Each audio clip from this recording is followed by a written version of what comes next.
Wild Nines, a space opera adventure, Book 1 in the Wild Nines series, written by A.R. Knight, dedicated to my mother. Prologue. Marl shaded her eyes from the sun's glare. The dome over the Martian town cut the light at angles, making seats like hers blinding. There weren't any other open spots in the cafe, typical for the late morning, the usual time to meet the Red Voice, to meet her sister, a crowded place made for harder targets. "They're here," the man sitting next to her, Castor, said. Normally a suit and tie guy, like Marl herself, they both wore the ramshackle rags of Martian tradition, strips of cloth taken from relatives past and present, stitched together into a motley arrangement. The wrap on her left hand came loose as Marl picked up her coffee, a strand dipping into the brown liquid. "About time," Marl said. "They're always late." "We have an easier route." True. Elisa would be ducking down alleys, slipping through friendly houses. Marl went right down the street. Still, her sister called the meeting. Not Marl's fault Elisa had to work for it. A man appeared out of the crowd, pulled out the 2 chairs across from Marl and Castor. The wraps around this guy were so thorough, Marl couldn't see his face, only a shaded slit for his eyes. Bulges along the waist indicated he was armed. His loose grip on the chairs, the relaxed shoulders said he knew how to use the weapons he carried. "Marl, thank you," Elisa said, sliding into the chair across from Marl, her own coffee in hand. "I know this was short notice." "I thought you were dead. The footage of that last attack. How?" Elisa glanced at the man behind her, then nodded to the empty chair. The man took the cue, sat down. His hidden face alternated between Castor and Marl, and she suppressed a shiver. "Baka here is the only reason I'm alive, but there's no time. I need your help." "Elisa," Marl interrupted. "I'm going off-world. Eden wants to move me to a new project on Europa." "And you're going?" Elisa didn't sound angry. Strange. Marl expected an outburst, claims of betrayal. "Mars is lost, Elisa. If I stay, Eden will figure it out eventually. Then we'll both be dead." "Marl," Castor said, putting a hand on her arm. "Please." "It's fine, Castor. She's not wrong." Her sister took a deep breath. Marl took a long sip of her coffee. "Marl, this new project, what is it? A settlement?" "Eventually, yes." Marl replied. A noise rippled into the cafe from outside, a rumble with a mug-rattling quake. Bakker, the faceless man, stared out through the cafe entrance while Castor swiped away at the comm on his wrist, looking for news. "When it's ready, tell me. If we can't hold Mars, we'll need a home." "Eden won't let that happen." "But you will." Elisa said, her eyes staring right into Marl's. She hated that look, hated the way it twisted her mind into knots, pulled Marl into whatever scheme Elisa had planned. The Red Voice followed Elisa because of those eyes. "They're attacking the town," Castor told Marl. "We need to leave. If Eden finds you here, you're dead." "I thought you said this place was secure." Marl asked Elisa. Around them, the cafe emptied. People scrambling for the exits, dashing out through back doors. Overhead, through the windows, corporate drones flew, hunting for targets. Sporadic laser fire blotched the sky, one of the drones erupting in flame as a lucky shot downed the craft. The killing machines returned fire surgically, one precise beam responding to every bunch of scattered shots. "Stay in touch, sister," Elisa said, getting up from the table. "You may well be the last hope we have." Then Bakker pulled Elisa away, towards the back of the cafe. Marl moved in the opposite direction, Castor next to her. The outside was ruinous now, laser fire everywhere, smoke pouring throughout the dome as ruptured fuel tanks exploded. Red Martian sand swirled as part of the dome cracked, sucking air towards the hole. "We'll never get out unseen." "We have a plan for that," Castor replied. Marl swallowed. Their contingency. Acclaimed kidnapping, Marl and Castor taken by Red Voice operatives, held for ransom and interrogation, and saved by the opportune attack of corporate forces. There was only one part necessary to make it hold up. "I'll do it," Castor said, drawing his sidearm. "No, it was my idea." Castor nodded, handed her the weapon. Marl raised the sidearm and pulled the trigger, sending a fiery red bolt into Castor's chest. Behind her, the grind of corporate war machines drew closer. Marl turned the sidearm on herself, stared down the small barrel, designed to focus electric energy into a concentrated beam of light, hot enough to burn through her rags and into her skin. It would leave a scar if the laser didn't kill her. What we did for family. Marl pulled the trigger. Chapter 1. A Girl and Her Bot. Viola winced as she brought the robot to life. The ash-gray ball waited on the workbench in front of her, its various plates and parts connected to each other like puzzle pieces. The bot sat in an oval bowl with a cord stranding out from it towards the wall of Viola's room, drawing power from the sun's solar energy slamming into Ganymede. How are you feeling, Puck? Viola said to the bot. The size of a melon, Puck had small jets, allowing it to hover and float around the room. At least, that was the idea. You ever get a new body? Puck asked. 'Cause it's a trip. Consider it an upgrade. Viola replied, standing up from the chair. Come on, let's see how they work. Puck didn't have running lights. There wasn't any sign that the bot was functioning. Not until a soft, whirring sound like a fast-moving fan filled the room. At first, nothing happened. Then, as the whirring built up speed, Puck floated up from the cradle. The bot wobbled as it reached Viola's eye level and started on a slow loop around the room. Viola followed, stepping over various half-done projects and their attendant parts, coils of wire, or racks of batteries. Makes getting around here easier. Puck said, rolling itself forward, so the jets propelled it faster. When Puck zipped near the door to Viola's bedroom, it rolled itself sideways and flew through.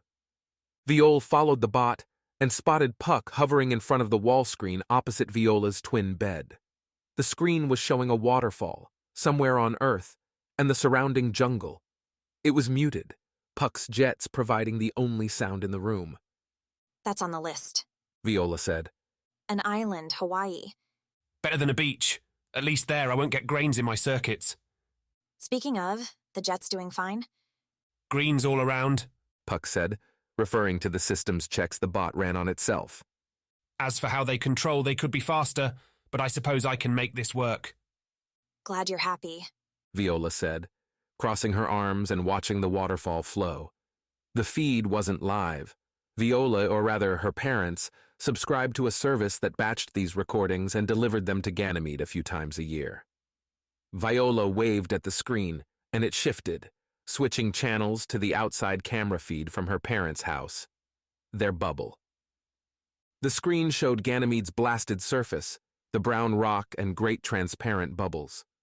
Clusters of homes sat in radiation-blocking domes on the surface, with underground paths connecting each of them.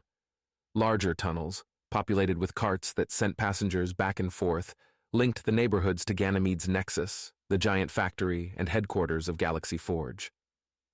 You can see the storm tonight, Puck said, watching the screen. Jupiter often dominated the sky, sometimes blotting out everything. Tonight, the planet's eternal red storm churned right through their view. Viola shuddered. She'd had nightmares of being caught in that thing. The door to the workshop beeped. Viola ran over and pressed the keypad's green button. The entrance shot open, sliding into the wall to show a goofy grin on the other side. The bearer of the smile was a slipshod mix of adolescent dreamer and grimed-up shift worker. Roddy split time as the family's personal mechanic and a Galaxy Forge grease monkey, often taking evenings at the house to put in whatever new toy Viola's dad brought home. Hey, Viola, how's it going? Roddy said. You wanted help? Hey, Roddy. Viola wrapped her arms around the man for a quick hug, then stepped back.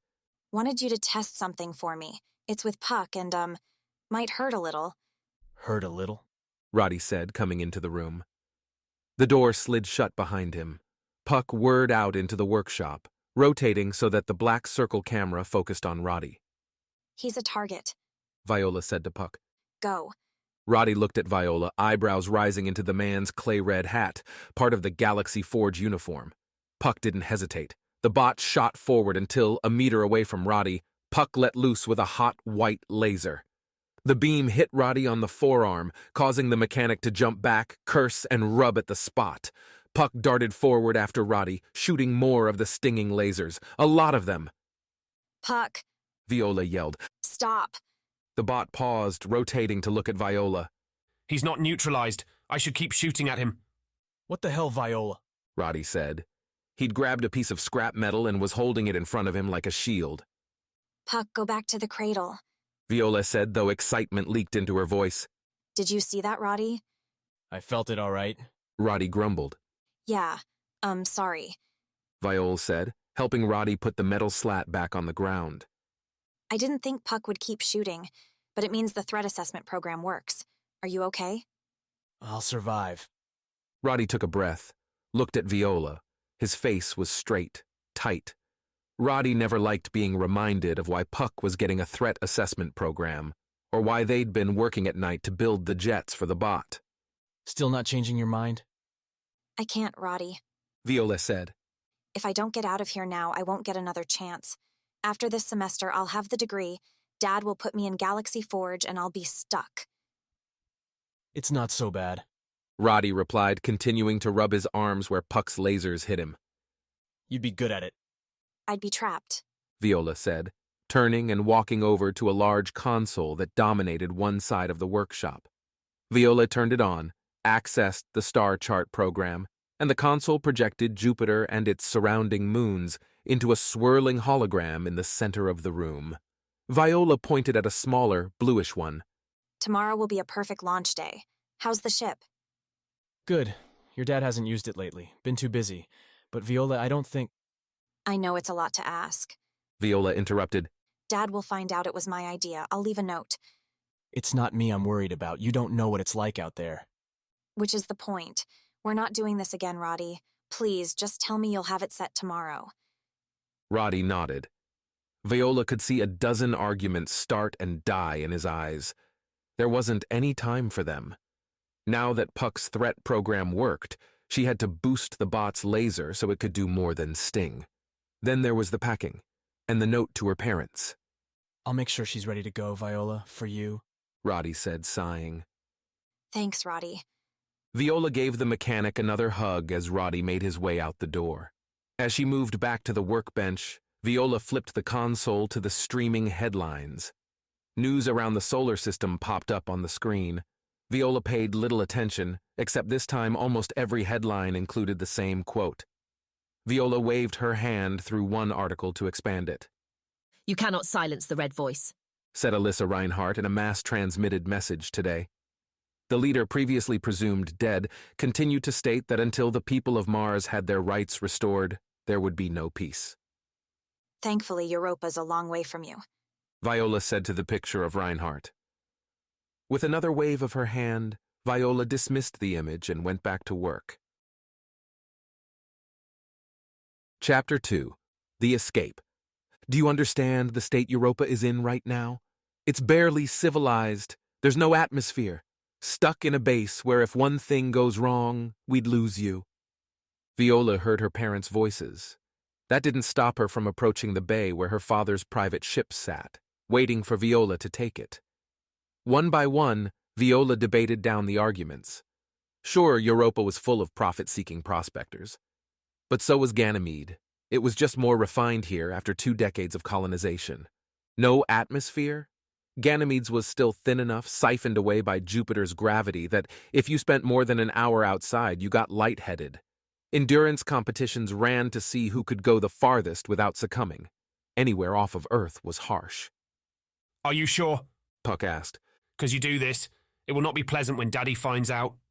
Don't care. Viola said. Puck made a beep, a low, sarcastic noise. The little bot could hack the docking bay doors in under 10 seconds because Viola had spent days studying those locks, buying her own and dissecting them. She'd found a back door and coded the keys into Puck's library. There were times Viola wanted to leave the house without her parents knowing. This time included. A single panel sat on the right side of the door and glowed a dull red. Puck floated within 5 centimeters of it. These locks sent a radio frequency out and expected a specific response. Her dad and Roddy wore badges that replied with the value, and the door opened. Puck did the same thing, catching the signal, running it through Viola's back door, and sending the necessary response to flip the light green and open the lock. The opening showed a dim wash of yellow lights silhouetting Viola's parents' ship. The Jeopard was a 12-meter-long needle meant to only hold a pilot and a passenger and sprint around nearby space. Her dad took it on joyrides, jaunting up and out of the atmosphere to remind him where we came from. Viola had gone up in it a few times, seen the stars in their natural habitat. Is she ready? Viola asked Puck, who'd zipped ahead and plugged himself into the ship's diagnosis panel. All fueled up and green, Puck replied. almost like we planned this. I'll owe Roddy so much. Viola said. What are you giving him again? Puck asked. I'll find him some souvenir, a rock from Europa. Viola said. A ladder up to the cockpit was 3 meters, and every rung landed heavy in Viola's chest. The Jeopard could get her to Europa barely. Its design required a large chunk of electricity to charge Jeopard's batteries. Small solar panels lined the sides of the ship, enough to keep life support running in an emergency, but not enough to get her anywhere once the main battery ran dry. Unless Viola found her bank account more flush than she'd left it an hour ago, there'd be no way to buy her way home. Making Viola trapped, on her own on a frozen moon. Easy to argue against going, that things were safe, secure on Ganymede. But Viola could see her future if she stepped away from the ship. Could see the next 100 years of her life playing out, a boring biography. Complete the degree, take the job, work her way up, and maybe one day run the company. Every year getting further and further away from the engineering she loved and placating it with toys like the Jeopard. And that might be okay, might be fine.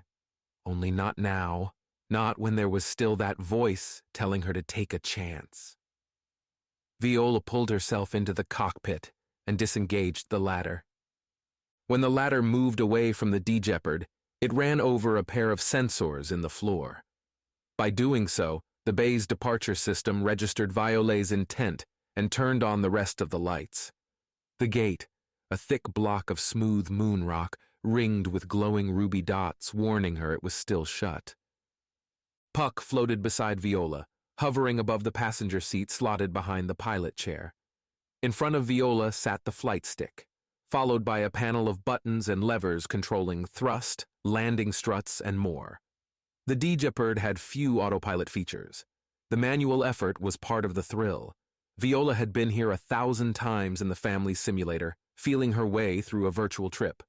Now, though, when she started pre-flight and saw the dashboard come up green, the thrum was real. The Jeopard chimed when the checks came back positive. Viola flipped the next switch in the sequence, the weighted click bringing her one step farther from home. A countdown scrolled till the craft was ready to launch as energy transferred from the storage batteries to the thrust. The Jeopard's design, and most of the ships out away from Earth, leveraged electricity to combat the scarcity of rocket fuel. Puck, open the launch doors. Viola said. The alarm will go off. I know. Viola said. They won't react in time. Sweetness, let's get out of here. The doors behind the Jeopard split open, revealing the huge, billowing monstrosity of Jupiter behind them. The swirling gases and storms of the largest planet in the solar system blanketed the sky, leaving room for little else. Tonight, Ganymede had moved to the side of Jupiter, so that most of the sky was a bright series of swirling tans and oranges, while the other third was pitch dark, the part of Jupiter catching no sunlight and blocking any view of stars beyond. Good omen, leaving on a half night. Viola asked, pulling the handle that closed the cockpit in a transparent glass barrier. I'm a machine, I don't do omens. Puck said. You're no fun. Am I helping you run away in a spaceship? I believe I am. Is that fun? I believe so. Puck shot back. The engines beeped that they were ready to go. Viola triggered the hoverjets, and 2 seconds later, the Jeopard floated free, ready for an escape. Viola reached for the flight stick to turn the ship around when she noticed someone walk into the bay. Roddy? Viola asked as the young mechanic waved at her. You know I don't hear that alarm. He must have turned it off. Viola muttered. Dad's going to kill him. Better be one heck of a souvenir you get him. It will be. The Jeopard rumbled to life. Viola eased the ship out of the launch bay and then angled it upwards into the Ganymede sky. A request for a destination came up from Ganymede's flight control, buzzing in over the Jeopard's comm unit. Last chance to take this bad boy back, land it, crawl into bed, and wake up to another nice breakfast. Another day spent crunching math problems and watching movies. Viola looked up through the cockpit at the glorious mass of Jupiter and punched in Europa Eden Prime. Roger that, Jeopard. You're clear to launch. Safe travels. Flight control said. Let's hope so. Viola replied and shot the ship up to the stars. Chapter 3. The Day Job. You want to see a miracle? Just look out the window. Castor, Eden Prime's trumpeter-in-chief, said to the assembled crowd of big shots, buzzwords, and bullet points. Davin followed their glances out the covering dome of the cruise skiff and towards the swirling white storm that followed Eden Prime's Terramorpher as it sifted Europa's surface and turned it into something usable. Despite the base's name, Europa sure as hell wasn't a paradise. First a series of bubble cities, then an atmosphere to heat the ball of ice to a more livable temp.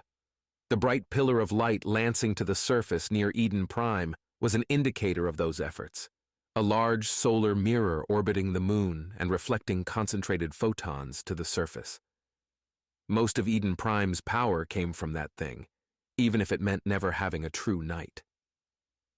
Davin let his hand drift up to the gun hanging over his shoulder, thick with 2 stacked barrels. Melody had enough kick in her to blow her way through any of these suits if they made a move. Not that Davin was planning to fire it, not while Eden's checks were clearing. A pair of sidearms hung off Davin's belt, both set to a nerve-numbing level more suitable for people who didn't enjoy death in their new development headlines. The armament drew glances, but those eyes were more comforted than nervous. Davin was their paid protection. Davin nodded across the skiff to Kaj, a ball of bearded muscle and partner on this joyride. Once a week, Eden Prime paid them tow escort, these show-offs around the Terramorpher. A way for the settlement to sell property on Europa to prospective buyers, build up publicity, and bore the Wild Nines to death. But easy money was still money, and Davin figured catching the coin till it stopped raining was the right move. You know what's the best about this guy? Called a burbling voice from the back of the crowd, like its owner had been working up the courage to talk, and now was bull-rushing ahead. Davin located the source. A tall, lanky man who sported the refined suit and tie look of the rest of the crowd, at first glance. The man moved into a litany of grievances. How Eden Prime was a scam, that they were being played, that Castor didn't want the colony to succeed at all. Kaj made his way parallel to Davin, and the rough-and-tumble rogue beat his captain to the heckler. The crowd watched with an interest so mild that Davin felt his stomach curl. The accusations sounded crazy, yeah, but these people weren't fazed in the least. Some leaned in as Kaj wrestled the man back from the group, eyes hunting, hoping for a fight. At least struggle I could use some entertainment, Kaj said. Davin pulled the stun cuffs they all carried on these assignments and slapped them on the heckler's wrists. The cuffs blocked the nerves from communicating with the brain, making it real hard to try and slip out. They're hurting me, the heckler cried. That's the kind of service you get with Eden. Shut it, Davin said. You say one more word, you'll wake up in a cell with one hell of a headache. Do it, Kaj said to the heckler, whose eyes were flipping between the two of them. It's been too long since I've punched somebody. Kaj's manic look quieted the man, and the heckler fell into a sulk. Castor drew back the attention with a cracked joke about how there were still crazies way out here. The crowd turned back to the flak with a chuckle and sips of their drinks. A bunch of softies, Kaj grumbled, keeping one hand on the heckler's shoulder. Bet not one of them could throw a decent punch. Kaj's voice was on the grittier side of a meat grinder. It flowed through thrice-broken jaws, out of lungs that had played sport with most of the deadlier drugs this side of the asteroid belt, and carried with it the dead age of experience. Davin could listen to Kaj's curse for days without being bored. You're complaining about that? I'm worried my edge is gonna get soft. Kaj sighed. It's been days, Davin. Days since I've knocked a man's teeth out and hauled his drunk self to the cell. I went to the range this morning. Barely knew how to fire my gun. After another flyby, the skiff, a transparent bubble strapped to slow engines, docked back at Eden Prime. From the air, the city was a steel snake stretching through flowing shades of ice. The Terramorpher grew a line out from the city, marking its path with patches of light green tundra moss, waiting for a stronger atmosphere. Used to be that process took decades. Europa, though, was the pioneer of the grand new machine. Going by Castor's pitch, the Terramorpher would have Europa warmed up and breathable within a few years. Invest in the city of Eden Prime, Castor said, and you'd be setting yourself up for quick returns. As if you could call Eden Prime a city. The few thousand engineers and their support staff formed the backbone. The nigh-endless stream of fortune seekers that thought a chance at a new planet meant the opportunity to strike it rich sprung out from that spine like random limbs searching for a purpose. Most wouldn't find one until the atmosphere solidified, but getting in early on a new colony had the chance of a big payoff, if you didn't die of explosive decompression first. The suits followed Castor off of the ship, a few thumbing messages into the comms buckled onto their wrists. The bay they docked at was covered with gleaming renditions of the glory coming to Europa. Tall, winding towers overlooking paradise, melted frozen seas pushing against newly made beaches, green parks with children playing, all that soil coming from broken asteroid rock infused with nutrients by the Terramorpher. Davin was about to suggest a stopover at one of the few bars on Eden Prime. Get the standard home-brewed disaster they made from lab-grown hops way out here. Given the scarcity of customers, at least it was cheap. Then Davin's wrist vibrated. Yeah? Davin answered the comm, a flexible black and white device that wrapped around his left forearm. Hey. Fila's voice came over bright and clean. You done out there? There's a message you should see. Important. The Nine's primary pilot looked through the comm's small screen at Davin, her face set in that stock grimace Filet used whenever there was something real to talk about. Soft lines, pulling in strands of blazing hair, mingling with a spread of freckles, earned in a surprise meeting with a solar flare. That lesson bled out into everything Filet did. Maximize the planning, the preparation, and people don't get fried. Mind telling me then? People could be listening. You're being paranoid. Do you know me? Just get here fast. I can handle locking her up, Kaj said, referring to the skiff. Get out of here. Davin nodded and took off at a fast walk. Running, the Eden contract stated, was one thing that could incite panic. Don't do it. Part of ensuring a calm environment while they tore apart a moon. The Nine's office was right near the skiff launch bay, but Davin didn't bother checking in there. Phyla hadn't placed the call on one of the official comms. It had come from their ship. Chapter 4. The Wild Nines. The Whiskey Jumper had Bay 3 all to itself, a requirement of the Wild Nine's contract. A big box with engines at the aft and a bulge at the bow left for a cockpit, Davin's ship was a cargo hauler tweaked over the years to be anything but. 4 landing struts descended from the large central box, along with a loading ramp. Davin walked up that ramp into the main cargo bay, 2 stories high and just as wide. A built-in lift across from the ramp led up to the second level's walkway, while circular doors on both floors led to medical, engineering, and more. The inside of the ship was colorful. A standing invitation to make an artistic mark over the years had covered the walls with paintings ranging from little more than graffiti signatures to rendered landscapes, like the red valleys of Mars.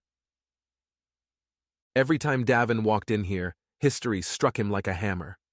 He paused a second to look over the memories from crews long gone. One always caught his eye.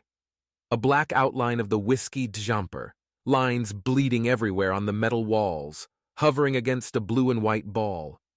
A cursory glance might assume the planet to be Neptune, but Davin knew it was Earth. Earth as drawn by the Jumper's first captain as he flew the ship into space on its maiden journey. The ship had never been back. So what's the emergency? Davin asked as he climbed into the cockpit. Phyla leaned back in the co-pilot's chair, decked out in lounge clothes that said leaving the ship today was optional. Her face was glued to the console. 3 monitors stuck to each other, the console streamed data. With touches and swipes, the displays could switch as needed. Phyla had the left one set to the comm display, tracking incoming and outgoing messages, the most recent recording front and center for Davin to play.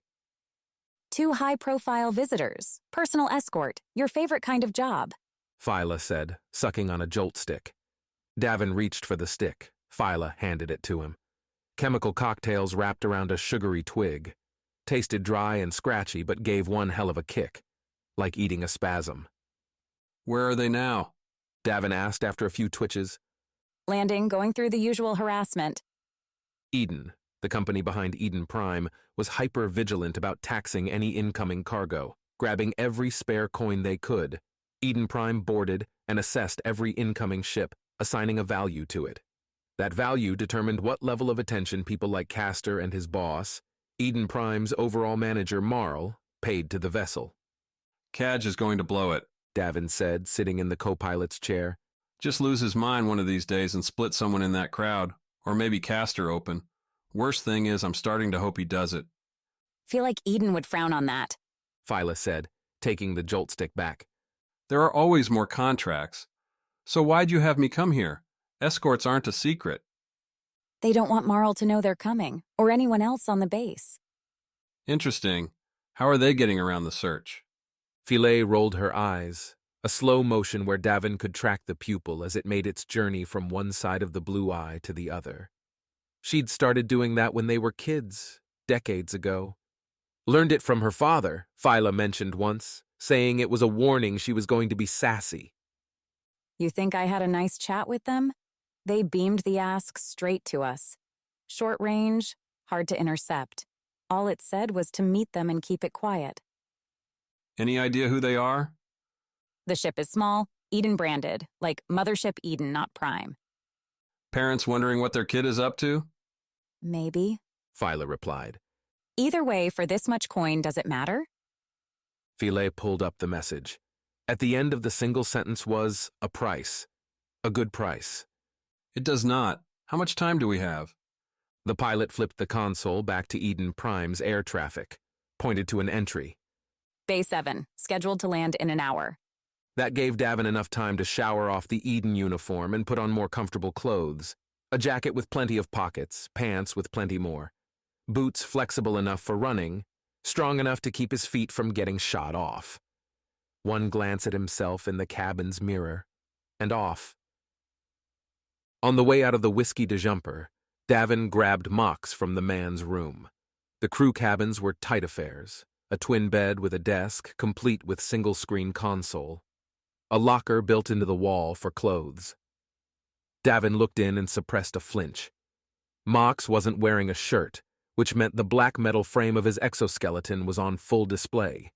Like a spider attached to his back, the exoskeleton latched into Mox's limbs, a series of flexible joints and electric motors. Mox himself leaned over the shelf, browsing through something on the console. Get your gear on, we've got a special job, Davin said by way of announcing himself. Mox peered at the captain. Before Mox swiped away the image on the console, Davin caught a glimpse, a news piece with a familiar title. Not the first time he'd seen Mox looking at that one. An attack on Luna, the main city on Earth's moon, years ago. Doing what? Mox replied, his voice a lava flow, slow and thick. Escorting some VIPs. I think it's for Eden. You've got 30 minutes, and we're going hot. I'll be ready. Davin turned to leave, then paused. I'm going to need you here. Not thinking about her. Mox matched Davin's look. Didn't blink. I'll be fine. Davin couldn't stop Mox from crawling through his past. Problem was that Mox was doing it more and more these days, wrapped up in things he couldn't change. At least this escort could be a distraction. Opal was aft, near the engines. Davin found her working with Trinae, tearing apart the housing on one of the 4 main thrusters, designed to push ionized gas out behind the Whiskey de Jumper when she made her escapes to orbit. The juxtaposition of the two, Opal, the strapped veteran, taking commands from Trina, the greaseball mechanic caught in cords, tool belts and goggles, made Davin laugh. It'll get us another 1% boost on initial acceleration, Trinae was saying, with every word spoken as though it was an experiment, examined and displayed on its own. Should reduce our escape time from this rock to be less than a minute. And how much did that cost? Davin interrupted, disarming the comment with a grin. Oh, hey, Cap. Trina replied, turning her oil-smudged face back to Davin. Not much. Bought it myself off my pay. If it works, you can buy it off me. I hate it when you do that. You're a bad liar, Captain. Opal ran her words tight, a flow between the ends and beginnings. She held a bunch of screws that had been keeping the thruster's access plate closed. You ready for these yet? Almost. Just have to reconnect the circuit. Trina said, turning back to the cluster of wires hanging off the engine's control panel. Cap, you can't be too mad. Bet I got these for half the price you would have.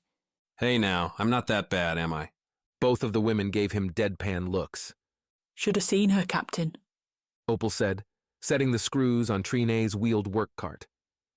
Here's this guy, sitting on a stock of these boosters, thinking he'll sell them to Eden. Only Eden doesn't use gas for their ships. They're all solar, electric now, so he's stuck here with this cargo that he can't sell, thinks I don't know that, and wants to charge me double what they're worth. Trine says, you want to eat tonight? I'll give you enough for dinner and even a drink, 'cause I know you don't even have that much. Opal said, laughing. Trina blushed, shrugged. Harsh, Davin said, shaking his head. The guy broke down. It was pathetic, really, but then I bought 4 to cheer him up. 4 that I'm going to wind up paying for, Davin said. Guess I can cut you some slack, though, seeing as you keep the dejumper running so well. Thanks, Cap. So what do you need, Captain, assuming you're not stopping back here just to chat? You and that rifle of yours. We've got an escort, and it's chancing to get unfriendly. Chapter 5. Inspectors. Pain. With each step, a nerve's scratch. Bending fingers, a joint's tug. Feeling something against his skin every moment of every day. There were many sleepless nights. Still were, years after the procedure. Hundreds of Earth days since Mox planted himself on the slab and growled at the doctor to do it. To plant bolts inside his skin. To lace every limb of his body with an electric-powered frame. To graft the wires through his spine. They'd offered to hide it. Bury it beneath skin and along bone. An operation with months of recovery, multiple stages, more money Mox didn't have. So Mox stood near the Jumpor's ramp and ran his hands along the meter-long pulse cannon. The weapon ran from the same batteries powering Mox's exoskeleton, batteries that patterned around his waist in a series of small, thin boxes. Batteries that Mox charged nightly, that would get him through 2 days of use if he had to run them dry. The cannon could discharge over 20 bolts per second. Not as fast as projectile weapons, but fast enough. Mox would never lack enough again. Davin and Opal walked in, bearing their own, smaller arms. Davin with his shotgun, Melody and sidearms, holstered at his hip. Opal carrying a sniper rifle, its barrel as long as Mox's cannon, but with a thin scope attached. A lot of firepower for an escort job in this tiny base. Mox wasn't paid to understand, only to shoot when ordered. Their ship's coming into Bay 7. Let's get walking. Down the ramp into Bay 3. They weren't unloading cargo, so Mox wasn't surprised to see the bay deserted. Big enough to hold a ship twice the Jumper's size, Davin had negotiated for the solo space as part of the contract with Eden. The less people running around your ship, the fewer parts that went missing. As it was, fuel pods, supply containers, and random junk cluttered the bay. If Eden Prime's dockmaster couldn't fill the bay with ships, he was going to use it for storage. Haven't seen you use that since Titan, Opal said to Mox, nodding at the cannon. Careful you don't blow a hole in this place. Davin said heavy, Mox replied. I'm saying that for what they're paying, they're either paranoid or know something isn't right. Davin said. No merc, Mox asked, when the Dejumper's ramp closed behind them. The stick jockey was usually part of their ground team, or flying cover in the Wild Nine's lone space fighter, a Viper. He was on overnight. Has it again tonight. I know I don't want him shooting when he's half asleep. Agreed. Stretching along behind the bays was a wide corridor meant for shuttling goods and people. Mox walked behind Opal and Davin, eyes scanning the back and forth movement of small skiffs, a seat or two and a flat bed. Magnetic repulsion kept the skiffs afloat, signals activating magnets in front as the skiff passed over them, and deactivating as it passed to keep from messing with people walking the halls, of which there were always plenty: merchants, mechanics, and various service bots. Obstacles to be dodged or to be kicked out of the way. The walk meant passing bays 4 and 5, which were in and outs. Ships landed, dropped cargo, fueled, and left within a few hours.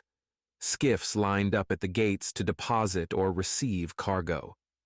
Eden Prime was a taker, needing everything to keep itself alive. Mox glanced at one skiff going by, its back end laden with crates colored for fruits and vegetables. Less of those lately. Gardens were online now, growing produce with water gathered from Europa's melting surface ice. Mako, Davin called as the trio walked by Bay 6, one of a few privately owned bays on the small base. As Mox looked at the towering part piles, organized in a way he couldn't untangle, a helmeted head poked itself around a column of pipes and waved. Davin?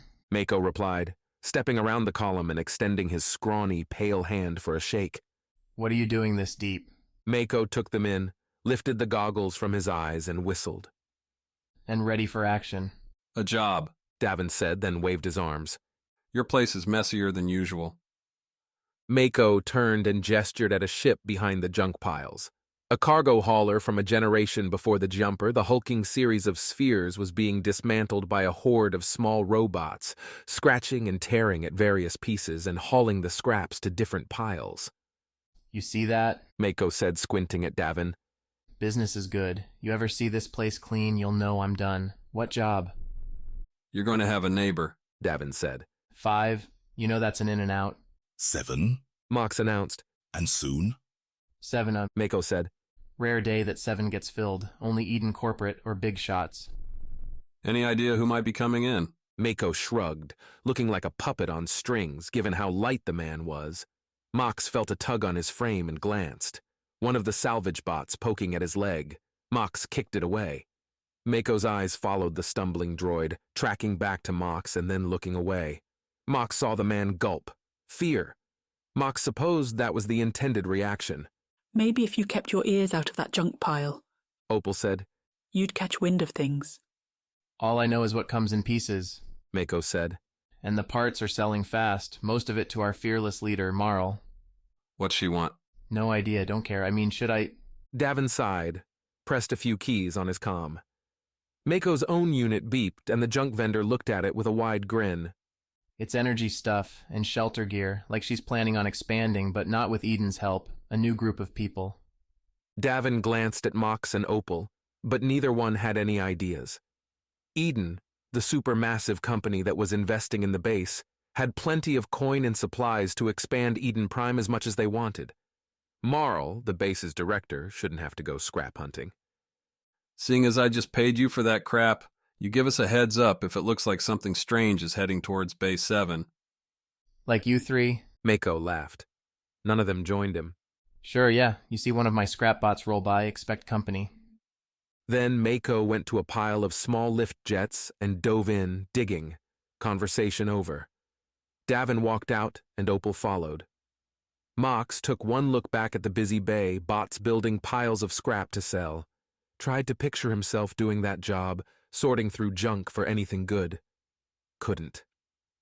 Mox tested the grips on the cannon as he stepped back into the hallway, firm and ready, his weapon far from belonging in those heaps. The gate into Bay 7 was unlocked. Mox glanced to the left at the blank stretch of blue-tinted wall across from the gate.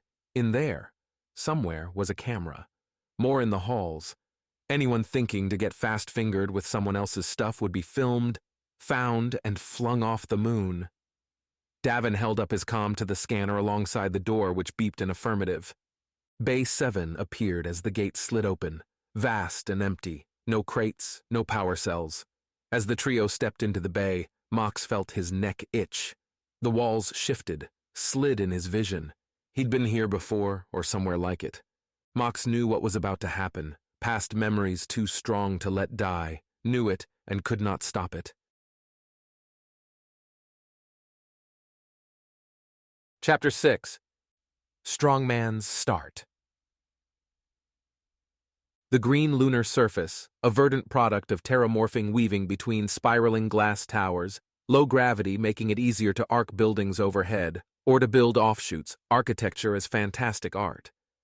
Mox moved through a wide courtyard, smoothed moon rock broken up by those patches of mossy grass. Security's crimson colors enveloped him, a cape hanging off his shoulders. The first explosion came many meters over Mox's head. It tore through the centerpiece of an arching office, sending shattering glass rippling across the lunar sky. Mox tried to press forward, towards the explosions. Workers, business people were going the other way, running and jumping through the low gravity in a rolling panic. As he came closer, Mox saw ruin. The shattered building's foundation leaned while people scrambled out.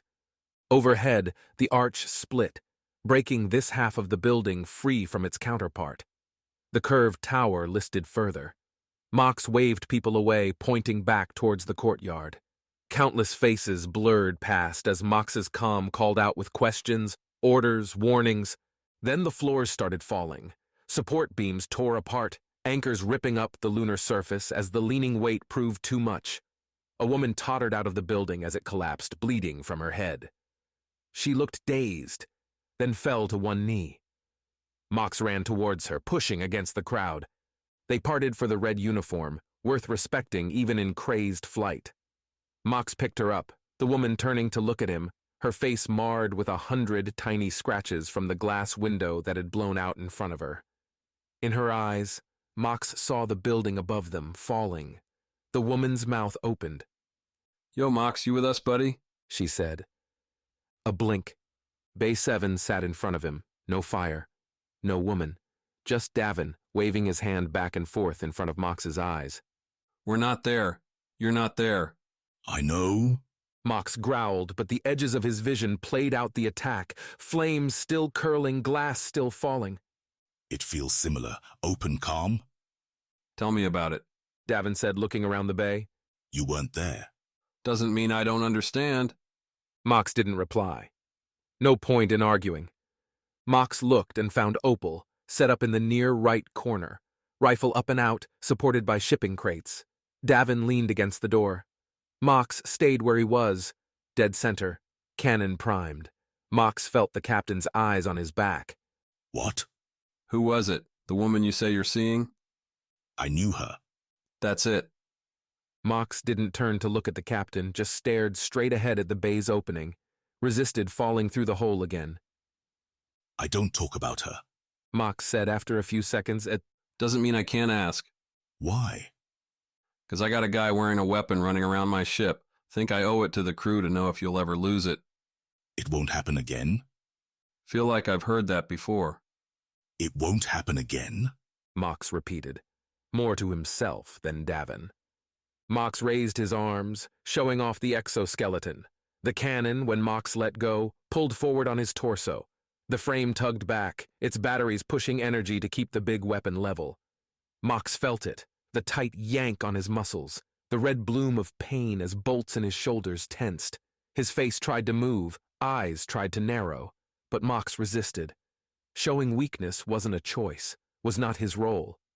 "This is enough," Mox continued. "I won't push you. Just don't go daydreaming if this goes sideways."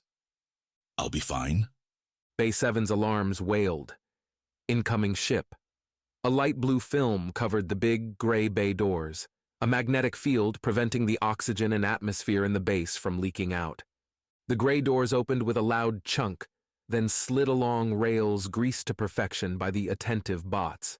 Europa's dark, bruised sky shone through the doors, blue sheer silk over the endless outer black. At the opening's edge, the bright white solar beam. Jupiter was on the other horizon tonight. The ship flew into view, floating like a ghost. Electric engines so quiet and without the burn, the pulse of cruder methods. Mox looked at the sleek oval craft, its matte exterior the color of deep jungle. No logo, any company sign. It was too small to hold cargo. 5, maybe 6 passengers for any lengthy journey. The ramp extended slow, like a person's tongue tasting a hot drink, as though trying not to hurt itself. Small yellow lights blinked along the slope to the bay floor. The first feet appeared at the top of the ramp, followed by a cane. A weathered, white-haired man and a kind-faced woman followed after. Then nobody. The two made their way down the ramp, their eyes casting around the bay. At least, Mox noticed. The man's eyes. The woman's gaze went to Davin, to Opal in the corner, and then back to Mox. I will say the guards here do have flair, the woman said, holding a hand towards Mox. I'm Claire, this is Ward. We're here because Eden thinks this base may no longer be in its control.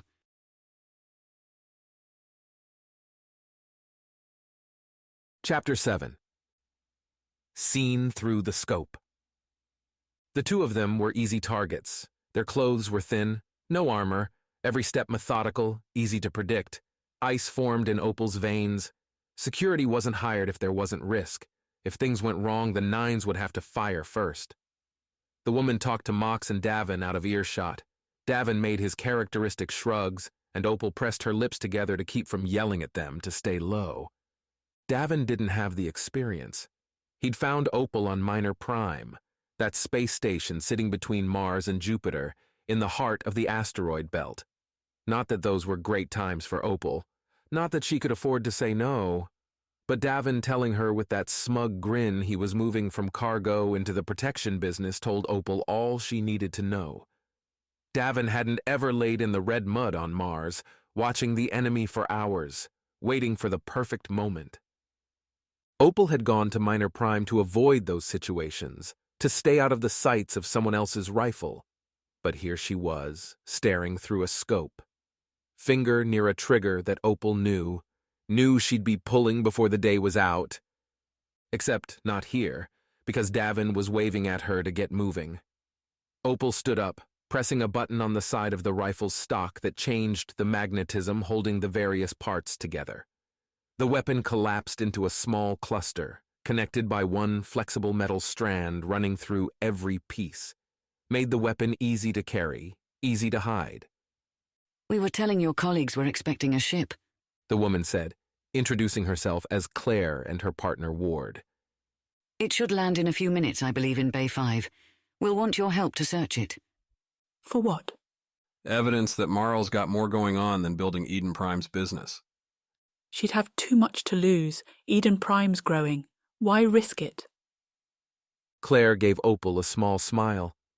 Opal knew that look, had seen it plenty of times in the military. Meant Opal was missing something obvious.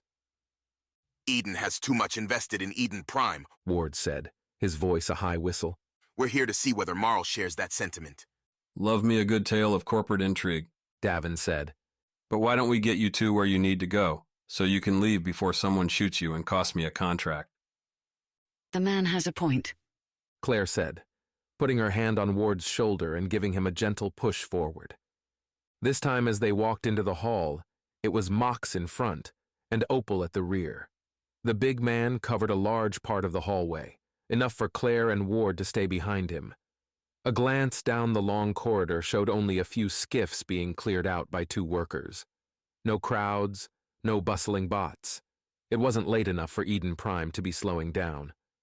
Ready up, Opal said, pulling her sidearm, a better choice in the corridor's tight confines, from her waist holster. It's too quiet. Phyla, can you get me any info on why the bays have gone ghost town? I've got a pair of... Davin spoke into his comm, glancing at Claire and Ward. Pets here that I'd rather not lose if it's going to get dicey. Pets? Claire asked, turning back to Opal. People might be listening. I'm digging, but there's no news. No alerts. Phyla's voice came over the comm. Love it when bad situations get worse. Let's keep going. Get to the jumper and we can reassess. No, Claire said. Bay 5 now. Lucky for you, we'll go past it on the way. You look carefully. You might get a peek. They resumed walking forward, Opal hanging farther and farther back. Ambushes were harder when the targets weren't close together. Think, Opal, tactics. Here in this base, the atmosphere still thin, explosions were a dangerous game. Ripping a hole would cause the bays to depressurize, cause the breathable air to escape. No trade, no cash flow, for days, until Marl could repair the hole. That meant small arms, direct fire. Opal could see the corridor, all its polished, empty expanse. Someone would have to run down the hallway to attack, giving the Nines plenty of time to react. Unless the attackers were already in one of the bays. Mox, go ahead, Opal said. I'll cover the hall. You check the bays as we get to each one. Mox nodded and with his heavy jog, went forward to Bay 6. As the metal man approached the gate to the bay, the wide double doors, Mox gripped the cannon and sidestepped in front. The cannon's business end pointed through into Bay 6, and Opal waited for Mox to fire away. Wanted it to happen. When the action started, Opal knew she'd be fine.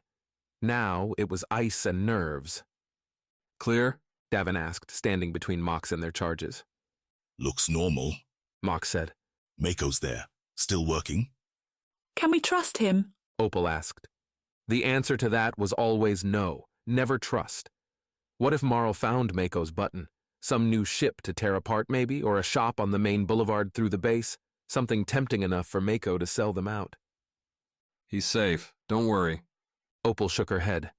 Stop it. This wasn't Mars. This wasn't the Red Voice. They passed by Mako's bay, heading towards the gate to Bay 5. Nobody talked, and Opal didn't change that. Aside from the omnipresent hum of Eden Prime's inner workings, Ward's tapping cane made the only sound. Mox hit the gate first, glancing around the side, then stepping in front of the doors. Davin moved to join Mox, holding up a palm to Opal. No rifle needed, at least not yet. Claire and Ward gathered behind the two of them, while Opal kept her eyes going back and forth down the corridor. Open the gate, Claire said. What's on that ship? Davin asked. That's what we're here to find out. Davin swiped his badge and the doors slid open. They walked in and Opal followed, keeping distance. Finally, she turned around the door's edge and saw a ship that hadn't been there earlier. Bigger than Claire's, but still small for a cargo hauler, this one had a courier craft's sleek look. Speed and luxury meant to crate people and their luggage, or a prime product from one planet to another with minimal delay. Ionized gas's faint odor, the slight sting to the nose, wafted Opal's way as she walked into the bay, a clear indicator the engines only recently turned off. They're still on board, Opal said. Mox and Davin glanced at her and nodded. They already knew that, but Opal had no such guarantee about Claire and Ward. Unlike Base 7, 5 stayed busy and the usual necessities littered the area. Fuel cells, a skiff for loading heavier stuff, crates for cargo.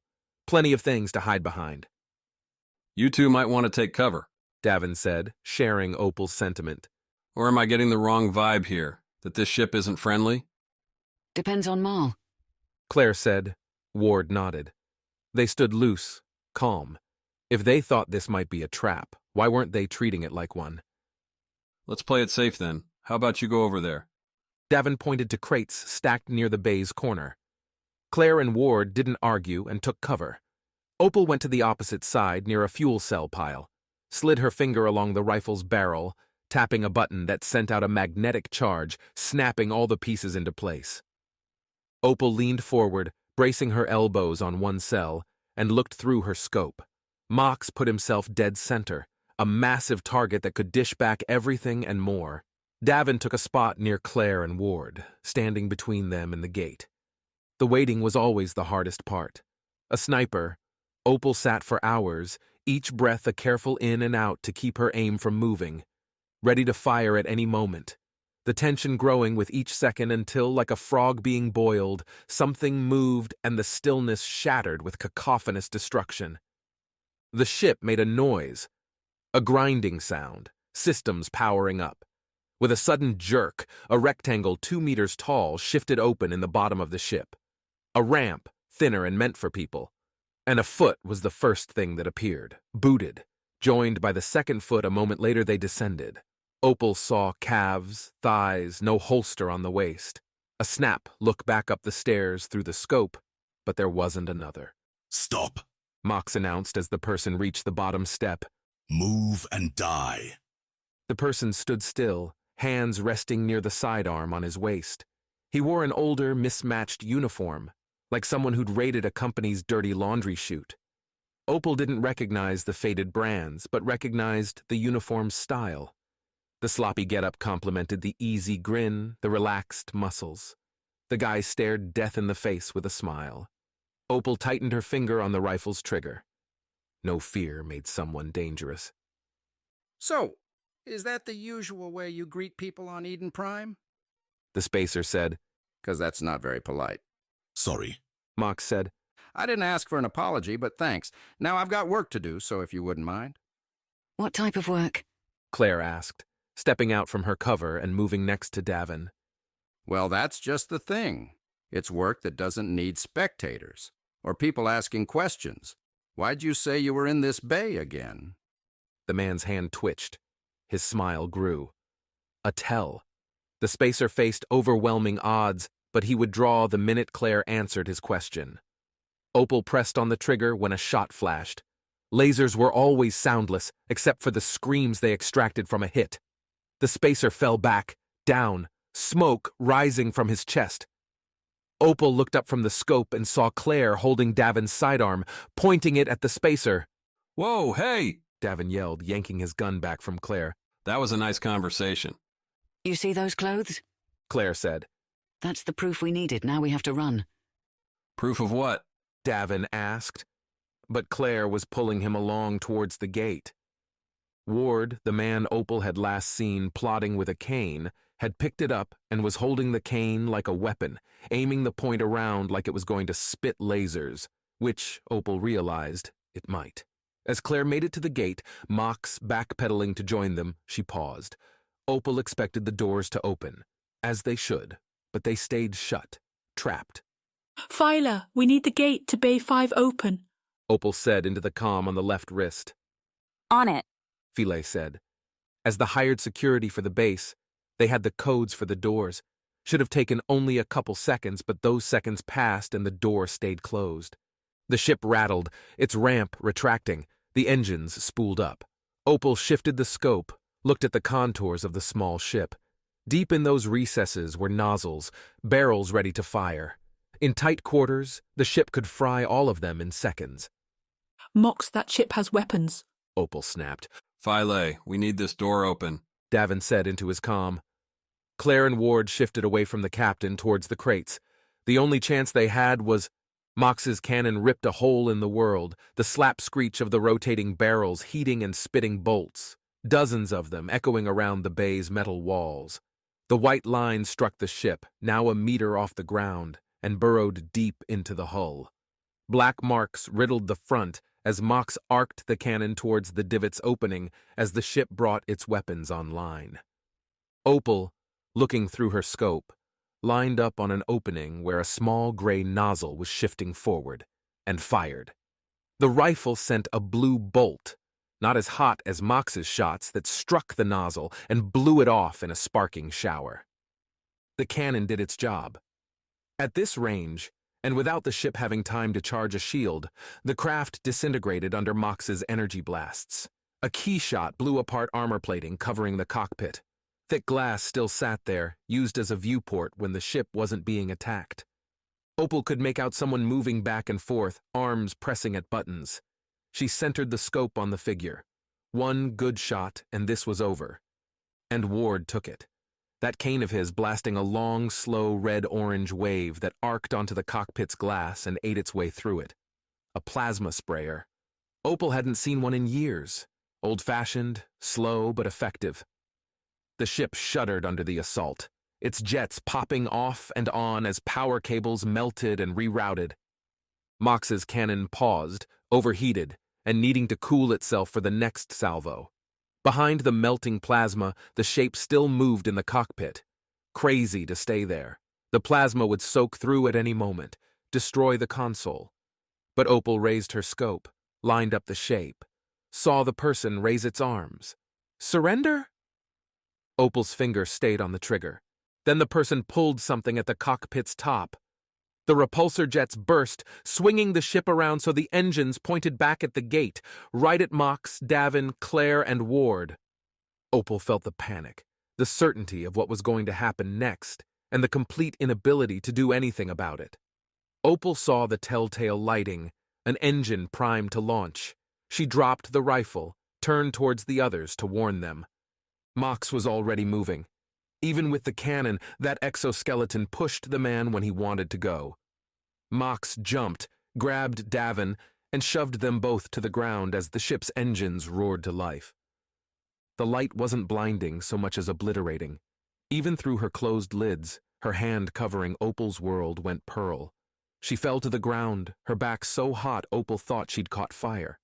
As fast as it came, the heat receded, the roar pulled away, and Opal uncovered her eyes. Her ears rang, the concussive echoes of a full engine ramp-up in the small bay. The ground, walls, and containers bore black scoring, some still glowing orange where the engine's direct blast struck. Mox shifted off of Davin, dazed. Opal stumbled her way over to them, looking around but not seeing Claire, Ward. A moment later, her heart dropped, fell into that familiar numbness. 2 charred lumps, flames licking at the clothing, sat near the gate. Ward's cane, burst and leaking plasma in an instant cooling puddle, lay next to them. Even if they'd survived the engines, the burst plasma would have immolated them both. A buzzing sounded in Opal's ears, and she glanced behind her to see Davin on his feet, yelling something into his comm. There was nothing they could do for these two except vengeance. Recoup honor from the contract. Opal went back for her rifle, hot but undamaged. The gate opened, Phyla's hacks working. A few bots scurried in and began cleaning up the mess.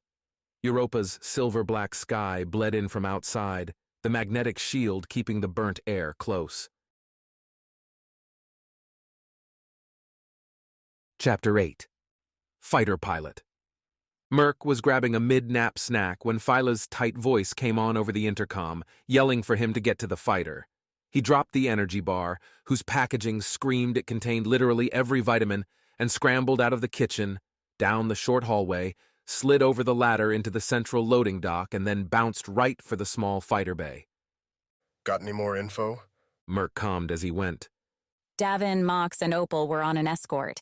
Things went sideways and the cause is running away. Davin's saying they disarmed it. Wants you to bring it in gently.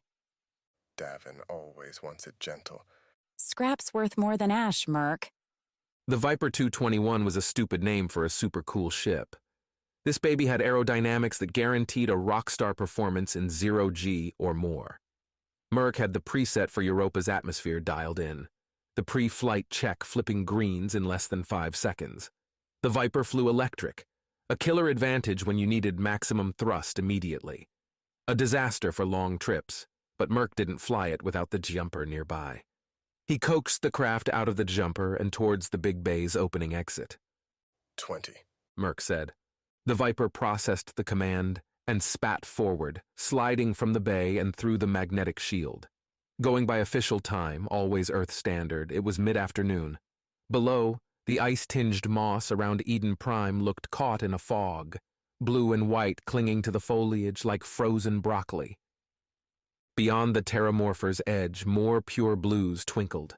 Behind Merc, light streamed from the solar array, Europa's new and always present sun, a beacon alongside Jupiter's constant presence. Merc hadn't seen a true night in 5 years, not since he'd left Earth. The Viper picked out the battered ship, its engines glowing white in the relative dark as it climbed in altitude.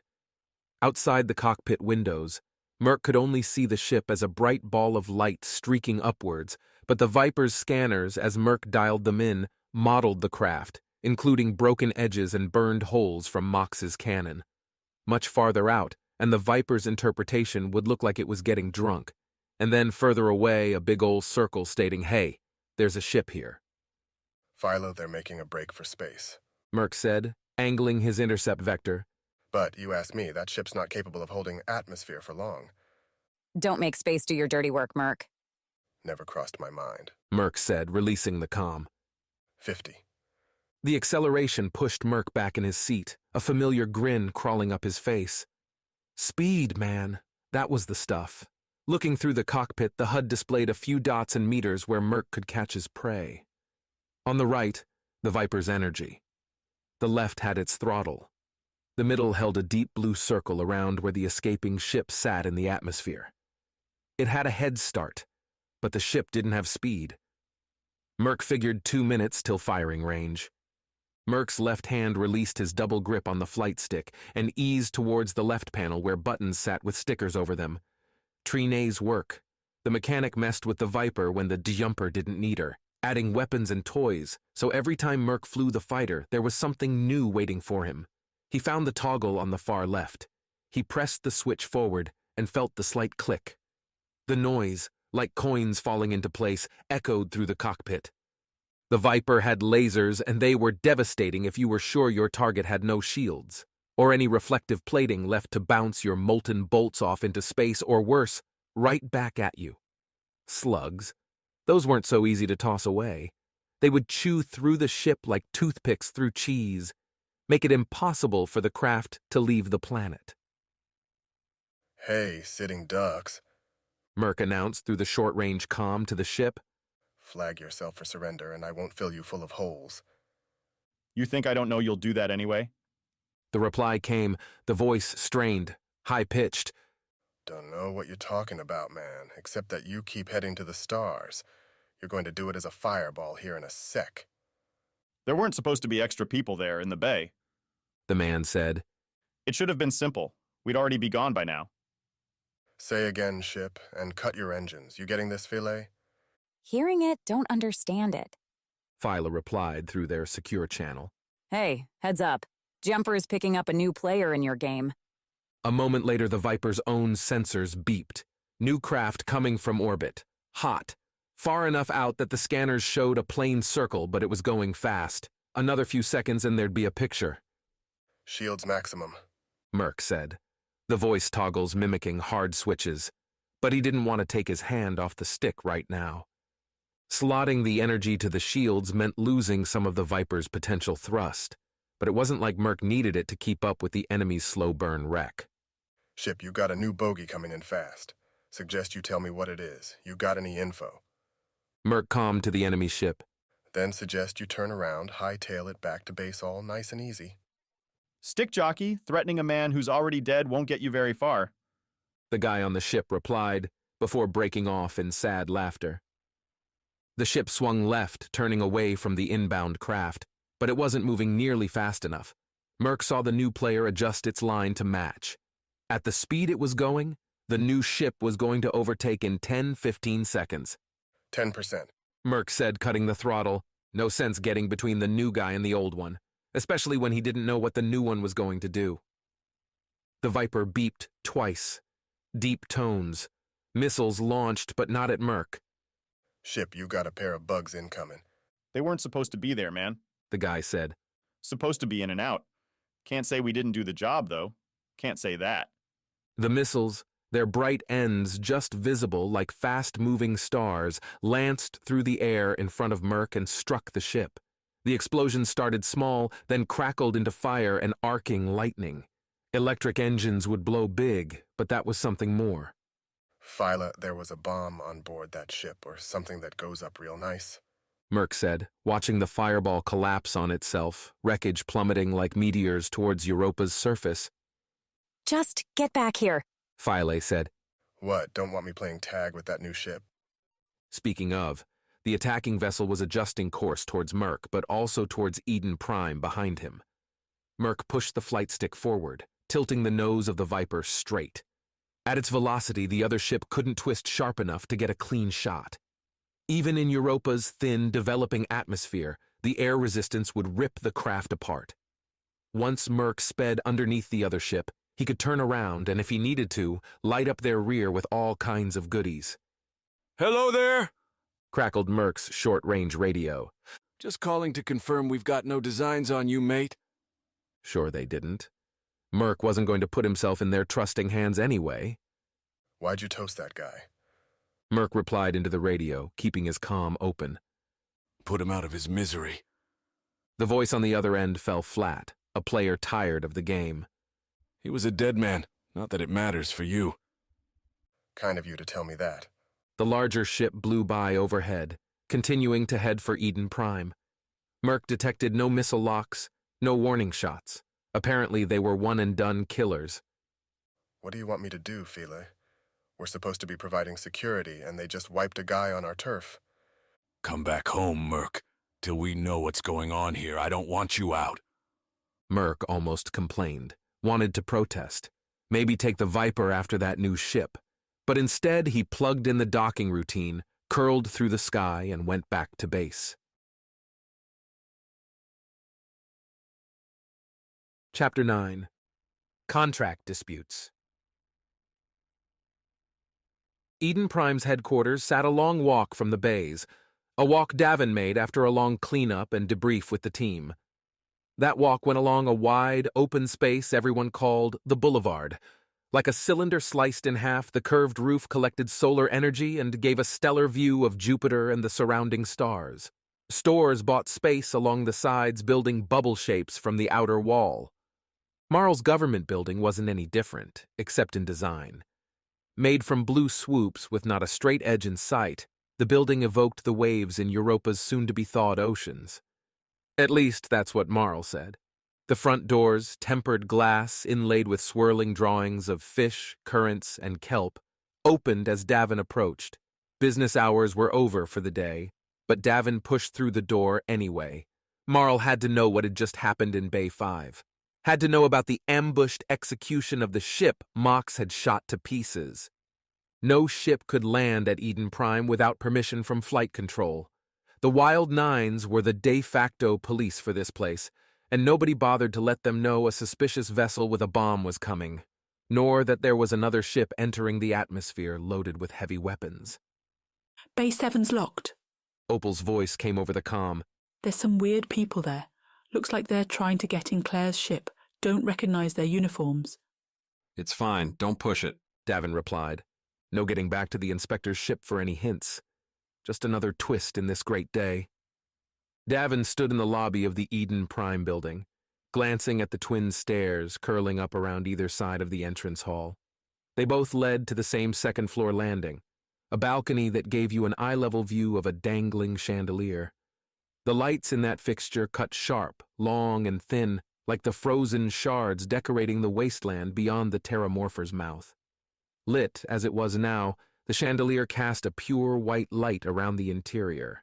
Eden Prime, it said, was beautiful, was open for real business, real class. How long that impression would keep with two people burned alive in a docking bay, Davin wasn't sure. He took the left stairs, walking up the steps to the landing. Short hallways on either side ended in doors. During the day, the first floor held the business application work, the tour groups full of prospective investors. The doors up here were labeled Eden Prime Staff Only. Davin tried one. Not locked. The only light on the other side came from windows, Jupiter's reflection. Empty cubicles guided Davin towards Marl's office. He itched for Melody, but Davin only had a sidearm, the same one Claire had used to blast that guy an hour ago. Davin kept a hand on it. Marl's office was walled off with a darker blue than the rest, as big by itself as the rest of the cubicles. The door to Marl's office was the first one that, when Davin pressed on it to open, stayed shut. The badge scanner on the right beeped a low tone when Davin swiped his card. No dice. Suddenly, Davin, without knowing why, hammered his fist on Marl's door, pounded it once, twice, 3 times. The metal didn't bend, didn't even give a satisfying thwack. Instead, it took the punishment and sat there, solid. Davin didn't know Claire or Ward, didn't know what they were looking for, or why they'd requested the Wild Nines give them a shot at getting out alive, but they had, and Davin had failed. But he hadn't failed alone. The killers had help. Davin Masters, said Marl's voice, a calm, dead weight over the office comm. Isn't it past your shift? Everybody's working late, Davin replied, his eyes scanning up and around the door looking for the camera and not finding it. You know me, I live for the job. What can I do for you? Open this door for starters. Are you going to shoot me if I do? Depends. The lock next to the door flashed green, and the metal barrier slid right and opened. Davin stepped through into Marl's office, a set of chairs, a desk, and an endless view out onto Europa's surface. Standing off to the side, gun drawn, was Castor, the PR man and Marl's unofficial bodyguard. Castor, Davin said as he stepped into the room. Always a pleasure. Davin, Castor said, his voice a straight level tone that avoided any inflection. Whether Castor was getting ready to murder him or wish him a happy early birthday, Davin couldn't tell. Who were those two that hired you? Marl asked. I'd like to know whose ashes my crews are sweeping away. I was hoping you could tell me. We didn't get much time to talk. I wonder whose fault that is. Davin knew it was bait. Knew it. Marl trying to get him angry, to say something stupid. Davin had seen her do this to a dozen people before, manipulate their emotions with a carefully placed sentence or three and then come away with coin or blackmail while the other person struggled to hold on to their dignity. Why was Bay 5 sealed, Marl? Why couldn't we get out? Davin asked, walking closer to the desk, his voice rising as he spoke. Why was that ship allowed to land? Davin took another step, was between the chairs now, when he felt Castor touch his arm. Davin shook the bodyguard off, but stopped his forward march. Marl half turned back from the view, looked right at Davin, her eyes flashing fire in the dim light. Davin couldn't deny that Marl looked powerful, her chin lofted so her eyes stared down at him. Decked out in official Eden uniforms, but, unlike the drab green worn by the grunts, Marl had dresses and suits that fit. Not a spare wrinkle, a sleeve too long. Their green shades were deeper emeralds, matching the flora growing now on Europa. In this light, Marl was a black silhouette as she stood over her desk. Doors malfunction all the time. I'll look into why the ship landed. It's possible they lied, hid their weapons from our scanners.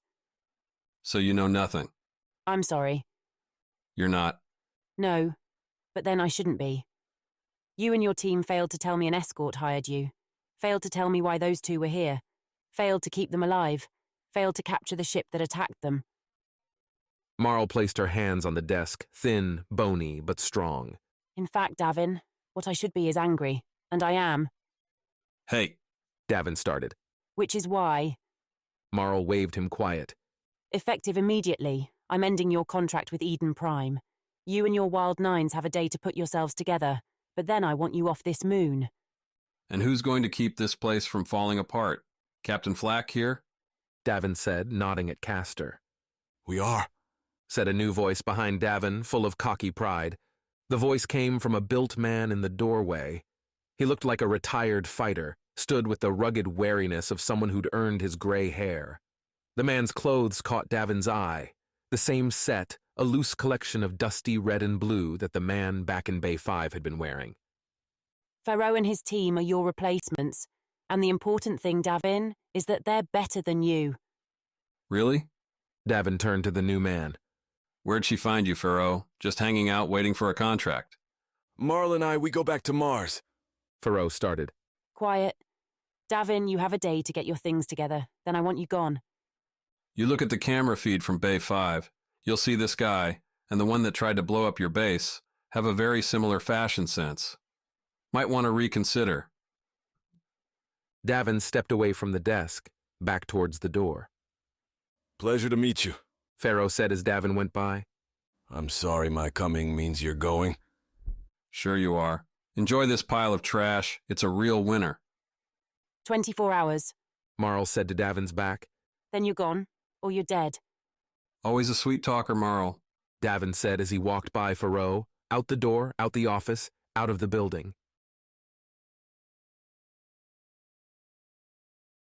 Chapter 10. Terms of Deception. As soon as the door shut behind Davin, Marl glared at Castor. You didn't catch the transmission. You didn't intercept it and warn Pharaoh that they had hired bodyguards. Castor, always the model of military training, didn't flinch under Marl's stare, stood straight, as though this was an official ceremony, like they weren't on a backwater world trying to scrabble for survival. Direct signals are almost impossible to intercept unless you're listening right in between them, Castor said, the even tone, the march of logic. Just once, Marl would love to see the man show emotion. What's done is done. We need to move on. My men are not police, Pharaoh said. They are now. Elisa asked me to take you in, and I've done that. You can do this for me. Eden Prime isn't big enough to cause much trouble. There is another problem, Castor said. The inspectors are dead, And Eden will want to know why. I suppose we can't tell them it was a botched assassination. Marl said. Or it was an accident that a ship turned around in a docking bay full of people and ignited its main engines. Sarcasm? Farrow asked Castor. I don't think either of those will hold up, Castor said, ignoring Farrow. The recording won't back them. The recording. Eden Prime was full of cameras catching everything, like everywhere else. They stored the recordings here. Video that could be altered. Nobody had even seen the playback yet, outside of Marl and Castor. There were no witnesses, only Davin and his crew, and who would believe a few hired guns when the evidence was so damning? We adjust the video, change it. The Red Voice has a specialist, right? For the media? We could do it. Quickly. Marl asked. Then she pointed to Farrow. For this to work, you'll have to arrest Davin. Prevent him from leaving. Then, when Eden's next force arrives, we can hand them their prize. I'll send the recording, Castor said. Farrow, give your men a few hours, then strike. Go, get them ready. Marl said to Farrow. Castor, 1 more minute, please. Farrow left the room. Davin won't let this play out. They will fight. We can't let them win. Call him. I don't like owing one man so many favors. Marl sat back in her chair, stared at her comm. You won't have to repay them. He'll be dead before he can collect. Let's hope so. Marl punched in the number, spoke the ask, and waited for the answer to cross a few million kilometers. Chapter 11. Bar Nights. It was way past her bedtime. The Jeopard's cockpit whooshed open in Eden Prime's 4th bay after 12 hours in space. Viola hadn't checked the route before she'd started, hadn't realized that she launched at the exact wrong time in the moon's orbits to make the transfer. Not that floating among the stars, Jupiter's giant bulk dominating the view, was a bad thing. Meditative, quiet. Especially when she'd made Pook turn itself off. Approaching Europa meant conversations with Eden Prime's flight control, along with a ship scanning. Viola slowed the Jeopard to wait in line behind 2 larger cargo haulers, rounded boxes with engines. When it was her turn, a bug-bot swarm surrounded her ship. Some blasted the Jeopard's small hold with X-rays. Others crawled along the exterior, tapping into the fuel line, probing the airlock to make sure there wasn't a hidden bomb or other undisclosed items. Required for security, but Viola's dad had spent more than one dinner complaining how the scans were an excuse to find more cargo they could tax. The landing into Europa was the easiest part, a matter of punching in the docking command to the Jeopard's autopilot and letting it handle things. Current practice frowned on any manual piloting, even prohibited it if the ship had an automatic choice available. The moment Viola touched down and popped the hatch, the dockmaster demanded coin for the slot. Viola paid a large chunk of what she had, and the dockmaster tucked the Jeopard away to the side of the bay, where it wouldn't interrupt the constant, more important traffic. How many messages so far, Puck? Viola asked as they walked the quiet corridor into the promenade. Only 10, but they're increasingly frantic. Your father's showing an impressive range of emotions. We're talking anger, sadness, desperation. Man deserves an award. He'll get over it. Eden Prime's curving central walk brought Viola by a hotel, and, wanting to drop her luggage, Viola swerved towards it. Greek architecture mashed with space-age curls, surrounding spotlights bathing the hotel in purple light. Cosmogora blinked at Viola on a scrolling pink neon banner. The price blaring out below in that same neon made Viola's stomach lurch. Classy place. Didn't hear you suggesting anywhere else. The human manning the desk looked like she was coming from, or about to go to, a party Viola would expect at a place called Cosmogora. She wore suit with sharp angles and flashing color, flipping hues whenever she moved. So distracting, it took Viola a few seconds to realize the receptionist was already talking to her. A room? The receptionist said, her tone a placating boredom. If you've got one. When the receptionist leaned to check her console, the entire suit flipped to blue shades, from ocean depth to cartoon teal. Viola bit back the urge to ask where she could get her own. Right now we've got plenty. You walk in an hour ago, you'd have to leave. The receptionist replied. It's like you're begging us to ask why. The receptionist glanced at the bot, raised an eyebrow, then looked back at Viola and waited. Why? Viola asked after a moment's awkward silence. Changing of the guards. Literally. Guess people aren't fans of murder, so we've had a lot of cancels. Shocking. Murder? With each drip-fed detail, Viola's eyes crawled wider and wider. Exploding spaceships, new arrivals burned alive in a bay by their own bodyguards. Perhaps Europa hadn't been the best choice. The walk and elevator ride up to her room was like taking a psychoactive trip through a madman's mind. Random artwork, picked from heaps of scrap metal and blasted with colors designed to clash with each other as possible, clung to the walls. The room itself wasn't much better. Its bed a sprawling mess of intermingled sheets, wraparound pillows, and a ceiling screen that showed a time-lapse birth of the universe on repeat. Viola turned that off first. Then, after dropping their stuff, they fled. What next? Puck asked as they stood on the boulevard again, the local time now edging into the deep night hours. We going to steal a bunch of stuff? Try to meet ruffians? Ruffians. Who taught you that word? Viola asked, walking the boulevard, away from the bays. The street wasn't crowded, but it wasn't empty. Wandering pockets of people shifted in and out of the mixture of starlight and multicolored lampposts. Conversations carried, but their words washed each other out, like murmurings across a cafe. The occasional burst from a ship lifting off bled light throughout the boulevard for a few seconds at a time. Most people, Viola included, were wearing coats, her breath misting with every exhale. I've been on a classic literature phase lately. But don't you know every book ever written?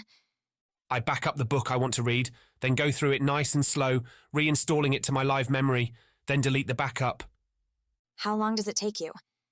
I've only finished 5 today with all our crap going on. Glad you're paying attention. Ahead, across the boulevard, an aggressive series of sapphire letters formed the bitter chill along with outlines of cocktail glasses. Her father never took her to the working bars on Ganymede for Galaxy Forge staff. Parties happened, sure, but to go into one of these places? By herself? Terrible plan, Puck said, following her look. Why am I here, Puck? Because you've made a horrible mistake. You're no fun. You programmed me. So what will you do now? Viola asked, starting towards the bar. It took a few steps, but then Viola heard the little bot, jets whirring behind her.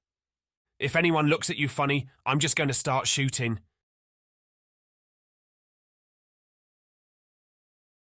Chapter 12. First mate, first round. Trying to find a booth big enough to fit Mox was a frustrating exercise. It was why, months ago, File had asked the owners of the Bitter Chill to tweak one for the Nines. In exchange, File promised they'd stop by multiple times a night to provide security. That the Nines weren't the peacekeepers of Eden Prime anymore hadn't filtered to local news yet, which meant the 6 of them could have at least one more night throwing back beverages and forgetting their problems. I can't believe you didn't see the engines coming. Merc, who'd swapped nighttime shifts with Trina, was saying to Opal. Classic maneuver to fry your opponents. Classic maneuver? Opal countered. It's a suicide move. That bay could have exploded. Everyone dead and the base heavily damaged. That's what I'm saying.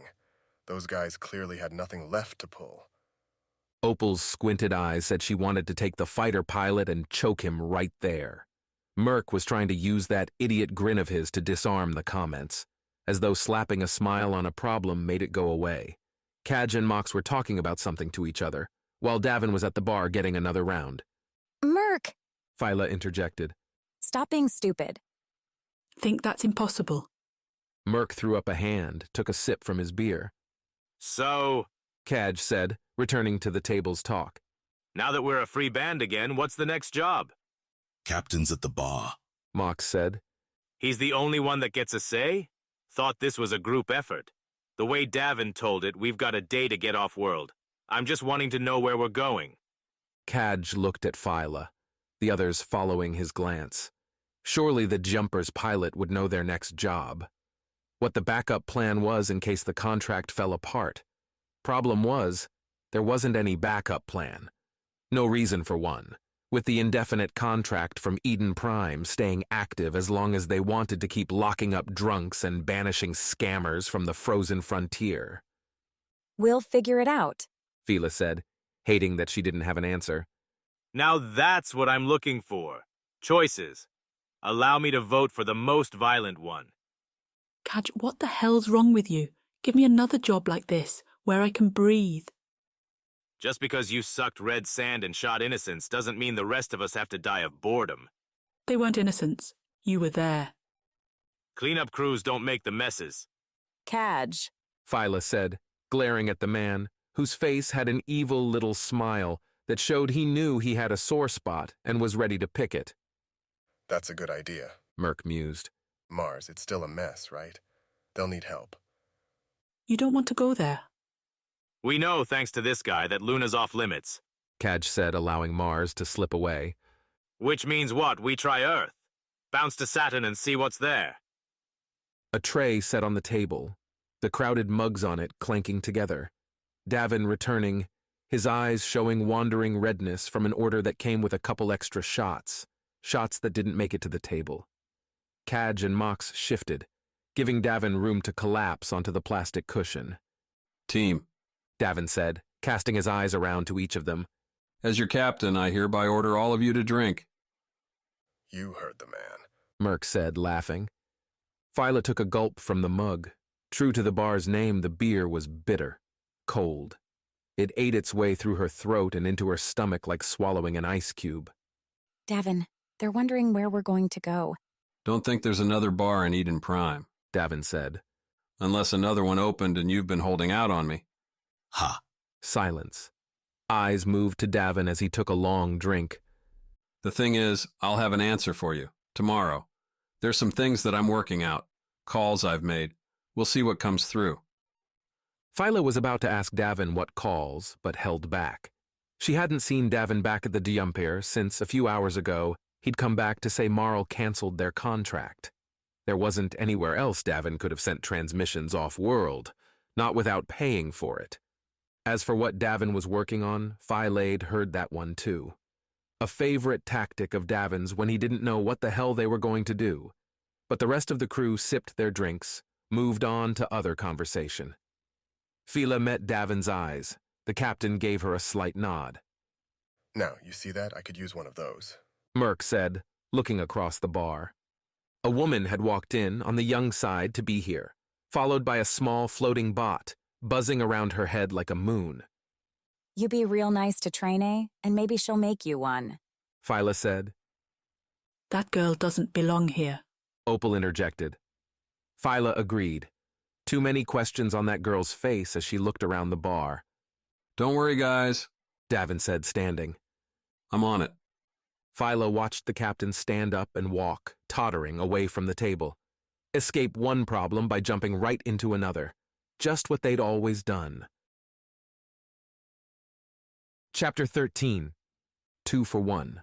The bitter chill had a vicious set of neon surrounding a double door that looked pristine.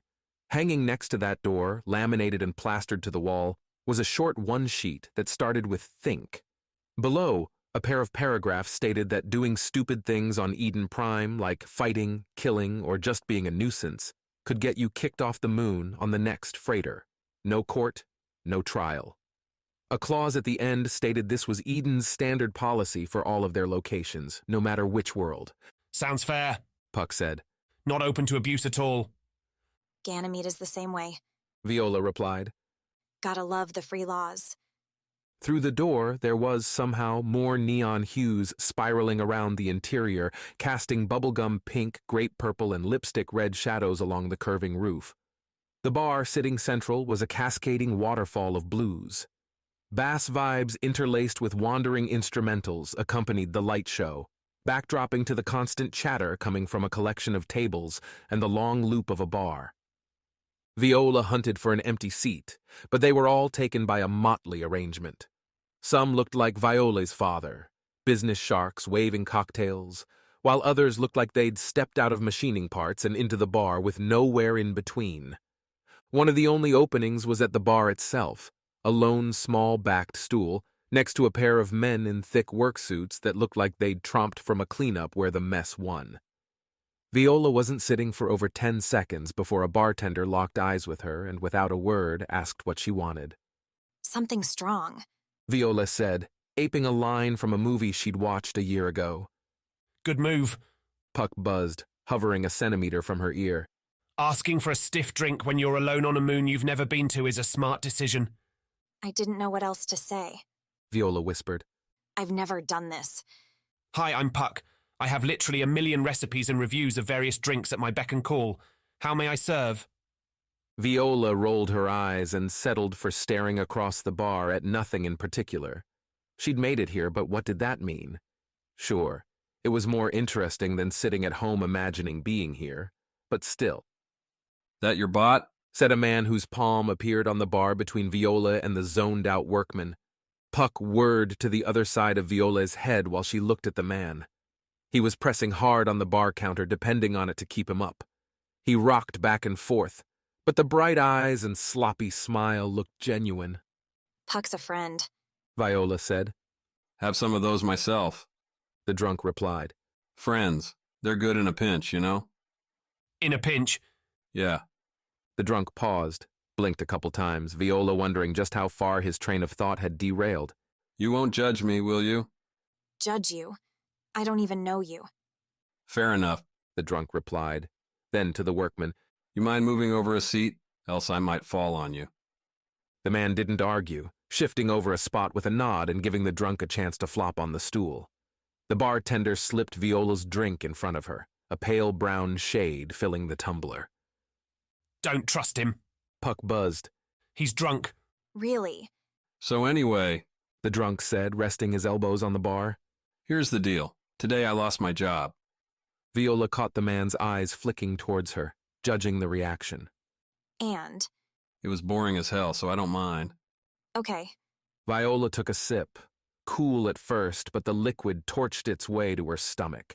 Viola found herself sweating, holding back a cough. Every ounce of concentration went into keeping the drink down, to not blowing it here, in this bar full of people who probably guzzled this stuff by the gallon. You can do it, Viola. This is the real world. Here's the kicker, and this is why, as you might be able to tell, I've been a little liberal with the drinks tonight, the drunk said, waving his finger in a circle towards the bartender. 2 people died today under my watch, burnt to a crisp. What was she supposed to say to that? Her father had talked about accidents in the plant. She'd had relatives who'd passed away. Didn't sound like that's what was happening here. The hotel receptionist and her comments about murders floated back through Viola's mind. Was this guy involved? And now my crew and I have, 22 hours or so to get ourselves off this moon. The drunk leaned in, as though compensating for Viola's caution. But here's the thing. I'm pretty sure she was in on it. The 2 people that died. She? Marl, the woman running this place. The drunk said, then lapsed into silence. The bar. Eden Prime, the man said, attempting to spread his arms and nearly knocking over his glass. Marl's a nasty piece of work. Don't go near her, is my advice. After another sip and shudder, Viola examined the drunk, noticing that he wasn't wearing the same workman's clothes as the others in this place. Not a suit either. More accessories, a belt with an empty holster. The comm on his wrist, a higher-end model. Who was this guy? So what are you gonna do? Leave it. Take off in the morning, tell Europa to go screw itself and never come back. You're not going to try and figure it out? The drunk started, took a drink, then turned to Viola with his hand stretched out. Viola took it, and the drunk gave her hand a single shake. Davin Masters, captain of the Wild Nines, the drunk said. I happen to like living, so no, I will not be trying to figure it out. Viola Alouette, and that sounds like you're being a coward. Davin laughed. You look over there? Davin gestured across the bar to a corner table where 5 others sat drinking. That's my crew. They'll go where I tell them, but that means I got responsibility. They die, it's on me. Davin leaned in again towards Viola. That's why, Davin whispered, there's going to be no grand investigation. A hand tapped Viola on the shoulder.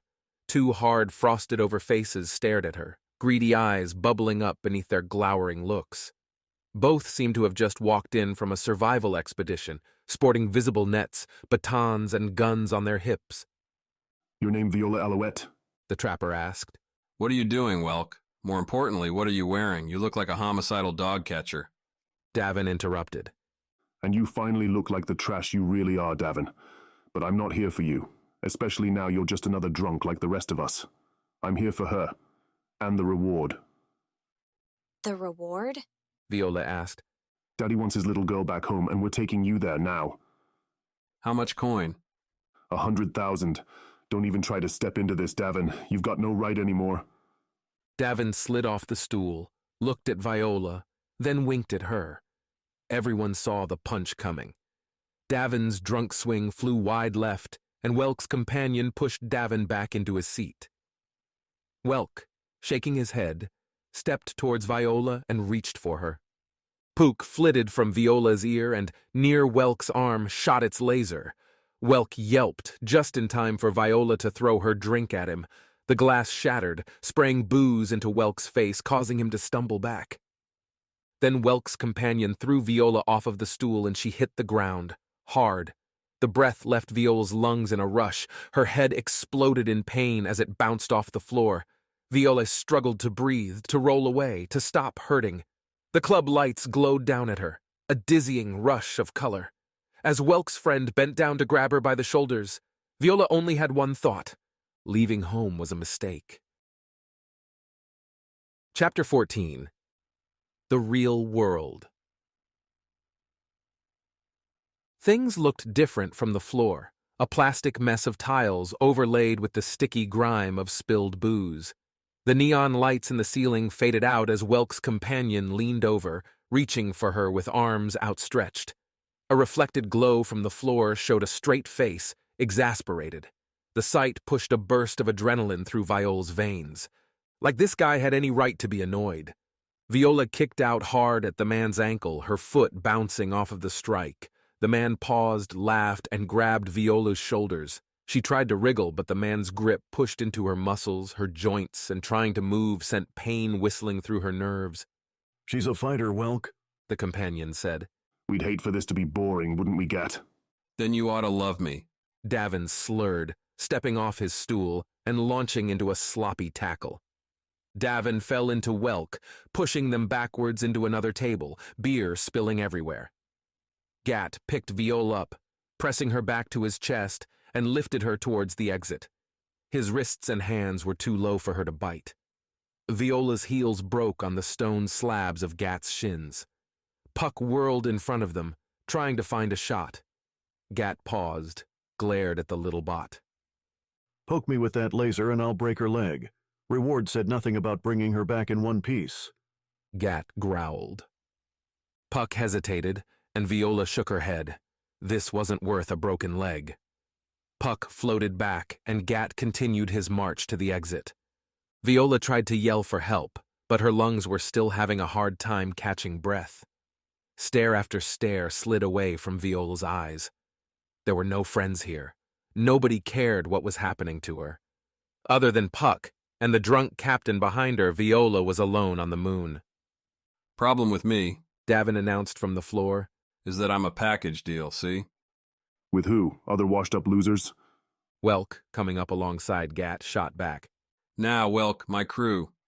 Viola didn't see the big man until Gat dropped her to the floor. She caught herself on the wall of the bitter chill and turned around to see the giant man standing over Gat, daring him to fight. The newcomer was one of Davin's crew, one of the bunch who'd been at the table a minute earlier. The giant man had ripples and bulges beneath his clothes, and not in the usual spot for muscles. As she looked at him, the man looked back at her, his face inscrutable in the shadows of the bar's lighting. "Now might be a good time to run." Puck buzzed next to her. Agreed. As she backpedaled, Viola glanced over at Welk, who was standing very still as a woman with lava-red hair pressed a jagged glass edge up to his throat. "Fila," Welk said. "You know this is just business." "Yeah, but now it's our business," the woman, Philae, replied. Welk raised his hands, and Phyla, after a slight press with the glass to remind the man how close his day had come to ending terribly, backed away. Viola turned to head out the exit and stared right at a grinning dude wearing a full flight suit. Now, lady, you weren't thinking of skipping out on your rescuers without even saying thanks, were you? The man asked. Thanks? Viola said, trying to get around him. She just needed to leave this place, right now. Merc, leave her alone. Another woman, sounding tired, said. She's scared enough without you talking to her. Viola felt a hand on her shoulder. Davin's head swung into view, his right hand sweeping up in a grand gesture. My crew, right on cue, Davin said, before running Viola through high-speed introductions. Between the lights, the adrenaline, and the growing realization that Viola's father had put coin on her capture, Viola barely kept track of the names coming her way. For as many times as we save your ass, Captain, it'd be nice to see a bonus, Kaj said, a beer in each hand. Keeping your captain alive is just part of the contract, Davin said, voice adopting a sage inflection and draping an arm over Kaj's shoulders. To warrant a bonus, well, you'd save me before the fight started. There's an impossibility, Phyla said, eyes rolling. Davin's been nice enough to introduce us to you, Opal said, leveling a very sober look at Viola. Maybe you can return the favor. Tell us why they were after you. Because I ran away and my father wants me back. Viola replied, adding her and Puck's names. The bot was hovering over her shoulder, tracking its camera on each of them. What Puck could do if they took Viola, she didn't know, but the little bot was trying. Putting a bounty on your own daughter? That's cold, Merc said. One way to get the job done, Kaj said. Enough money, he'll get her back. I'm standing right here. Stop. Go outside, said Mox, nodding towards the other side of the bar, where Gat and Welk were now talking to another crowded table. Safer. Nobody objected, and the group escorted Viola out of the bar. Viola was in the middle, with Mox and a wobbly Davin in front.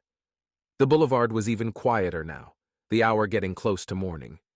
Exhausted, hurt, Viola still noticed the 10 people standing in the throughway, because they were staring right at her. Chapter 15. Fisticuffs. Oh, look at these bastards in their dirty reds and blues, matching uniforms like little kids. Kaj slipped his hands into his pockets, ran his fingers through his stunner mitts. The gloves took the kinetic energy off the punch and shocked the victim, blasting their nerves into a spasm. Kaj had seen their original owner knock jaws loose with the mitts, was scaring everyone in the place. Until he forgot Kaj was behind him. It would have been a shame to leave these toys. I get the displeasure of seeing you twice in one day, Pharaoh? Davin slurred at the lead trooper. Unfortunate, yes, Pharaoh said. It seems your circumstances have worsened. You are a murderer now. The captain was a lot of things, but Kaj knew he was too goody-goody to ever straight-up murder someone. Wasn't Davin's way. Wasn't Kaj's way either. Killing a man was fine, but doing it without a fight? Where was the fun in that? Murder is a new one, Davin replied, standing straighter. Where'd you hear that? Kaj noticed the new girl, Viola, was edging towards the back of their group, her little bot hovering next to her. Welk had been talking about a bounty, but here Davin was treating her like a new friend. Bet the girl's bounty would be able to keep them paid till they found a new job. He'd have to talk to Davin about it, assuming they didn't all die right here. You and your team killed 2 inspectors, the ones who landed here earlier today. Liar, Mox said. I have no wish to start our lives here with violence. Pharaoh continued, eyeing the big man. Come peacefully, and perhaps we will find redemption together. Kaj suppressed a laugh as a few of the troopers looked at Mox and stepped back. Cowards. Pharaoh, you seem like a good guy, Davin said, stepping forward. So, I'm sorry for what's about to happen. Kaj felt the smile as Davin threw the punch. As soon as Davin's fist connected, Kaj sprinted towards the closest trooper, his feet skipping across the floor, and then leaving it as Kaj dove through the air and hit the man in the chest. They fell to the ground, Kaj working his arms into the man's ribs, each jab knocking volts through the clothes. Flashes, White ones flitted through the air as Kaj moved the trooper's body to keep him in the way of the stunning lasers. The secret to surviving a scrum was to stay low. Go for the knees, ankles, stomachs. Throwing the first trooper to the ground, stunned into oblivion, Kaj rushed a pair of panicked enemies.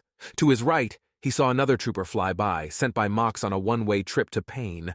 Only problem was that none of the nines had their real weapons.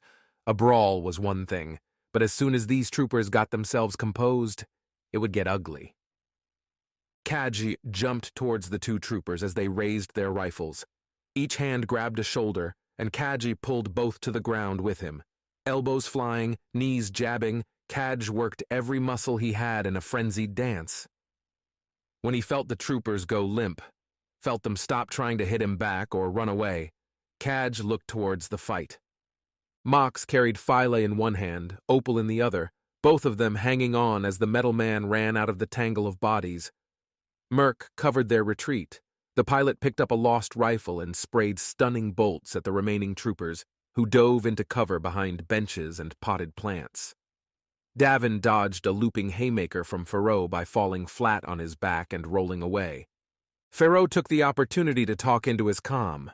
Kaj couldn't hear the words but could guess what was being called. The new girl was gone. "Back to the jumper," Davin yelled, scrambling to his feet. Mox broke into a run while Merc backpedaled, still shooting. Several troopers were coming out of cover, aiming their shots. The nines were going to get picked off. Nobody was looking at Kaj, though. A big mistake. "You're all a bunch of cowards," Kaj yelled, running towards the troopers. They turned as one, but the cocky jackasses overestimated his height and their shots flashed over Kaj's head, or singed it. The smell of burning hair breezing into his nose. Kaj hit the first trooper low, in the abdomen, bouncing off the charge into the next one. That trooper had his rifle pointing down, and Kaj grabbed the barrel, shoving the gun straight back into the trooper's face. 2 down. Kaj kept his legs pumping towards the third trooper and took his stun shot right in the chest. The lasers had no actual force, so Kaj kept moving forward even as he stopped feeling any of his muscles, like watching a movie where his head was the camera. The trooper that hit him didn't have time to get out of the way, and Kaj slammed into him, crashing them to the ground. Above Kaj, the great mass of Jupiter glowed in the sky, a fixed feature. Lights along the boulevard were coming up to simulate an actual solar cycle. Would have been pleasant if Kaj could have felt his own body. Trooper helmets, glazed and gray, poked into his vision, staring at him. Kaj tried to spit, but his mouth wouldn't work. Still, if the bastards were watching him, that meant they weren't chasing after the rest of the nines. Mission accomplished. The stun shot's effects hit fast, but also spread slow as they worked their way through Kaj's body. Lose the fun extremities first, consciousness last. Kaj felt his brain slag as Pharaoh came into view. The man was talking, words not making it into Kaj's mind. The view changed as troopers picked him up, carrying him somewhere, maybe to be shot or dumped out an airlock. But hey, at least he wasn't bored.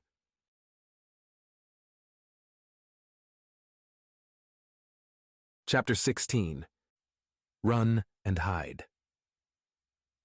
As soon as Davin's fist hit the lead trooper, Viola ran. Puck followed. "They're not even chasing you," Puck said, buzzing up alongside her. "Which, given the effort to rescue you from those clowns, strikes me as a waste." Shut it, Puck.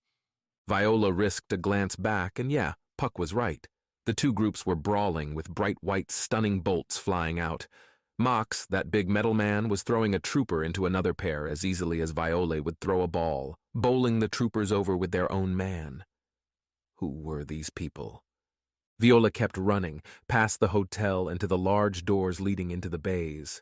Through those doors and past the ever-present cleaning and maintenance bots combing the corridor. Past Bay 1, Bay 2, and then Viola pulled up short.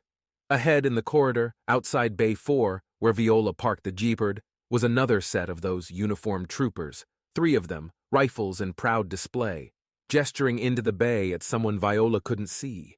One turn and they'd spot her. Are they searching my ship? Viola said, pausing by the open door to Bay 3. "Can't tell. Given your luck with people today, though, I'd hide." A single large cargo carrier dominated Bay 3. The ship looked like it had a disease. Modules sprouting from the original frame in blocky growths. Different paints coated the parts, as though the crew assembled the whole thing at once from a random collection. The ship's ramp was lowered, touching the ground. Open door at the top. If she stayed here and those troopers came by, she'd be caught. Viola started towards the carrier. You're not, Puck said. There's crates right over there. Hide. They'll see me if they come in here.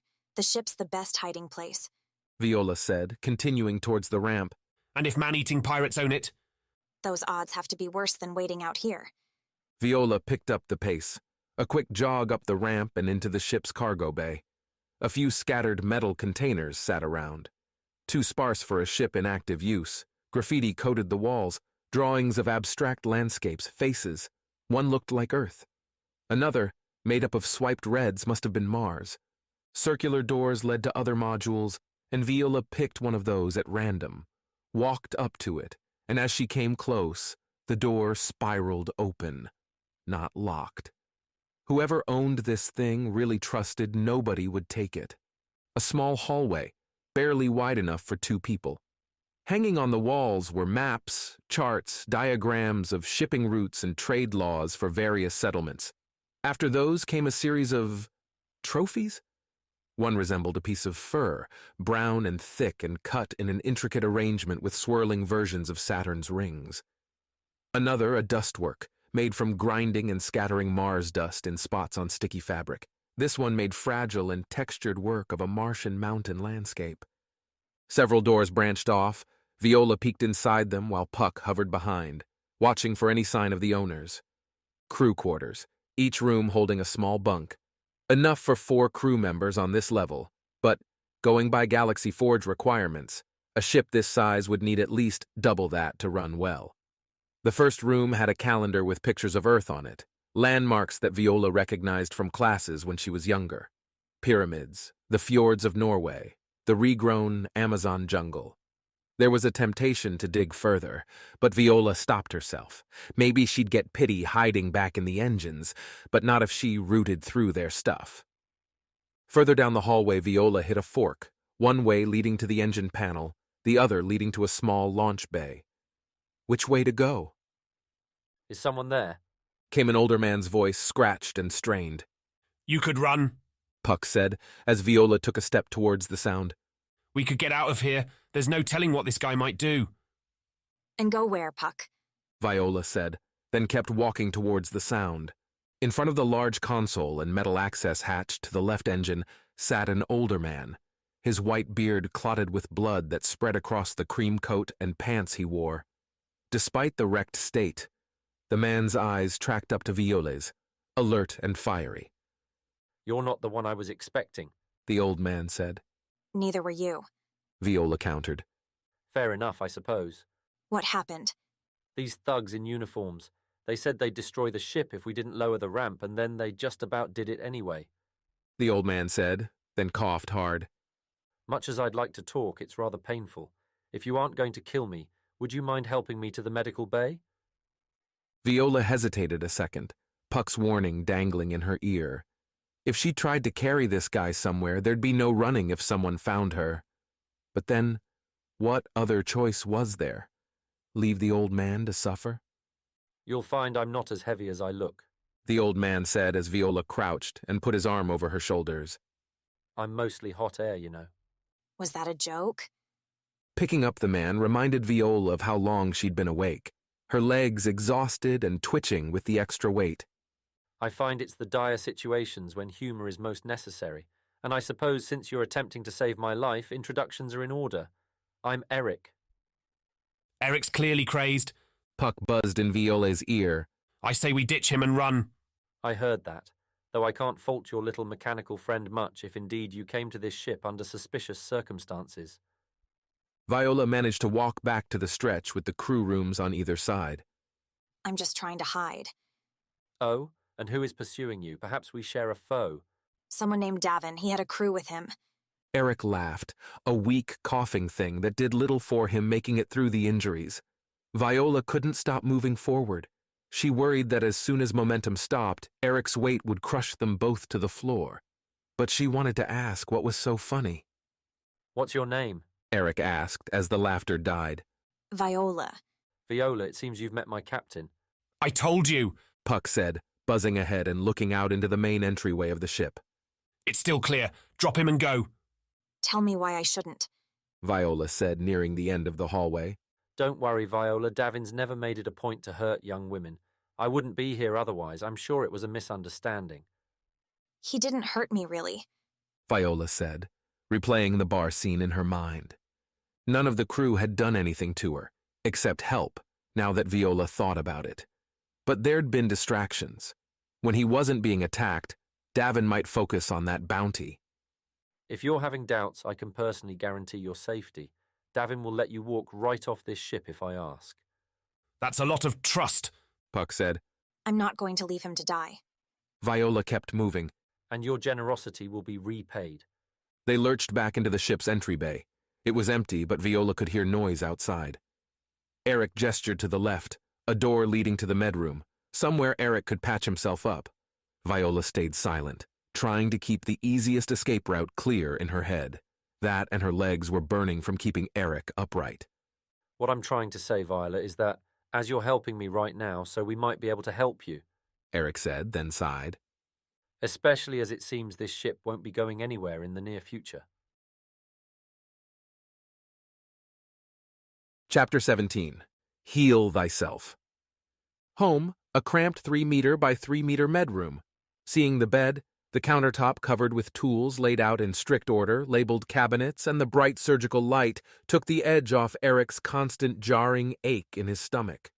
All of the equipment gained in bits and pieces. Junk here and there repurposed to keep the crew alive. Now it would do the same for him. Hopefully. I'll need you to put me on the bed, Eric said. Viola shuffled over to the thin-cushioned apparatus, a sickly gray plastic covering and yellowed rails forming the bed's accents. Viola twisted her body, allowing Eric to slip out of her grasp and fall onto the bed. The cushion felt cool, but then Eric had the hot stickiness of blood over the lower half of his body right now. It only made sense. Are you ready? Eric asked. I know I am asking a lot of you, but I think you'll be disappointed if you dragged me all this way only to have me expire upon this table. Guess we'll find out. Puck, can you run the diagnostics? Eric watched the little bot hover over the wound in his abdomen. With proper cameras, even small bots like Puck could measure a pulse, track his breathing and pupil dilation, among other things. Still, bots were at the mercy of their programmers. One error and the readings could be wrong, fatally so. Looks like a nasty fist fight, Puck said, buzzing around Eric and scanning him with its lens. And you didn't win it, Doc. I'm reading bruises all over the place. The blood from the mouth is coming from a split lip, nothing serious. But the stomach, ouch. Did you take a hard kick there? Did I? Possibly, Eric replied, hearing the sound of his own voice, its faintness alarming. The man's boots were sharp. That's what I'm reading. 6-centimeter laceration deep. Viola, that's where we need to focus. Viola stood up, glanced around the room. Talk to me, Eric. I don't know where anything is here. I'm sorry, my dear, but you're going to have to learn quickly. The scissors are in that top drawer on the left, along with the stitching supplies. But before you close the wound, you'll want to make sure that, Eric tried to stay focused, but the world decided to swirl, to dim and lighten at random. The blood loss caused the problems, but Eric hadn't seen this side in person before. Experienced the loss as his limbs. His mind started shutting down. It was horribly fascinating. Hey, Viola, he's crashing here. Since you want to help this guy, we have to move, Puck announced, the words echoing and fading, coming to Eric's ears from another world. Lift the shirt away. Eric felt his shirt being pulled, so sticky there around his stomach. A scissors snipped the fabric. It wasn't a good shirt anyway, Eric mumbled. The girl ought to know that so she wouldn't feel bad ruining it. Now what? Eric wasn't sure what she meant. The ache diminished, agony quieting to the smallest pinpricks. A bad sign. Come on, Eric, it's not time to quit yet. He forced his eyes open, focused on the bright light. I don't think he got that from a kick, Puck said. Looks like a knife wound. A knife wound. Were they talking about him? They might be. Back to the present. At least it looks clean, relatively anyway. Organs beneath look okay. We're just dealing with a lot of blood loss. Oh, is that all? Count your blessings, sister. Now let's get to stitching. The first stitch felt like a poke, a second poke. The girl moved quickly, a third poke. Every tiny lance through his skin felt like a stride towards life, a fourth poke. Lacing the skin together was always his favorite part. It meant the job was nearly done, and it was only necessary if the patient lived. A sign of success. The fifth poke was hard, sharp. Eric sat up. His eyes tracked down, saw Viola and Pook leaning over his stomach. Her hands, gloved, were so red. That doesn't look good. Just hang in there, Doc. We got this. The pokes continued, one after another. Eric laid back, darkness flashing at the corners of his eyes. But he held on to those pokes. Each one another rung in that ladder leading up to sanity. He could let go, fall back into that endless chasm. But then, when had he, doctor on a mercenary ship, far from the comforts of Earth, chosen the easy route? An infinity later, Eric's eyes fluttered open. An IV tube led into his front wrist. His stomach felt tight, the pain muted. Viola over in the corner, sitting in a chair looking dazed. The sound of boots on metal echoed through the ship, either the good guys coming back, or enemies here to finish the job. Ironic if it was the latter. All this to save an old man just to have him gunned down. The door to the cargo room opened, and Davin's face appeared. "You alive, Eric?" Davin said, stepping into the room.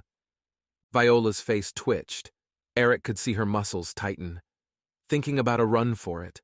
The little bot was out of sight, no doubt planning some sneak attack to buy the girl some time. Thanks to Viola here, yes. Davin glanced at Viola but continued to Eric, looking over the stitch work and the IV. "Not bad," Davin muttered. "What's your timetable?" A few hours, maybe less. "We're going to move in 20, after everyone gets geared up." Move. They have Trine and Kaj now. If we want to get the jumper off the ground, we'll need Trine back. Of course they took Trine. Of course he'd been unable to prevent it. I'm sorry, Davin. Not your fault. Now, Viola, what are we going to do with you? Chapter 18. What It Takes. Davin walked Viola out of the med room, had her throw away the bloody gloves and shut off that blinding light so Eric could sleep. The central hold was empty, the others getting a hot minute to take a breath before the real fun started. Looking at the painted walls of his cargo hold, Davin realized his vision wasn't swimming anymore. He wasn't listing from side to side. Amazing what getting punched and shot at will do for sobriety. "So what are you running from?" Davin asked. Viola and her floating bot shied away from him, her back to a wall. I'm not running. "Oh, really? Just came alone to this frozen hellscape of a moon as a vacation?" Behind Viola, painted on the wall, was one of Mox's works. The gray towers of the lunar surface, a dot of blue in the sky for Earth. Always amazed Davin how the big man kept perspective. I was bored. It sounds stupid, I know, but that's what it was. "You're talking to a guy who just started a fight with the police. Stupid is very familiar." Davin let her have the wall, stood a meter away in the room's center. Spend enough time on a spaceship and personal space gets to be a big deal. "See, what I'm trying to find out is whether you're a problem or an opportunity. Why don't you help me?" I'm not trying to be anything. Viola replied, folding her arms and staring at the ground. "So you're open to ideas then?" The girl looked up at him. Damn it if Davin wasn't a sop for a hope-filled face. Phylish should be here, ready to throw the cold bucket of reality on the star-faring fantasy Davin was going to offer. "I'm not a fan of bounty chasers. Those guys at the bar. It'd feel good to stiff them. Take you out of their reach." Meaning what? Viola was looking Davin dead on now. Good. The girl had a spine. "Meaning I'm not a fan of freeloaders either, or rich kids that don't have anything to contribute. You want to ride with us, you have to make it worth my while." Who says I want to come with you? "You don't? I'll let you walk off this ship right now. Ramp's right there. Take your chances with Welk. He's real nice once you get to know him." The bot buzzed Viola's ear. Davin didn't eavesdrop. If he was reading the kid right, if she had the guts to fly here on her own and walk into that bar tonight. That man back there, the one you punched, he called you murderers. The words hung in the air, the silent question tied to them. What do you think? We look like a bunch of killers to you? Puck ran your name. There's a charge. Let me guess. From today? Viola nodded. A universal free laws registry synced recorded crimes in a database across satellites available to anyone. People looking for coin could chance bringing someone in for the reward. Otherwise, free law signing cities would arrest anyone on the list. What did they put us? 300,000. Viola said, and Davin couldn't stop a whistle. An amount over 5,000 brought the hunters out from the shadows. This high, the nines would attract the real rough customers. We must be dangerous then. How about before that? Anything? Nothing like this, small stuff. See, we're harmless. Huh? Look, Davin said, I was where you were, stuck in a place I didn't want to be and offered an out. We need another member. I'm not a mercenary, Viola said, spreading her arms as if to show she wasn't carrying a dozen weapons. Did you program that bot? Davin nodded at Puck.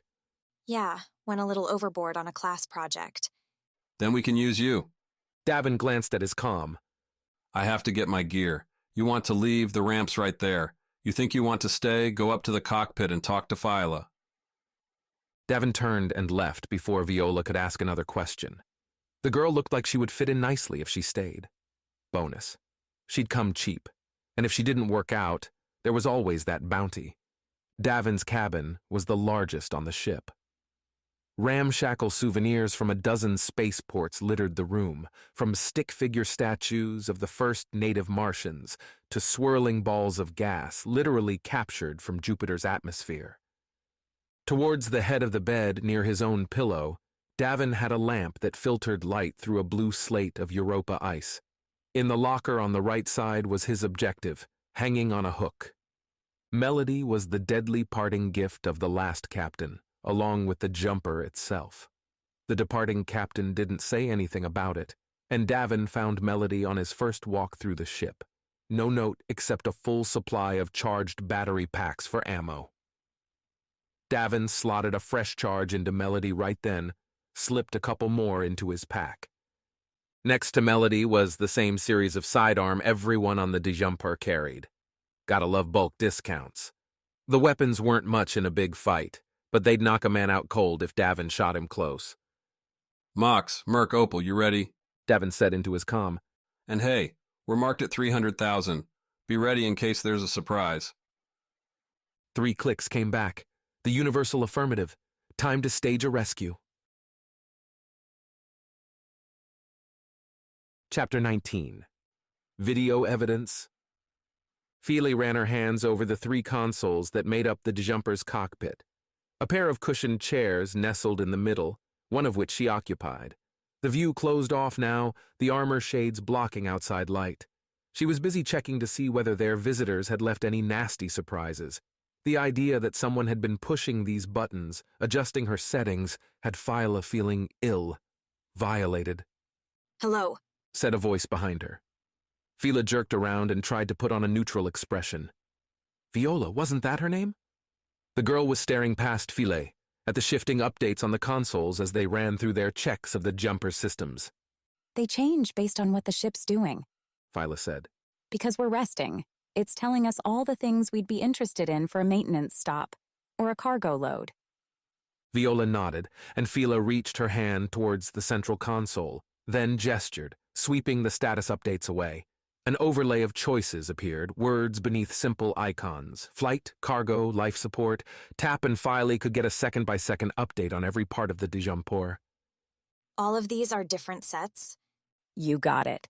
Davin trusts me to keep the jumper running, and I start by keeping the systems as advanced as possible. It's how we know that if we tried lifting off, even if we could get the outer bay door open, they blocked the cooling systems. We'd be in the air a few minutes, then the engines would overheat. We'd be a firework. Is it because they think you killed somebody? Maybe, Phyla said, watching the life support checks come back green. One system that wasn't sabotaged anyway. I think we're being set up. For what? Eden's upset they lost a pair of inspectors, so Marl pastes us with the blame, why they canceled our contract. But what I don't understand is why Marl gave us 24 hours to leave and then ambushed us outside of a bar. Then tried to kill our doctor and kidnapped our mechanic. She changed her mind. But why? Phyla bit her lip. Eden was a business, an entity that moved slow and evaluated all the options before targeting the most profitable one. Why shift out a security contract so fast when evidence was on the Nine's side? So, Viola said. Davin said to come talk to you if I wanted to stay. He tell you why? To come to you? No. Watch this. Phyla waved a hand over the center console and the display shifted up and appeared over the closed windshield. A much larger screen. Tapping an icon of a camera, the panel shifted to a display showing several recordings taken over the last few days. The first box listed a time only a few hours old. Philae touched it and the video played. Trinae, a tiny spitfire with blue hair, her color of the month, knotted into a bun, was digging through a supply container in the jumper's main bay. A few seconds in, Trinae paused in her rummaging and glanced towards the ramp. The angle caused the back of Trinae's head to face the camera, the boarding ramp visible on the right side of the frame. That's Trina, Phyla said. Our mechanic. There's no sound in these, unfortunately, so I have no idea what she's saying down the ramp. Trinae edged closer to the boarding ramp, and then jumped past it to the control panel on the wall. The mechanic pulled a small lever, and the boarding ramp retracted. On the low edge of the ramp, an arm appeared, then a head. A trooper climbed his way up the ramp as it swung closed. Trina saw the guy too, and reached back into the crate for one of the metal tools. Holding it out in front of her like a club, Trinae backed away. You think she's running, but Trina knows every inch of this ship. That panel there, put enough weight on it and it'll give. Just a bit, but enough. The trooper took a step towards Trina and stumbled as his knee dropped farther than he expected. Trina leaned in, swinging the metal club. The trooper moved his left arm in the way, taking the hit and falling right. With his other arm, the trooper pulled out a small object that flashed. Trinae froze, the club dropping from her grip. She fell after it, lying on the floor. She's only stunned.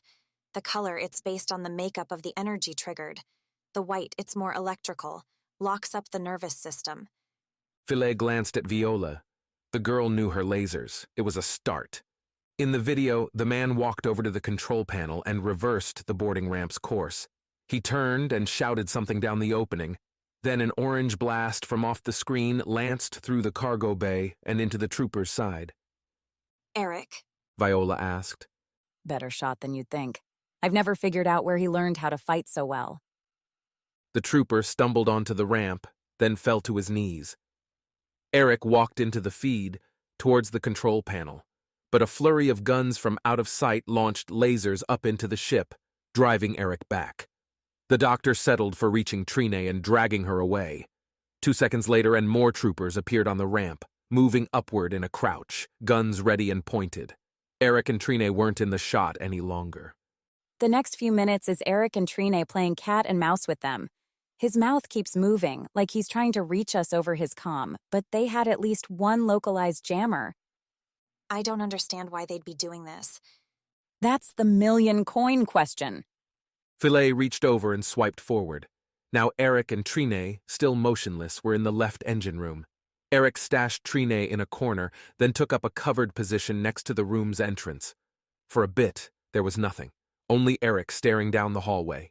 Then something made him jump, and Eric looked back at Trina, closed his eyes for a breath, then leaned around the corner and fired. Eric kept shooting, targeted and steady, until the gun flashed a red laser, a marker that there was only one more shot left.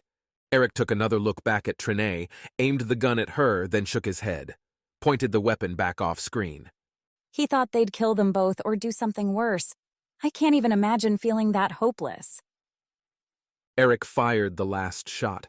A chorus of replies blasted at the doctor, who ducked away from the lasers. Then a few troopers ran into the room, grabbing Eric and throwing him against the engine housing. When Eric tried to throw a punch, one of the troopers kicked the doctor in the stomach. Phyla paused the video there, then wiped it from the cockpit display. You don't need to see the rest, Phyla said. So they took Trine but left Eric. Maybe they thought he would die anyway. So they compromised our ship, all while we were out at the bar, helping you. Wait, this wasn't... I know it's not your fault, Philae said, looking away. But we should have been here helping them. What are you going to do? A speaker on the left console crackled. Davin's voice came over, telling everyone to come to the cargo hold. Phyla patted the sidearm hanging in a holster on her chair. We're going to get our friends back. Chapter 20. Rescue Mission. Opal sat on the bench sipping coffee and watching the morning shifters heading into their stores, offices, wherever. Across the boulevard was the one place Eden Prime built to house any offenders it couldn't immediately banish. 10 cells, laser-locked and arranged in a circle. A lot of effort for drunks that needed sobering up. Getting here was too expensive to risk doing something stupid enough to get exiled. A trooper stood in front, holstered gun visible, though the man spent most of his time staring at his comm. You think that's where they took Trine and Caj? Davin's voice came over her comm. I'm going to get a better angle now. See if I can spot their heat signatures. Opal said. The prison jutted out from the wall of Eden Prime, stretching to the center of the boulevard that ran the course of the station. The outside walls looked 3 stories high. Automated security meant nothing so old-fashioned as guard towers stood on the ramparts. Above the front door sat a row of windows looking in at the prison's command center. Tinted, the windows prevented anyone from seeing what was happening inside, but gave a clear view out. A problem for most would-be spies. Opal, however, preferred to play with the less visible spectra. With a twist on the left lens of the goggles sitting on her face, Opal tweaked the view to capture infrared rays only. To save on heating costs, Eden Prime built the ventilation to leak into the boulevard, filtering out towards air scrubbers in the ceiling and floors. The prison leaked plenty of heat straight towards Opal, and the 2 bodies working consoles in the prison command center stood out in red. The hallways behind, where the cells sat, were murkier. Body heat blended with other sources to make a hazy picture. Can't tell for sure, Opal said. If I had to hunch it, though, I'd say they aren't creative enough to put her anywhere else. Calling for a break-in on a hunch isn't exactly my favorite thing. No time for anything else. Make the call, Captain. Opal braced for a snap back, a reprimand. Attempting to order a captain on Mars with that tone would have had her getting crap assignments for a week. Possibly worse. Have to roll the dice sometimes. Get set on the entrant, Davin calmed. We'll be there soon. On it, boss, Opal said. This wasn't Mars. Remember that. Now, get in position. Not that there were great sniping options in the open boulevard. The closed store behind Opal had a second story and a few windows. Perfect, if only she could get in. The one window on the first floor peered into a blank interior, everything of value removed to pay the owner's debts. Still, Opal figured the window tied into the station's alarm network. A smash, and she'd have troopers swarming her within a couple of minutes. The door, however... Opal stood and went to the door. The flat metal sheet had a red light on the right. Keycard access, programmed to allow the new owners in, and nobody else. Thing was, the Wild Nines had cards that gave them emergency access anywhere, necessary if they were policing the whole station. Opal still had hers. Maybe they hadn't been deactivated yet. Can I help you? Said a man's voice behind Opal. This store's closed, and I noticed you've been out here for a while. Sorry, I used to come here. I was trying to figure out why it was shut down. Sure. I scanned you, and it looks like you have quite the weapon in your pack. Want to talk about that? Opal stared at the trooper. No, I don't think I do. Too bad, because I'm going to have to confiscate it. Not allowed on Eden Prime. That's Eden for you. Always changing their rules. Opal said, slinging her pack off of her back. Can I get it back when I leave? I'll submit it to holding. When you leave Europa, you can go ask for it from them at the entrance to the bays. You don't cause any problems, they'll give it to you. The trooper said, keeping one hand on his sidearm. The trooper wasn't accosting her, the guy was only doing his job, which made the next part tougher. But random chance had no mercy.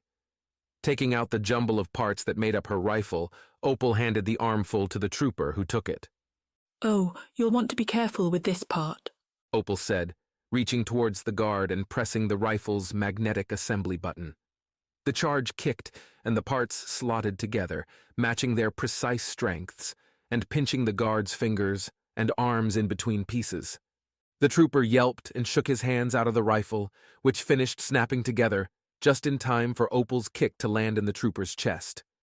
The guard fell backward to the ground, groaning, and Opal reached for the rifle. As her hand came close, a bolt screamed from the prison and glanced off of the floor in front of her. Screams rang out along the boulevard as people ran away for cover. Opal dove, rolling behind the bench and sneaking a look at the prison. The tint across the windows had changed color, a filter to let the lasers through. Behind it, at least 2 more silhouettes aimed at her. Captain, about that help, Opal said into the comm, her eyes tracking to the rifle sitting meters away out of reach. Yeah? Davin's voice. I'll take it now. Chapter 21. Outnumbered. The guards didn't bother shooting at Opal behind the bench. Not that the metal was much protection, but the troopers were probably waiting for their friends to flank her. Opal could see the one she'd kicked climbing back to his knees, favoring his hands. Opal reached into her waistband, along her inner thigh to where, wrapped around, was a beam knife. Her fingers flipped the tiny latch, and the band curled around itself, rolling into a small cylinder and clicking together in her waiting hand. The knife emitted a small, direct laser a few centimeters out in front, good for poking an eye out or severing ties. Davin, Opal said into the comm. Where are you? On our way. I have a little knife and a bunch of troopers with guns coming. I wasn't planning to die today. You won't. She'd hold him to that. The front door to the prison opened with the audible whoosh of air moving from one spot to the next. Opal peeked through the gaps in the bench, saw 4 troopers running towards her, and took a deep breath. They'd be on her in a 3 count. Opal watched the shadows on the closed store, broadcast there from the prison's bright lights. 1. The tops of the troopers' heads appeared, rising up the wall like ghosts. Their boots hitting the boulevard's floor made a hollow pattering. 2. Beneath the noise, Opal thought she could hear them talking to each other. The shadows split, a pair to the bench's sides. Close now. Opal tensed her legs, shifted her feet to give maximum lift. A single chance at surprise. 3. The first guard, sliced by Opal's beam knife in his hands, yelled and backed away. The other 3 paused, keeping a meter of distance between them and Opal, who stayed at a crouch behind the bench. It's just a knife, one of the troopers said. Stunner. As though flipping a switch, the troopers seemed to remember that they had that setting on their guns. Opal, watching the shadows, saw the trooper behind her slip the gun from his holster. In a single motion, Opal turned and swung her right arm around, letting go of the knife just as her arm passed the apex of her swing. The beam blade turned in the air for a second before bouncing off the trooper's face, hilt first. Crap, Opal said as the trooper guard rubbed his mug, looking confused. The other 2 guards grabbed and pulled Opal to the ground. The binders went on, clasping around her wrists and dialing to a tightness that prevented movement but still allowed circulation. One trooper pressed her face hard into the floor, the icy metal biting up through her cheek and into her teeth. And then, the pressure vanished, as the trooper pulled Opal to her feet, turned her around to face him. I think I recognize you, the trooper said. You're one of the Wild Nines, right? Opal said nothing, stared at his face. Breathe. Ignore her racing heart and pumping adrenaline. Stay calm. Hope you called your friends, the trooper continued, a loopy smile crawling on his face. Sooner we nab all of you, sooner we can stop trying so hard. You're in way over your head, Opal said to the guy pushing her. Says the one in cuffs, the trooper retorted. Opal's comm buzzed, a single clicking noise. Not for long, Opal muttered. Chapter 22. Dashing. Merc saw the prison's bright lights flooding into the boulevard and, as he ran, pulled 2 small discs with rubber caps in the center from clasps on his belt. Pressing the button on each one, Merc primed the discs, sending electric current running wild. As Merc continued around the curve, the scene came into view. 5 troopers, 1 a meter away from the prison door with Opal in tow. The other 4 standing around, watching, weapons holstered, at ease. Hoped they liked surprises. Still in stride, Merc sidearmed the 2 discs, releasing the buttons as he threw. The discs bounced and slid along the ground towards the 4 troopers. A hot second after that, as the troopers were looking at them, the grounding rubber on the discs retracted, and lightning struck. Charged bolts leapt at the troopers, arcing through the air and into their guns, their hands, into any possible conductor to try to reach the ground. Lightning struck the 4 troopers in milliseconds, overloading their nerves and causing them to collapse, twitching. The trooper holding Opal stared open-mouthed at his companions and kept his mouth open as Opal elbowed him in the stomach, then turned, sweeping low with her leg, and tripped him. He hit the floor hard and didn't bother trying to get up. Merc caught up to his discs, their currents discharged and sitting inert on the ground. The surrounding troopers moaned, eyes closed and curled up, nerves still twitching. If the residual shocks worked as advertised, these guys should be out for the next 30 minutes or more. Am I awesome? Merc said, grabbing the discs. 'Cause I think I'm pretty awesome. The laser from the prison window caught Merc full in the chest. The blast's burning sensation spread through his body, fire crawling over kindling. Nerves roasted. His arms and legs went numb. Merc fell to his knees, trying to put himself back together. There were things he should be doing. Should get up, cut Opal from those cuffs, should get the second disc and then break into the prison. Save Trinae. Oh man, Opal would be so pissed he'd been shot, always telling him not to show off.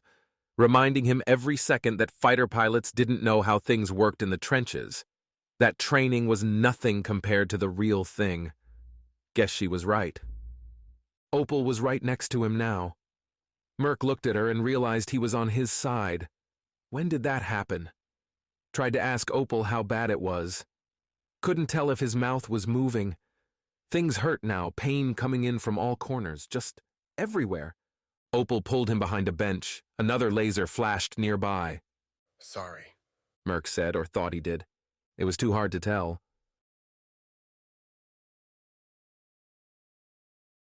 Chapter 23. Assault Tactics. Davin didn't want heroes on his crew. They tended to get themselves shot and ruin it for everybody. If Merc wasn't so damn good in a Viper... Davin and Mox moved along the outside of the prison building, working their way to the front door.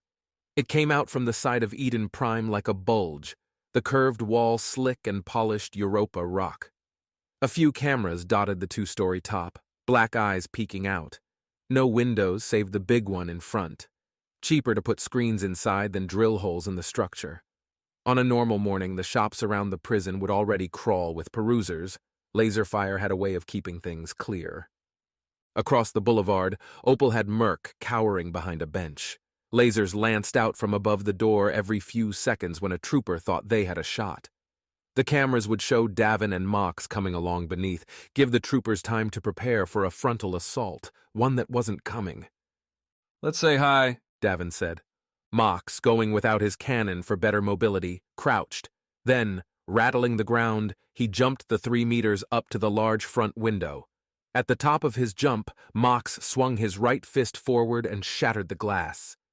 The big man sported thick work gloves, meant for welding spaceship hull together, and good at keeping those hands safe from the razor-sharp shards that scattered. Davin stepped to the side as Mox crashed down, glass shattering all around him. An impressive move. Davin ought to look into one of those exoskeletons. For now, though, he'd have to make the throw with his puny human arms.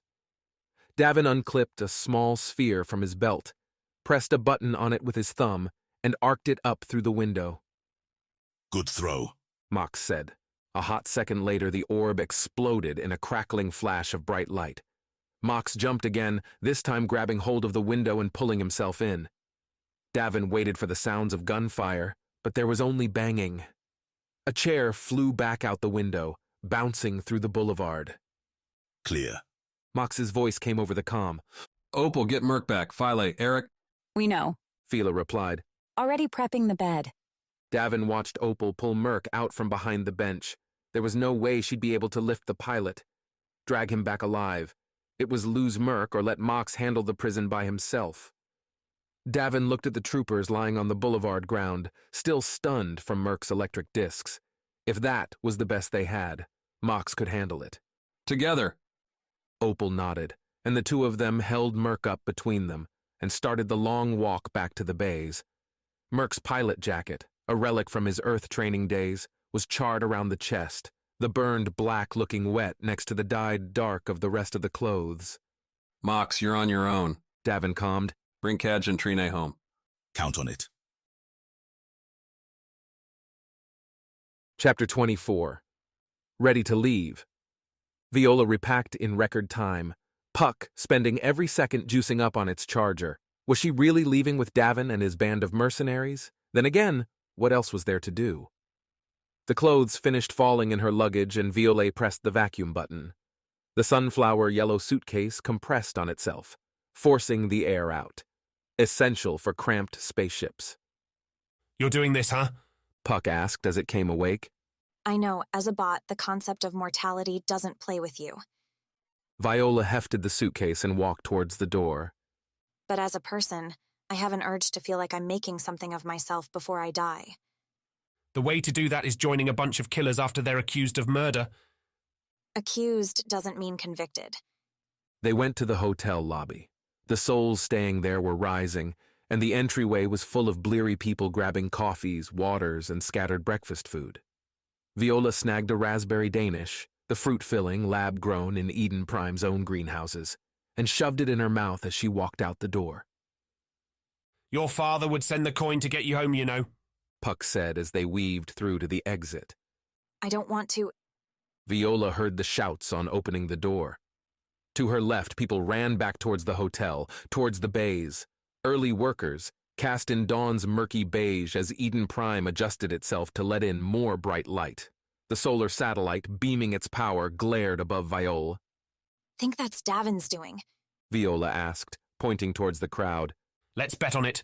If it's them, you go home. If it's not, I'll shut up. Tempting, but we're going the other way. Viola moved towards the bays.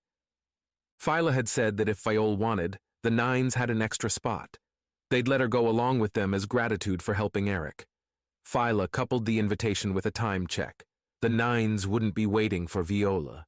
Once they were in space, Viola would send a message to her father. Tell him where he could get the Diepard. Their ship's broken, remember? Puck said, gliding along behind her. I'm an engineer, and you're full of all of human knowledge. Can't be that hard to fix. I will play that back to you when it blows up in our faces. That happens, I probably won't be around to hear it. A few minutes' walk brought them to the main bay doors, crowded with bots and people shuttling goods in and out. Conversations spread about a fight, but their tones were curious. Less worried than amused at their friends who'd stayed home for fear of a stray laser. As Viola walked through the main doors, a man wearing a tall, thick coat and wide-brimmed hat brushed against her going the opposite direction. The contact was hard, no give, and Viola stumbled to the side. Hey, watch it, Puck said, buzzing near the man's head. The man paused, and Viola noticed that though he was leaving the bays, he wasn't carrying anything. No luggage, at least nothing outside of that coat. His head turned, and in the shadow cast by the brim of his hat, Viola could see a wild grin. The man's teeth shone, gleamed in the light. Never mind, Puck, I'm fine. The man stared at her for another second before jerking forward and walking away. What's up with that guy? Don't know, don't want to know. Now let's go before anything else happens. Chapter 25. Prison Break. Jumping into the command center, Mox found the two troopers, Davin incapacitated with his flashbang, were stumbling around, holding their ears. Mox walked up to the first one, took the sidearm on the ground, swapped it to stun, and blasted him in the face. The second guard tried to run away, but tripped on a chair and fell, smacking his head on a console and falling dead still to the floor. Mox checked, still breathing. Clear. Mox calmed. Leave them alive. Davin's command as they left the jumper. They think we're murderers. Let's not prove them right. But these troopers, they had already shot Merc, taken Trina and Cadge, sabotaged their ship. Mox wasn't sure when the line to kill was crossed, but the troopers should have crossed it by now. The door to the command center opened. Another trooper. What the hell is going... The trooper said as she stared at the shattered glass. Mox blasted her with the stunner. Taking 2 quick strides, Mox caught the woman as she collapsed. On her belt dangled a red key card, one of those that could open a cell. Mox tore the card off, set the woman in a chair, and went hunting for prisoners. The main hallway on the first floor wrapped around the prison like a circle, with cells every 4 meters. The first 3 were unoccupied, their laser gates sitting open, spare beds unruffled. As Mox approached the 4th, around a bend in the hallway, he could hear a pair of guards talking, debating whether to run or fight, to keep the prisoner. It wasn't their choice. Mox didn't so much step as bound around the curve, using the exoskeleton to run nearly 2 meters astride, so that when the troopers turned to see what was coming to wreck them, any fight was already lost. Mox struck the closer guard with his shoulder, leaning into the charge, and knocked the trooper into his comrade, sending them both spilling to the ground. The cell to the left held Trine, lying on the bed, but only her. Where is the other one? Mox said to the cowering guards. Short, angry. We don't know. The trooper Mox hadn't hit said, holding his hands out in front of himself. She's the only one here, promise. Are you lying? Mox stood over them. The panic in their faces told more truth than their blubbering denials. Then run, and I will not break you. Both of them, the one Mox hit going gingerly, rose to their feet and ran. When one tried to keep his gun, Mox reached out, grabbed the weapon, and tore it from the trooper's hands. Mox slammed the gun into the wall until it was little more than broken plastic. The only sound after that was their boots pounding the floor. Mox pressed the card to the cell door, and the laser gates cut off with a fizzle. On the thin bed in the cell, Trina lay unconscious, still stunned, still breathing. Mox picked her up from the bed, blanket and all, and walked out. Chapter 26. Not gone yet. Davin and Opal held Merc over their shoulders and ran back towards Bay 3. I have Trine. Mox calmed. Cadge is not here. Mox, Opal said. Don't forget my rifle. I'll get it. You'll owe me. Can't you get another? Davin asked Opal between breaths. You make me leave it. You buy me a new one. How much do they cost? Opal said the amount like a curse, and Davin replied in kind. Davin. Filet's voice over the comm. What's the status? Mox has Trine, and we're coming home. No Cadge, though. Is Eric better? He's moving, but it's not good. Then read up on laser burns, because we're going to need a doctor. The doors to Bay 1 and the shipping corridor loomed large in the growing morning. Yellowed lights projected on the large, dark gray slabs that would move aside when Davin approached. Eden branded the doors with the intertwining greens that made up their logo, echoing to rainforests Davin had never seen. The entire plaza was empty, not a good sign for what should have been a busy rush of morning liftoffs. A worse sign? The bay doors didn't open when they approached. Ah, crap. Figures, Opal added. Philo? Davin calmed. I need you to see what's holding the doors shut to the bays. We can't get in. We don't have access to Eden Prime's internal network anymore. They cut us off when... That ever stop you before? We need these doors open now. Okay, I'm on it. Setting Merc near the edge of the doors back against the big bay walls, Davin handed Opal his holstered sidearm.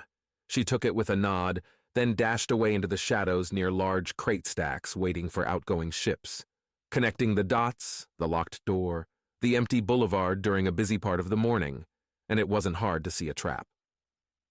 Davin Masters! Faro's voice poured out of nowhere. We meet again, and this time it will not go well for you. Davin tried tracing the sound, but stopped when Faro walked out into the boulevard, keeping room between them. He must have been waiting in a store. More proof they were triggering a trap. Davin hated traps, especially when he was caught in them. Great. Glad to hear it. I appreciate the attitude, Faro replied. More fun to wipe a smile off of a face than a frown. Faro raised a hand and Davin felt something drop on his shoulders and knock him to the ground, breath flying from his lungs and a sharp crack sounding in his chest. His face kissed the floor. The hell was that? Oh, I'm sorry. Did that ruin your comeback? Then I think what happens next will leave you at a total loss for words. Don't think comedy's your thing, Faro.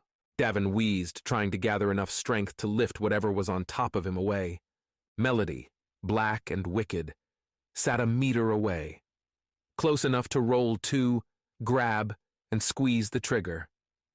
Burning Faro to a crisp would make a solid punchline to this surreal conversation. Opal must not have a shot, or she thought Davin could take it. Either way, Davin had to get this thing off his back. Good thing you are a captive audience, Faro said. The man wasn't moving any closer, wasn't pulling a gun. Why? Ribs hurting, Davin collected his hands and pushed. Off of his back rolled something in a thick body bag, something with lumps and blunt edges, but Davin couldn't spare a look. He rolled to Melody, grabbed it, and fired straight up towards where the drop had come from. Two troopers watched on the second-floor walkway leading to flight control, waiting for something. Davin wasn't going to play their game. Melody spat out 6 grass-colored fireballs that struck the troopers and the bay wall, bursting into small fires on impact. The troopers fell, rolling on the ground to put out the flames. Davin heard a surprised shout from behind and knew Opal caught her cue. A look confirmed Faro fled, ducking away and out of sight. Missed him, Opal whispered over the comm. Getting sloppy, Opal, Davin replied, backing towards the bay doors and Merc, lying with his chest rising and falling in shallow breaths. Where are we at, Phyla? Almost. Phyla calmed. Davin suddenly remembered the thing that had fallen on him. It was a large bag with something in it, something moving. If he had Opal's beam knife... Davin, that you? Called a muffled voice inside the bag. Cut me out of here, man. Kaj, you're in the bag? Congrats, you win the prize, Kaj said. But you only get the reward if you get me out. Don't have a knife. Give me a minute to think. A door whooshed open above. Davin looked at the walkway where the troopers had been burning and saw nothing, following their commander into the dark. Cowards. What's wrong with you people? Davin yelled at the space. Who drops a person on somebody? I did not drop her. Mox, holding Trine and with Opal's rifle slung over his back, stomped around the curve and into view. Nice of you to show. You see Faro? Any troopers come your way? Mox shook his head. I've got the doors. Filey calmed. Marl may have locked us out, but Eden Prime's security is as crappy as ever. I am profoundly thankful for their incompetence. Open them.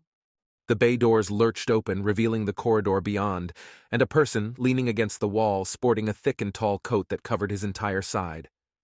A collar that nearly touched his hat's brim. The person didn't turn, didn't react to the sudden reveal of a wounded pilot, a metal-framed man holding an unconscious woman, a squirming bag, and Davin aiming Melody straight down the corridor. Now, who are you? The person's head turned towards him. At 10 meters, Davin couldn't see the man's face, but something glinted in that dark space. Teeth, maybe? Mox, cut Kaj out, Davin said, keeping the gun aimed on the person. I'm not getting any warm and fuzzy vibes from Dark and Quiet over here. Davin, what's the problem? Phyla calmed. I've got our bay doors unlocked, but I don't know how long that'll last. There's someone in the corridor. We'll keep you informed. Mr. Masters, the shape said. You and your band have been charged with a crime, a grievous one. Davin heard Mox tearing open Kaj's bag, the little man coughing up a storm as he breathed in fresh air. Never thought of us as a band, more like a company, a squad. Davin replied, taking a step towards the man, putting distance between himself and Trina Merc. Murder, Mr. Masters, the person continued, still leaning against the corridor wall. The given punishment by the free laws is death. The free laws? Davin laughed. Those are a bunch of crap. A corporate code to govern outer space. No government control, no votes by any populace. Just a boardroom deciding how they wanted to punish peons they didn't like. Androids do not judge. We are merely an instrument of justice.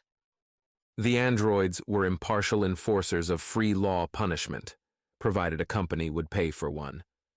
That Eden coughed up the coin wasn't exactly surprising. That Davin's hands were sweating, his heart pounding, wasn't surprising either. Androids he could do without. Guess I'll take you as a compliment. Didn't know we were worth that much.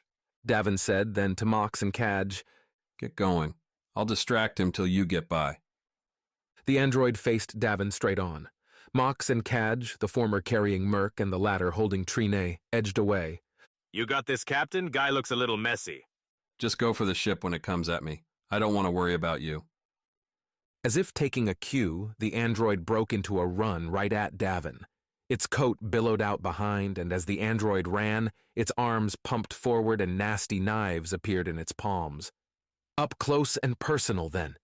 Davin's kind of fight. The captain raised Melody and, backpedaling back to the boulevard, pulled the trigger. Melody's 6 green bolts converged on the android, who, just before the shot struck home, jumped off of the corridor floor, pushed off of the side wall, and flipped over the bolts. The android hit the ground running.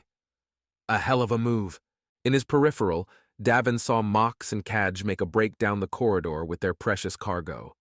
Davin had to last long enough for them to get away. The android passed the bay doors, went out into the boulevard lights.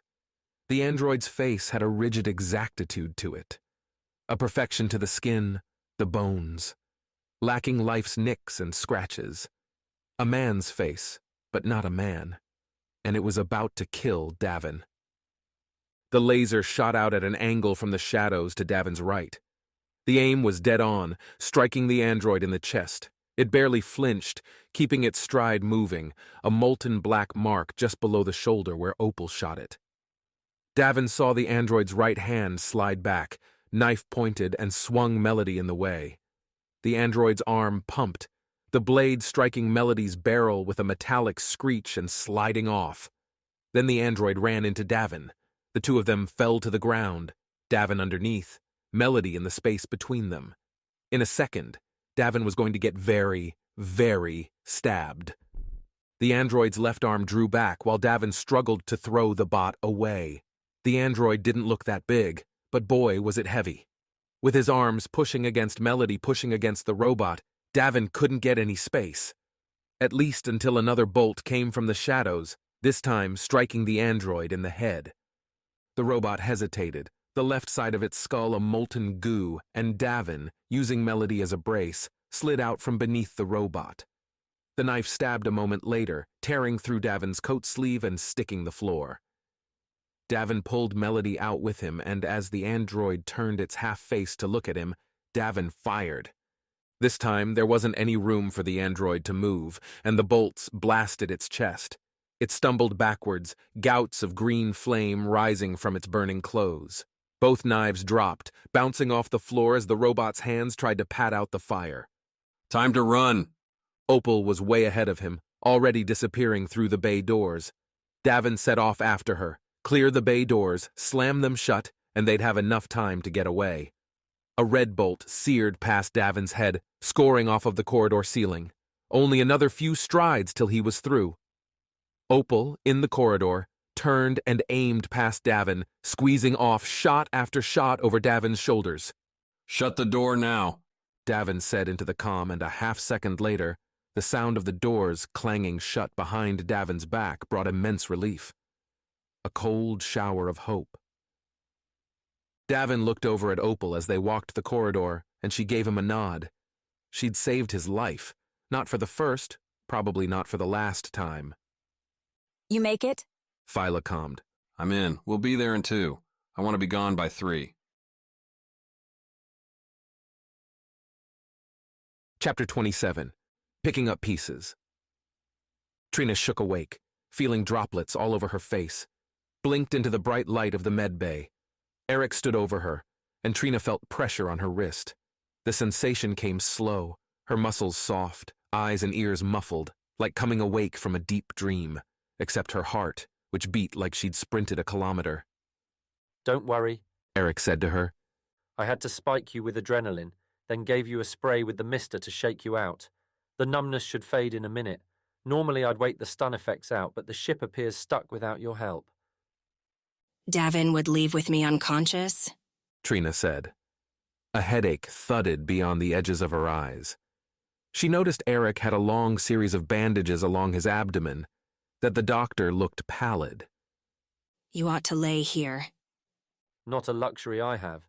If you're feeling better, then I have to check on my other patient. Other patient? Merc took a laser to the chest. Mox walked into the med bay, his giant frame making the space crunching between the bed and the medical lamp. He looked at Trina and, seeing her awake, nodded. Good? Capable enough to assure the engines run. Trina replied. However, I shall need assistance to get to them, as my legs seem to be beyond my ability to control.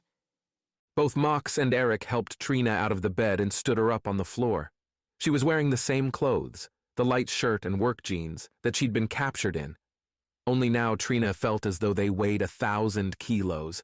Her legs were like the engines she ran. Trina knew they were there and how to use them, but couldn't feel what they were doing.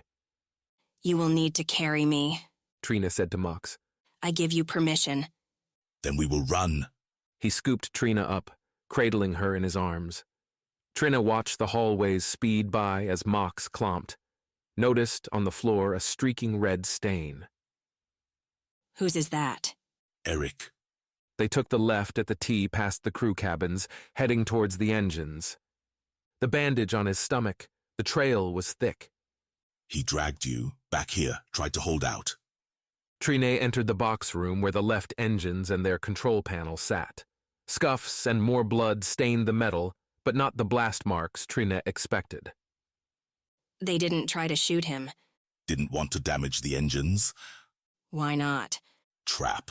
Ah, right. Because if the troopers ruined the engines, the jumper wouldn't take off. And if they didn't take off, then their trap wouldn't trigger. They could have just dismantled the ship, kept them from leaving, but Trina had to think about where she was. Eden Prime. New business ventures didn't play well if they were violent and left a bunch of people dead in their bays. After the inspectors, Marl wouldn't want more corpses dropped on the news. Easier to call it a malfunction on launch, Trina muttered. Nothing. They would not have had much time for a complex adjustment. Trina moved over to the engine panel and reached into a brick-sized storage cubby. A multi-tool, some screws, adhesive, and a quick reference book for all the various alarms the engines used. A book that helpfully added the estimated time until the ship would explode. Looking at the main engine panel, there were 4 screws holding in the faceplate. On that plate was a screen reading out simple figures on the engine fuel. Weather sensors reported clean pipes for thrust, connection to the ship's computer, and so on. A series of dots and symbols. That they were green meant the troopers hadn't messed with anything obvious. Trina's eyes went over the screws. There it was, each screw twisted to a different angle, wound in without proper precision. You couldn't have that on a spaceship, especially not on the engine housing. If one popped loose in flight, there'd be catastrophe. Amateurs, Trina said. Look at this, Mox. They failed to cover up their work. Or you are too good? Perhaps. With a few quick presses of the multi-tool, Trina had the engine panel off to inspect a wire nest. A small band wrapped around 2 wires handling the engine's cooling, a black strip, and Trina knew what was under it. Metal teeth, designed to cut into the wires as the jumper went through atmosphere and warmed up. The heat would expand the metal, interrupt the circuit. The metal teeth were flimsy, though. Cheap. They'd keep the circuit together for a few minutes' time before falling apart. Then, boom. I'll give them this much, Trina said, slicing through the band and cutting it off the wires. They had the right tool in the right place. They were close to killing us. You'd have found it. Wide awake and full of energy, she would have. Now, though, better to do it without the stress of actual flight going on as well. I will tell Davin to shift the camera or buy another to watch the panels. Mox nodded and left Trinay to prepping the ship for launch. First, Trina removed the sabotaging band, then sagged against the wall, closing her eyes. If those screws had been right, Trinay wouldn't have caught it, would have assumed they'd blown the job, given up the sabotage and hoped Davin wouldn't leave without trying to rescue his crew. All of them vaporized 20 kilometers out of Europa's atmosphere when the left engine overheated, a short-lived star in Eden Prime sky. Chapter 28. A fresh start. They're saying we're cleared for launch. Phyla laughed. Funny, 'cause I thought they were just trying to kill us. Still think we're rigged, Davin said. Phyla looked at the captain, sitting in his chair, holding his side. Why haven't you gone to see Eric? Because my ribs won't matter if that android blows us away before we get out of here. Nobody's getting through. At least, not till they performed some heavy maintenance on the computer code controlling the shipping doors, which would be one hell of a task. Philae sent the go command to flight control, and the Bay 3 launch door opened. The day's blue brightness flung itself in, washing out the artificial lights in the floors and ceilings. We ready to spool up? Phyla calmed to Trinay and the engines. All greens. There's always a chance they committed a second sabotage, but the odds are against it, though I must admit I am not at 100%. What do you think, Captain? You trust your mechanic? She's been stunned, concussed, and hasn't slept all night. Completely. Let's go. The disjumper sat on a series of landing struts, and when Philae pressed the pre-launch button on the console, those struts raised a few centimeters off of the ground.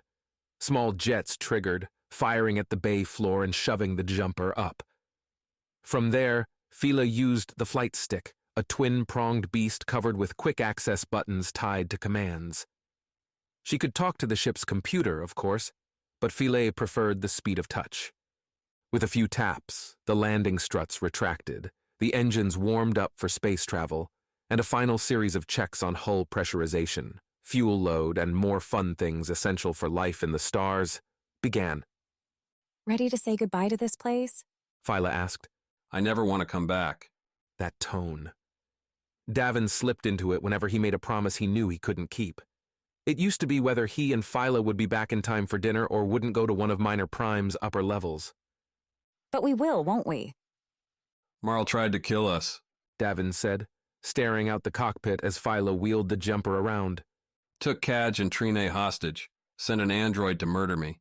Hell, she probably had those inspectors killed too. It's personal. But we're running now? Look at us, Phyla. Davin winced at his own left side. They hit us by surprise. Half of us are hurt. Merc's a mess. He's sitting in the med bay now. Probably will be there for days. I won't get us killed. They'll be ready for us next time. There won't be a next time. Things go as I hope. Which they never do. Phyla slid the throttle forward and the D-jumper from the bay, its engines emitting the gentle churn that said all was well and they were ready to blast to another world. The pre-flight checks came back positive, green and good to go. I'll never get tired of it.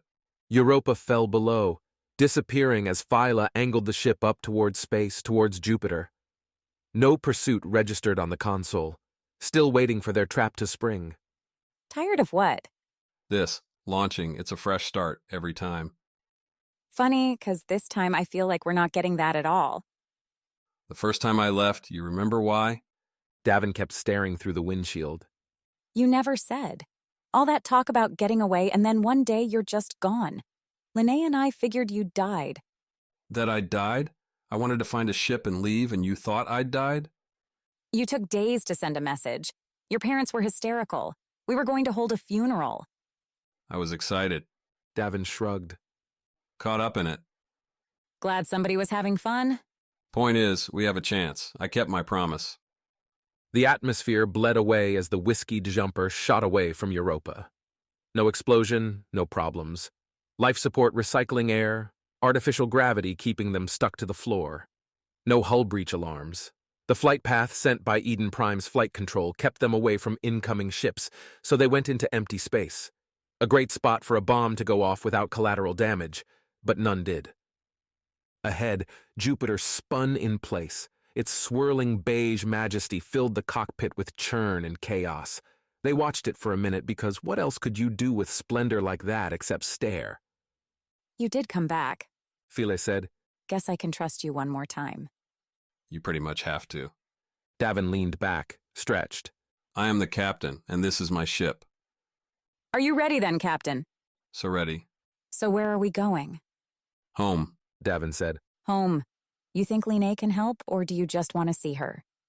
Can I say yes to both? Philae punched in the route, and a yellow line shot out from the front of the jumpor, a projection on the cockpit windshield. The route the autopilot recommended to get them to the largest space station in the solar system, Minor Prime. Yes, Philae said, pushing the throttle to full flight speed. 7 days to get to Minor Prime, 7 days to get ready to go home again. Chapter 29. Post-Mortem. Cosmetic damage. No critical functions impacted by the woman's. 49 checked its memory, the mission bios. Opal's shot to his head. By Davin Master's resistance. The supply of plaskin the android had brought with it to Europa should suffice to repair the cosmetic damage. So 49 ended the mission report, beamed it out through its integrated comm to the stars. The android looked up at the sky. One of those black specks against Jupiter's bright wash was likely the whiskey jumper. Where would the Wild Nines be heading now? You failed, a man said. 49 turned to him, its eyes running over the man and scanning his face, his clothes, his scents. Not much there other than a name, Pharaoh, and a home, Mars, obviously an outdated entry. Their combat abilities surpassed expectations, 49 said. As I'm sure you would agree.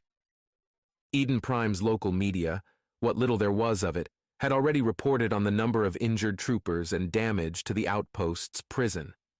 49's analysis of the language used made it clear the reporters weren't holding back their condescension. True, we weren't ready for them, Pharaoh said. The boulevard picked up as people returned to normal. Lasers weren't flashing. Explosions and screams were non-existent. Society resumed functioning.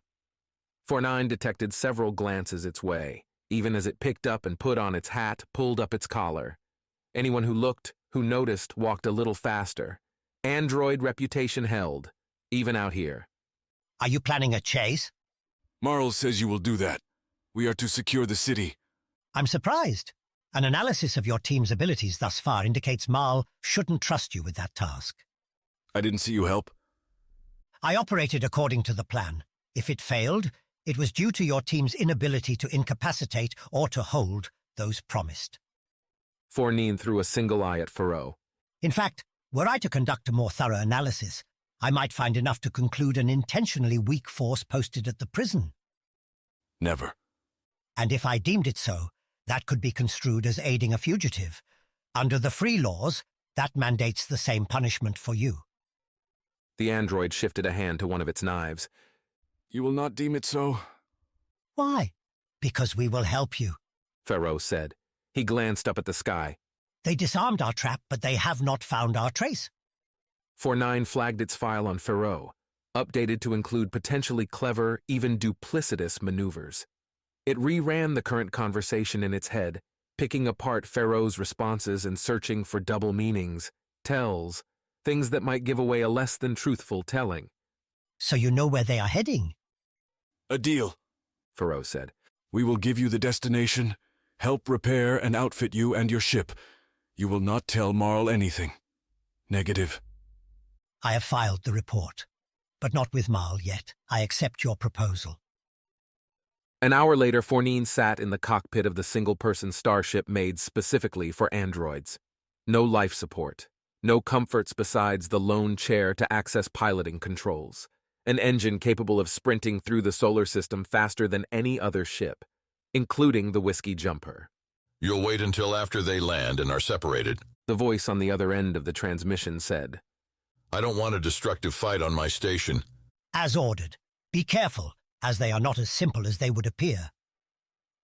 So your failure proved once, let's hope it does not again.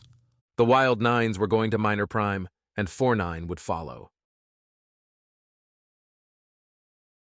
Chapter 30. Banter. You should have seen what I did, Kaj said, sitting at the circle table that served as the centerpiece for the jumper's mess, the splotched cream top meshing with the battered pots and scratched plastic plates in a nonsensical fashion that Kaj always found relaxing. It wasn't perfect, but it worked damn fine, kind of like Kaj himself. 3 of them trying to jump me and I'm throwing punches faster than a tornado. Sure, Mox said. The big guy overwhelmed his chair, sprawling around the armrests and looming over the table's surface. But Kaj saw the crinkle at the edge of Mox's mouth. The lug would sit there and listen to Kaji spin stories the whole journey. Then they stunned me, the cowards. Shot me in the back. The food littering the table was mostly dried stuff that made up the ship's stores.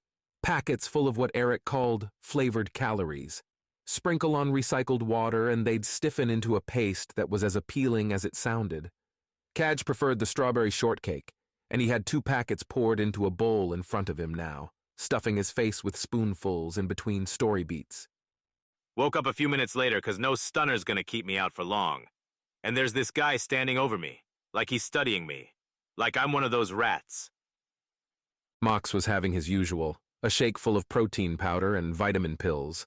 The man seemed to live on powdered substances. Sure, from time to time, Kaj would dose himself up too. Had to keep the strength out here. Every meal, though? No thanks. And I'm thinking, what, is this guy gonna open me up or something? Stick some tracing device in me? So I start talking, throwing my words in his face like nothing you've heard before.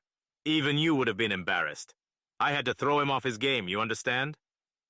The door to the pod opened, and Kaj glanced up to watch the bounty herself, Viola, walk in, looking around like she'd never seen a ship's kitchen before. Anyway, he kicked me, knocked me out, and then I woke up in the bag, Kaj said. Mox grunted, cocking his head to the side. So sorry, big buddy, but a more interesting conversation just walked into the room. Viola, can I call you V? V? Viola said. Shorter, Mox replied. Exactly. Now, you might not think that's a big deal, but wait till you've got a bunch of thugs taking shots at you. I call out V. It takes a second, and you're moving. I call out Viola, and you're dead by the time I finish. V looked at Kaj, mouth hanging open, like the girl was lost or something. Hungry? Mox asked her. A little, V replied, a program jerking back into motion. This is all we got, V, so I'd get used to it. You can find all the flavors in those cabinets. Limit of 2 per meal so we don't eat ourselves to death. Mox gave a low rumble of a laugh. V looked confused, which was great, worth money, and not even able to hang with casual conversation. Why Davin wouldn't take them to Ganymede for a hot minute to collect the coin made no sense. Kaj would even take her in himself, if Davin didn't want to. An android after them, and they were turning down free coin. So tell me, Kaj said to V's back as she dug around the cabinets. Your dad, he really have that much money? He runs Galaxy Forge, Viola replied, as though that answered the question. And it did. Galaxy Forge, that was one of the big ones, making ships, robots, whole space stations, and scattering them around the solar system. Kaj had heard they were making a Millennium ship, designed to go for years and years, until they hit another star. Get that reward, Kaj could probably afford a ticket. Maybe even a little extra, once he informed V's dad of the trouble the man's daughter had brought with her. Bar fights, Davin taking a punch in the club, Kaj getting stunned. A lot of different stories he could tell. So, let me get this straight. Your daddy is mega rich, and yet you're here with a few space jockeys about to eat some... Kaj glanced at the packets V selected. Powdered turkey and tomato basil. You thinking this is a good call? That you made the right choice? No idea. V said, giving Kaj the old straight stare. Tell you this much, the conversation's a lot more interesting here. Hey, V could talk after all, but coming to the table didn't mean she could play the game. Mox, what one word would you say best describes what we do? Dangerous. Dangerous. Girl like you, easy to get hurt out here, Kaj said. Turn up the heat, see if she folded. A volunteer run to Ganymede, coin in the pocket. What about Philae or Trine? They're used to it. Grew up with this. You've got the golden ticket. We could still change course, drop you at Ganymede. I can't go back yet. There's still so much more to see. Back on Ganymede, I'd be bored. For the first time, Cadge felt the grin slip. That wasn't what she was supposed to say. Bored? Mox said. Worse than danger. V nodded. That was it then. No game set match here. Yeah, well, if you stay, then no whining. You want to play in space, you got to earn your right to be here. Starting now. Cadge finished the remark by pushing the last spoonful of shortcake paste into his mouth, staring at V as he chewed it. Just because they didn't go to Ganymede now didn't mean he couldn't get her there eventually. The coin would be waiting. Might take a bit of time, but he'd been cruising the stars and bars for years already. He could wait a little longer. Chapter 31. Alive. On Earth, going through the repeated drills necessary to become a fighter pilot, Merc had his fair share of rough-and-tumble moments. Ejected once, had a ship go dead more than a few times, leaving him stranded and staring at the blue marble until help arrived. Each one hurt, physically, emotionally. Meant he had to do better next time. This was different. Opening his eyes took too much work. Coming back to reality meant dealing with the fiery claws ripping their way through his chest. Eric mentioned he was trying to blunt those rending tears, but sleep was the only real escape. Merc. Opal's voice plunged into his psyche, kept him out of the darkness. Merc opened his eyes and saw a hazy world too hard to interpret. Looking at him, a brown and black smudge that, after a few blinks, turned into Opal. Hey there, Opal said. Hey. His voice raspy, rusted gears grinding into motion. Thanks for coming, for saving me. Sure thing, Merc replied. Not like you needed it. I was only cuffed and disarmed. Opal's mouth quirked into a smile. Still plenty dangerous. Figured I could help out, never get the chance to use those discs, you know? Opal slid her eyes lower. Merc couldn't follow, his head too heavy to lift. Knew what she was looking at, though. I saw. Opal said. A lot of friends get shot on Mars. Some recovered. Others took hits from rifles, from bigger things, and never made it back. Thing was, that was a war. When things like that made sense. So, I took it for a while. For a while. They don't go away. The ones who don't come back. Opal pulled Merc's covers up, rested her hands on them. I started to see their faces at night, and then during the day. I'd be looking through the scope and hear one of them beside me talking. Sit at the mess, and one of them is there, next to me. So I left. That's when Davin found you. Booze is cheap in Vagrant's Hollow. It didn't make the voices go away, but they were easier to deal with. Then he gave me something to do, a purpose that wasn't quite so violent. Sorry for ruining that, didn't mean to. It's all right because you came back. Eric works miracles. Speaking of that, how'd I get back here anyway? Opal's face brightened. Merc had seen the same look on some of his friends back on Earth. Some who'd been to Mars, who'd been in other fights. Take them away from their souls for a second and give them a chance. They'd tell a good story. Opal jumped right in, going through carrying Merc back to the bay doors, fighting the android, Mox breaking into the prison, Cadge in the body bag. And Mox carried you into the ship. You should have seen Eric, Opal said. Doctor's half dead, but has you on the bed, acting like he's ready for a 12-hour operation. Man's a saint.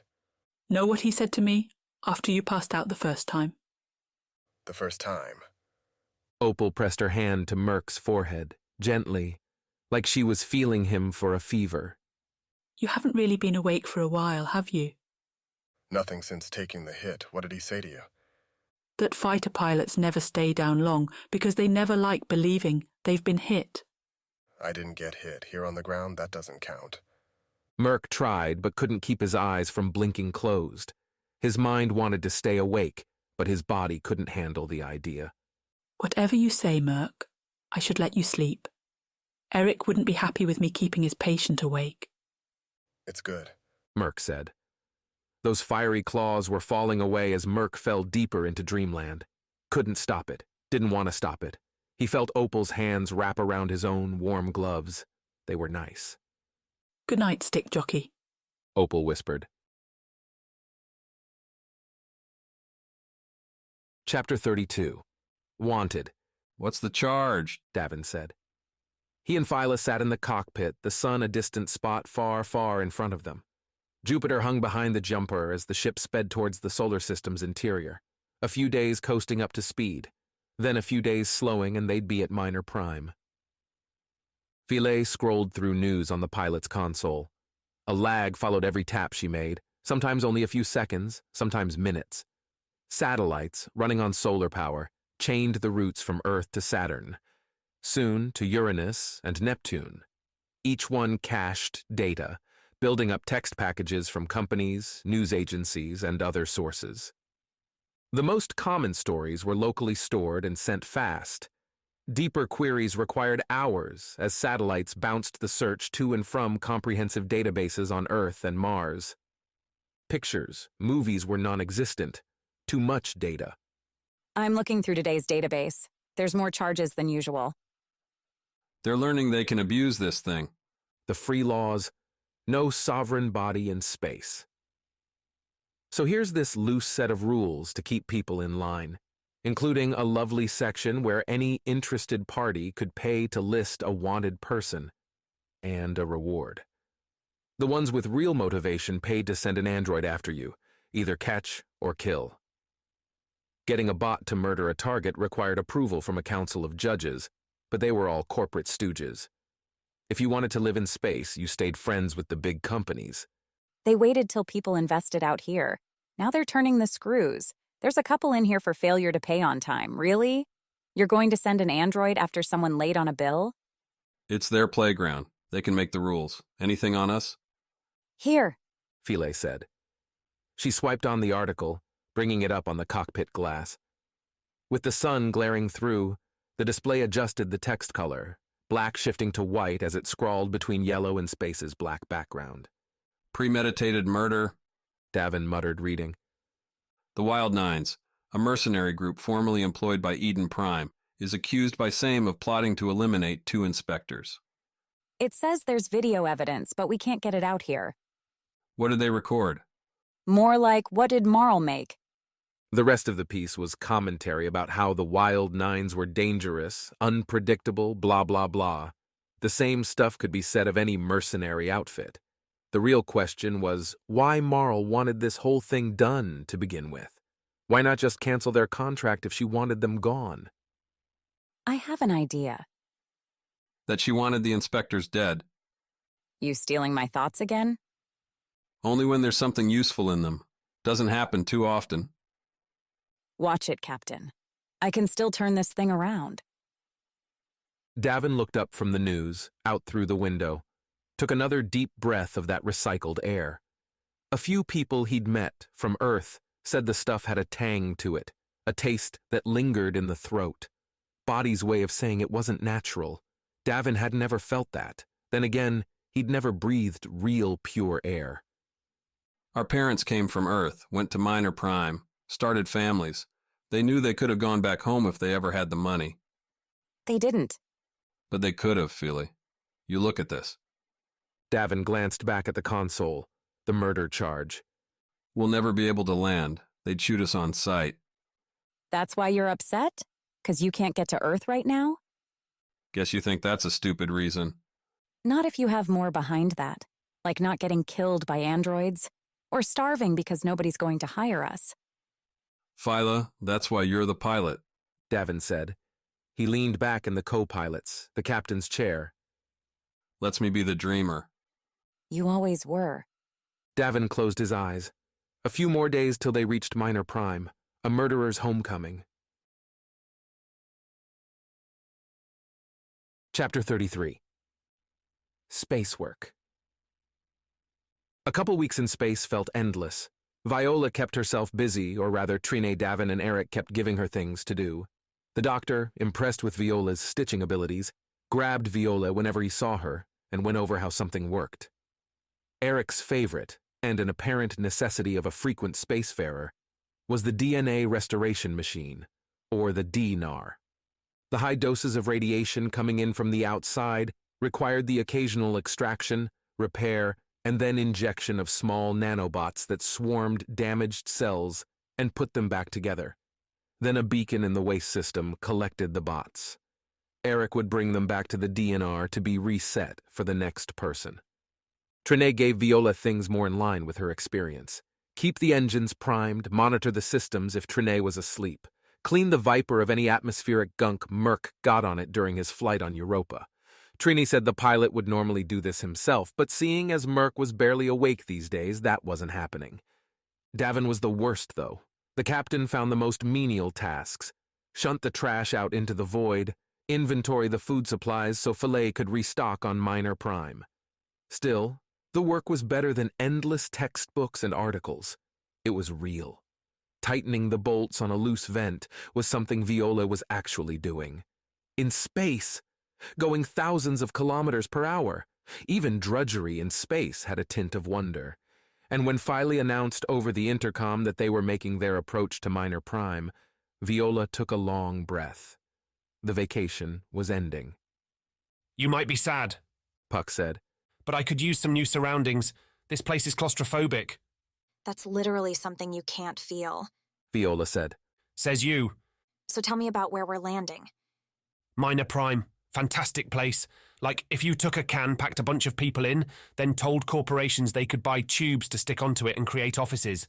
Set the whole thing spinning to get yourself gravity, stick it close to some asteroids full of precious metals, and you've got yourself the richest, largest home in space. Sounds like something I should see, Viola said, heading towards the cockpit. Ships larger and smaller than the Jumper buzzed around the station. Some were floating boxes with mechanical arms that allowed them to haul ore from asteroids for processing.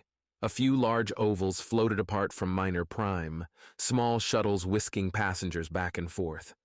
The decals covering the sides claimed they were cruisers, carrying their passengers from Earth in a loop through the solar system on a trip that would last over a year. Viola even saw a ship from her father's company docked at one of the spindly outreaches of the station, the orange and red logo giving it away. Pretty cool, right? Davin said to Viola as they stood in the cockpit. I think it's so ugly. Except it works, so nobody cares. It's huge, was all Viola could think of saying. When we land, you'll get the chance to see just how big, Davin said. I've got to meet a friend down there, get a little more information. And I'm coming with? Viola asked. An awkward pause. Fila wore a bemused expression, as though daring Davin to say more. I think Mox will show you around, Davin said finally. The less you're involved with us, the better. What do you mean? I'm saying that things are going to get messy. You'll be able to find a ship that'll take you back to Ganymede down there. Probably a better ride than what you just had, though I wouldn't tell them who you are. Why not? You tell your father when you see him that putting a big reward for his daughter's return is a good way to attract the wrong kind of attention. So I'm not going with you? Viola caught Davin's quick glance at Phila, heard his sigh. We're labeled murderers, Viola. We'll be hunted. You don't want that, the captain said. Mox will get you to a ship that can take you. I'm not going to have a kid get shot trying to play mercenary in my crew. For the first time, Viola heard Davin's voice and thought of her father. The same tone, that Viola's own choices were his responsibility. But look at Merc. Look at how he nearly died, at how bad Eric was. Viola looked at her hands, remembered the sticky feel of Eric's blood on them as she stitched up the wound. Why would she ever want more of that?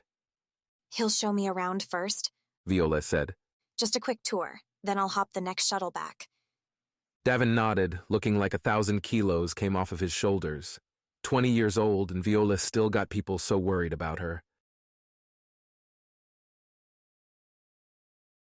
Chapter 34. Vagrant's Hollow. The ramshackle scrap houses of Vagrant's Hollow didn't look that different from when Davin had last seen them, through the glass walls of a lift just like this one.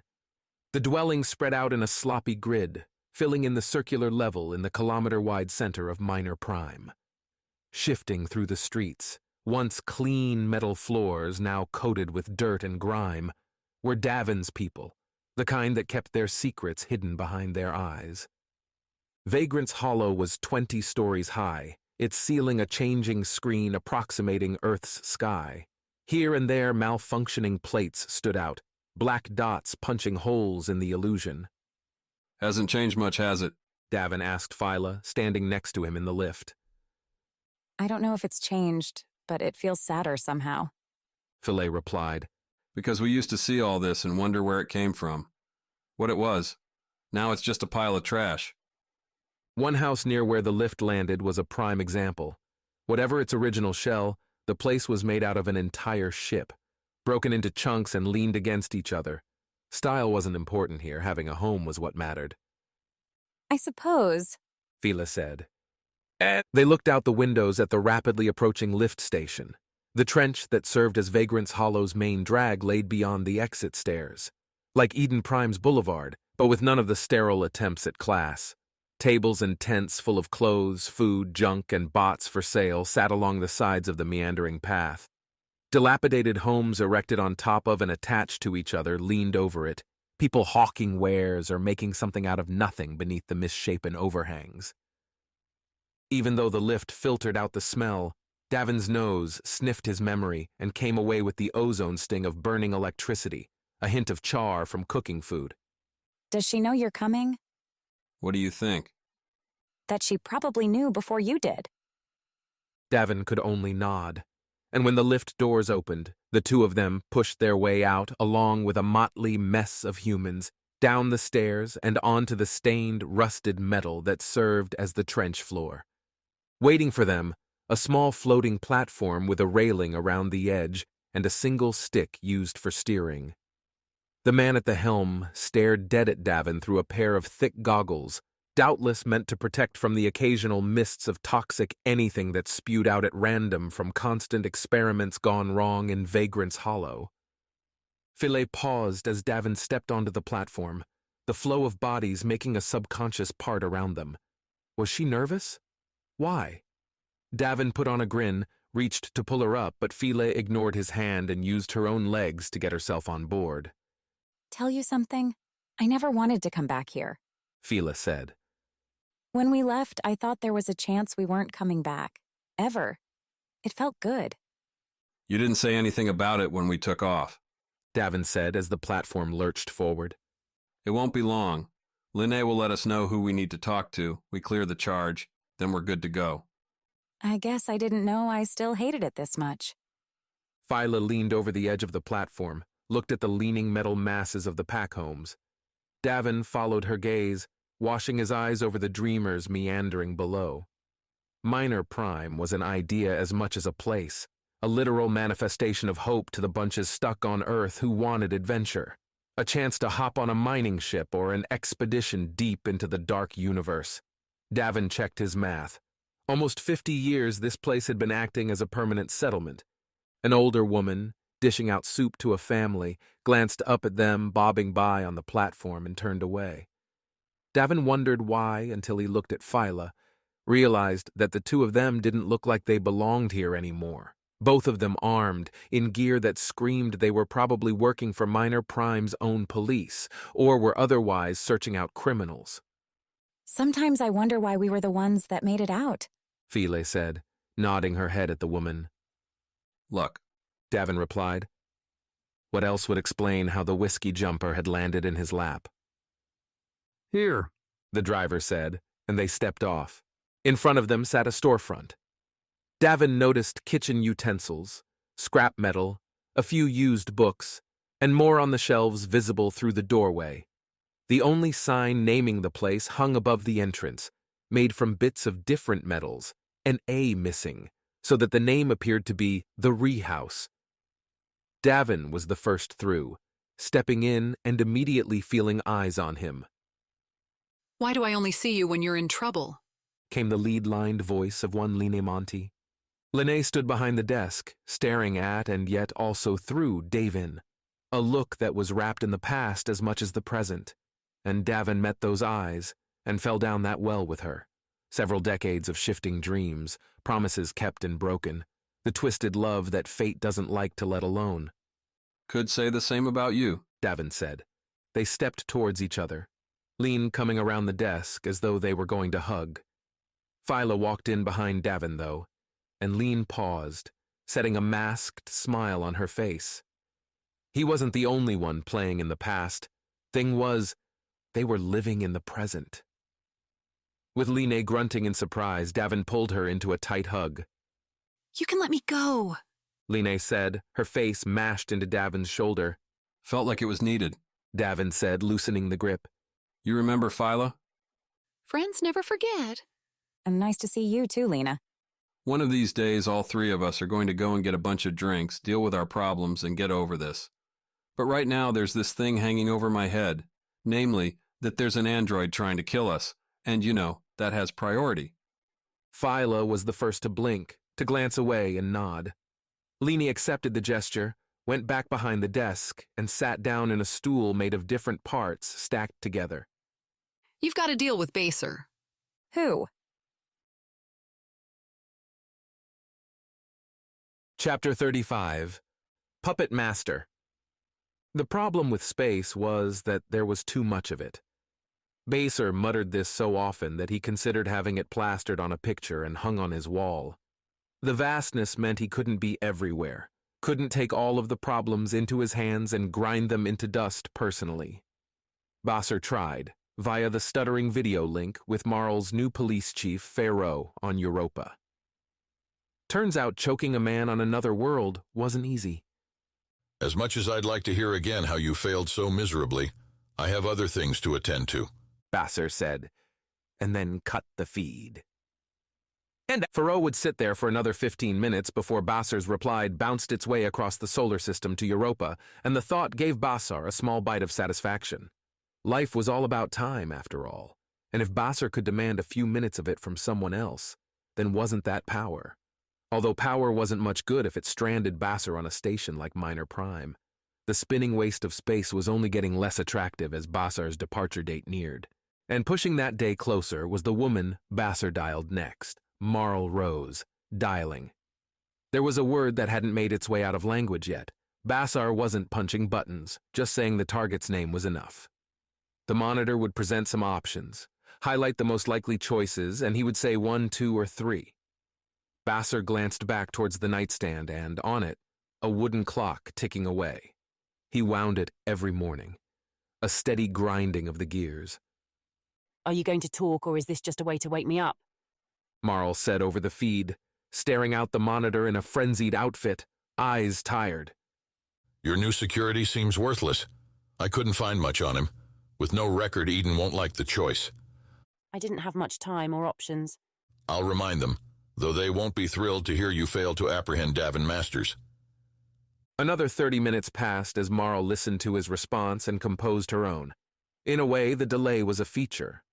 Baser could hold multiple conversations at once, rarely feeling stressed, reading, reviewing other work, or just winding the clock and watching the stars outside the apartment's window. For one thing, it helped his temper. Hard to sustain true anger at someone when it took so long to see their response. Davin ran, along with his crew. They're not a problem, Marl said. Is Eden going to send another set of inspectors? Your cavalier attitude towards the killers might raise eyebrows. You might want to try some sympathy. When I'm talking with Eden, I will.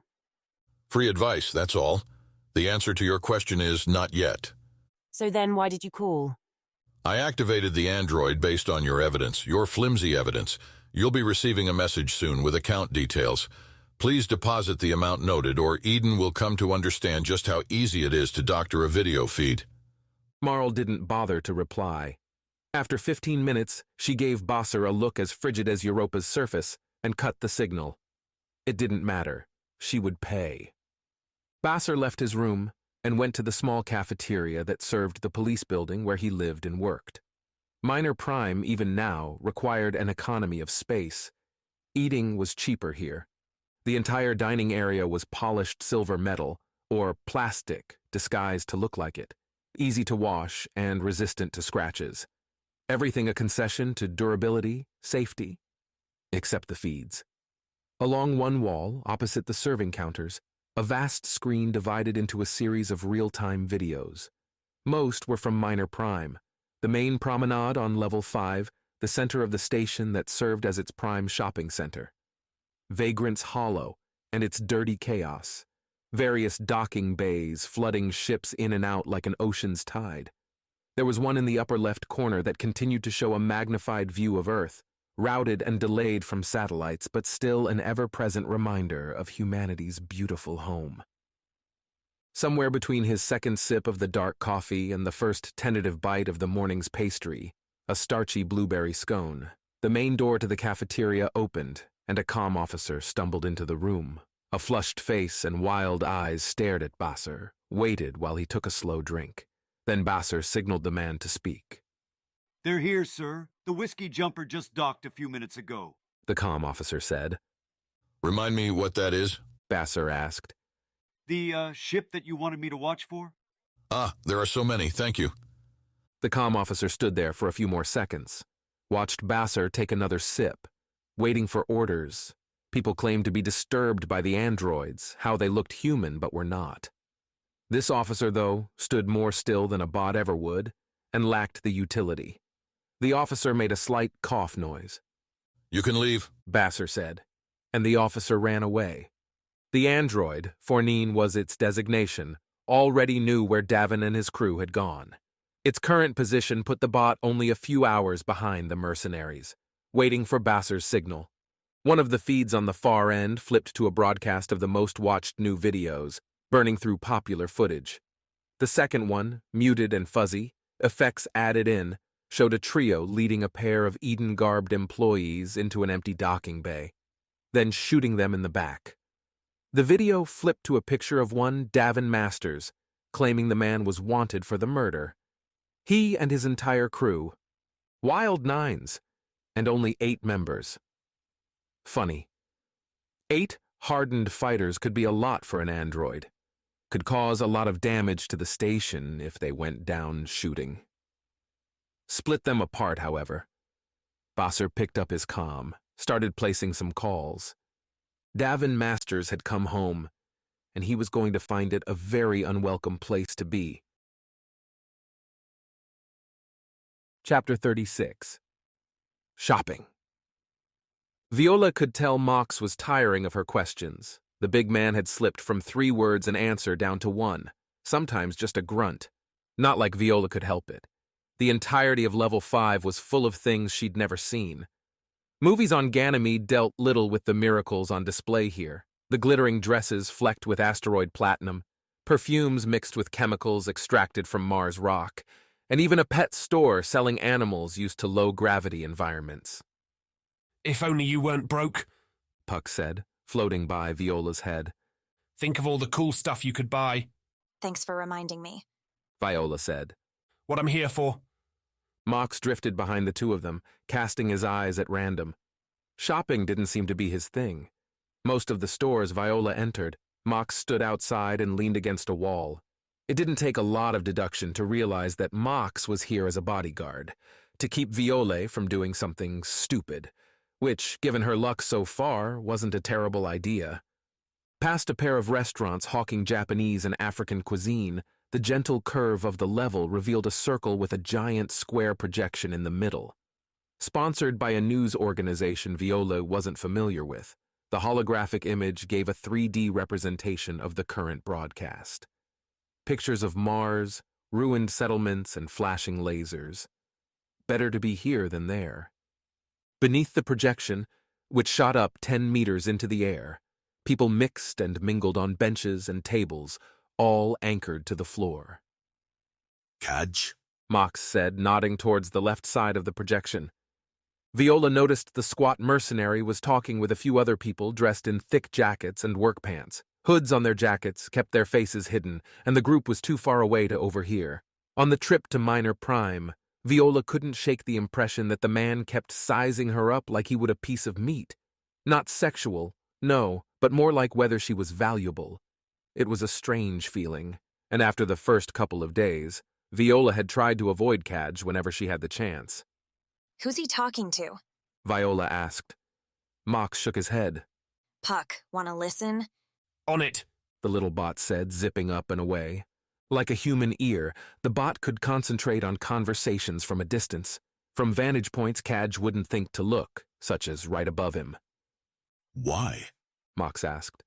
I don't know. How he looks at me makes me feel off. And he's talked about my father's bounty before. He jokes, no filter. I get it. He's your friend, but he's not mine. Viola pulled Mox over to a small cafe where she let the metal man point out which of the unique beverages she should try. 0G roasted coffee, grown in enriched asteroid soil, had a flavor all its own. Having subsisted for weeks now on the jumper's dusty rations, anything with a new taste would be welcome. The frothy dark liquid, into which Viola poured a slight drop of cream, steamed in her face. Mox watched her from across their tiny for-two table. A slight smile buried in his scruff as Viola raised the mug and blew into it. A few seconds later, the first tentative sip. It was hot, sure, but also sparkled in her mouth. Tiny bursts of heat and macadamia, followed by an undercurrent of deep, earthy loam that massaged its way down her throat into her stomach. Viola sat the mug back on the table and stared at it. If this coffee blew away anything she'd ever drank, what else waited for her out here? Incredible, Viola said when Mox asked how it tasted. I don't understand how it can have so much flavor. I mean, scientifically, I understand the components that go into it, how the molecular... Viola! Puck buzzed, whirring back into the cafe and catching a few stares from the other patrons. We have to move. Cadge is selling you out to those guys right now. What? Mox asked. The bounty. Cadge is going to divide it with them. They have a ship. Viola looked across the courtyard, but Cadge and whoever he'd been talking with weren't there anymore. Disappeared. Did you see where they went? Viola asked Puck. Sorry, was too busy coming over here to warn you. Mox stood up, touching his wrist to the small part of the table sectioned off to a reader. Mox's comm connected to his account balance, and brushing it against one of these sensors paid whatever outstanding bill existed for the table. Viola remembered when the technology first came to Ganymede, at the same time a fully fledged stellar network swung into place. It required instant connection and verification of an account's balance, but was way more efficient than carrying physical chits loaded up with coin. We go back, Mox said, and Viola wasn't going to say no. Wait for Cadge at the jumper. Walking out of the cafe and back into the promenade, Mox, rather than falling behind, now walked right next to Viola, scanning the surroundings. Was this what it was like to be in this business? To always have to watch her back? To suspect anyone of having ulterior motives? The crowded racks of clothes in stores and their projected models, the stands advertising essential luxuries, lost their sense of wonder and became only places someone could hide. Anyone glancing at Viola could be an informant, passing along her location, that she was unarmed, or what she was wearing to someone who wanted to find her. I'm not having fun anymore, Viola said. Get used to it. As they pushed through a small crowd of people, all wearing bright neon t-shirts and being led by a tour guide, Viola wanted to be back in the small, comfortable confines of the Jumper. On the other side of the tour group, there was a brief break in the crowd, a space through which the smooth floor of Level 5 reflected the dusking store lights as the afternoon of Minor Prime's artificial cycle wound on. 3 men, the ones Cadge had been speaking with, stood in the break, and they stared right at her. Chapter 37. Past Friends. Fila's eyes wandered the small confines of Linné's shop, a menagerie of security-related gear. There was a tiny gun that shot a sticky bead that would record and send video and audio around it for 10 minutes. That'd be one way of keeping tabs on Davin and Lean's conversation, a back and forth that sent itself lower and lower in volume until Fila couldn't even hear it anymore. She felt like the kid left to wander while the parents talked. Hanging on the walls, above the shelves holding cameras and comm equipment, were a series of old-style pictures, actual print photos, which these days were a retro rarity. Thing was, Fila remembered all of them. The one with Davin and Linné standing outside their small school, Fila holding the camera right here in Vagrant's Hollow, as they completed the last grade and society ejected them at 15 into whatever lives fate held for them. Fila thought the nervous grins on their faces must have mirrored her own. Another picture, To the right of that one, taken by Davin's long-gone mother, had the three of them and some of their other friends engaging in one of their floor hockey games. The metal ground made a perfect surface for skipping around any spare junk they wanted to use as a puck. She'd found the camera at a special discount. No, that wasn't it. The man was losing everything, was liquidating all he had to get a ticket off of the station. Fila had coin from a recent birthday and bought it. The camera was so ancient that it printed the photos immediately after taking it. The man selling it to her looked so sad as he handed it over. But when Filet turned away, he'd asked her to wait. A moment later, the man returned with a stack of thick little paper, necessary for the camera to print. Fila asked him where to get more, and the man just shook his head. Looking at these pictures, she could never tell how badly they wanted to leave. Davin especially went on and on about exploring the stars, breaking out of the bounds of minor prime and making his own life. Lena went along with him, egging Davin on until he left. He told them he was going, and was gone. For 5 years.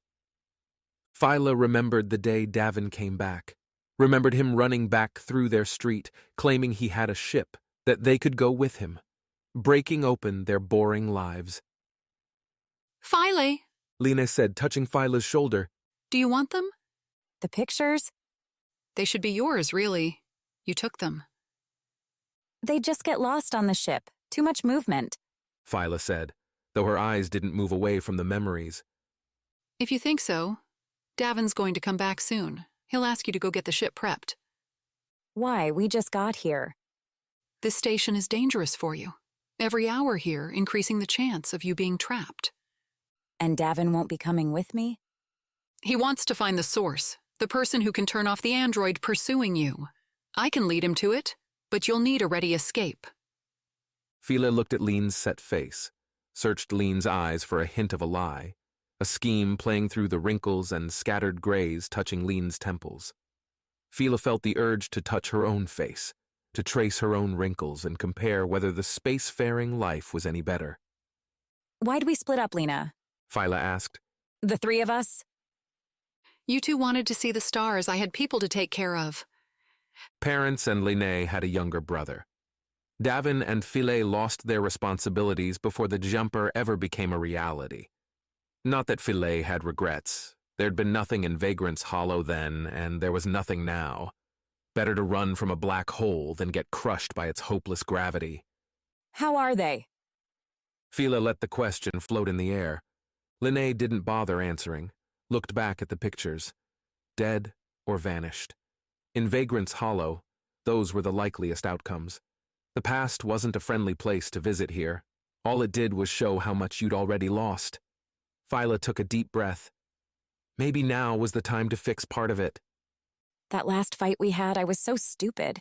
I just couldn't, after all the times we'd talked about escaping this place. Understand why you wouldn't come. I know, Lene replied. It's been hard without you. Fila continued, still looking at the photo. Going everywhere without my best friend. Haven't you made a new one yet? Still waiting for you. Lena wrapped Fila in a tight hug, the same way they used to say goodnight to each other when they were younger. There's nobody left here anymore? If you two are willing, I'll come with you this time. I'm ready to say goodbye. There was room, an extra cabin. For the first time since hitting the station, File felt a real smile climb to her eyes. Lene returned it. You two having a good talk? Back to being friends again? Davin said, coming up to them. File Lene dish you the details. Yeah, you're abandoning us to go on some solo thing. Not solo. Lena's got my back. That means you've got hers too? Heading back to the jump air alone, File remembered when they'd left Lene the first time. Those promises the night before, the three of them getting ready to meet Davin's crew on his new ship. File excited to pilot something that wasn't mining an asteroid. Lene reading out loud about the neat things they were going to see. Davin throwing around stories of Luna, Mars, and even seeing Earth from orbit. And the next morning in the Diumpor's cockpit, Lene only coming sorry. Davin delaying, pleading, and finally Fila starting the jets and taking the Diumpor out to the stars. It had been hard to see with tears in her eyes, but it hadn't taken long for those tears to dry, to harden into the same resolve that carried her now. There were more than the three of them to take care of.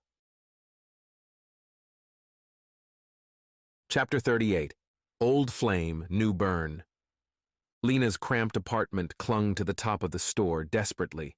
A menagerie of bolted scrap ropes and a thin set of stairs brought Davin up to the second level. Between the hot plate and the single-stall shower, there was a fold-out couch and the scattered junk of years.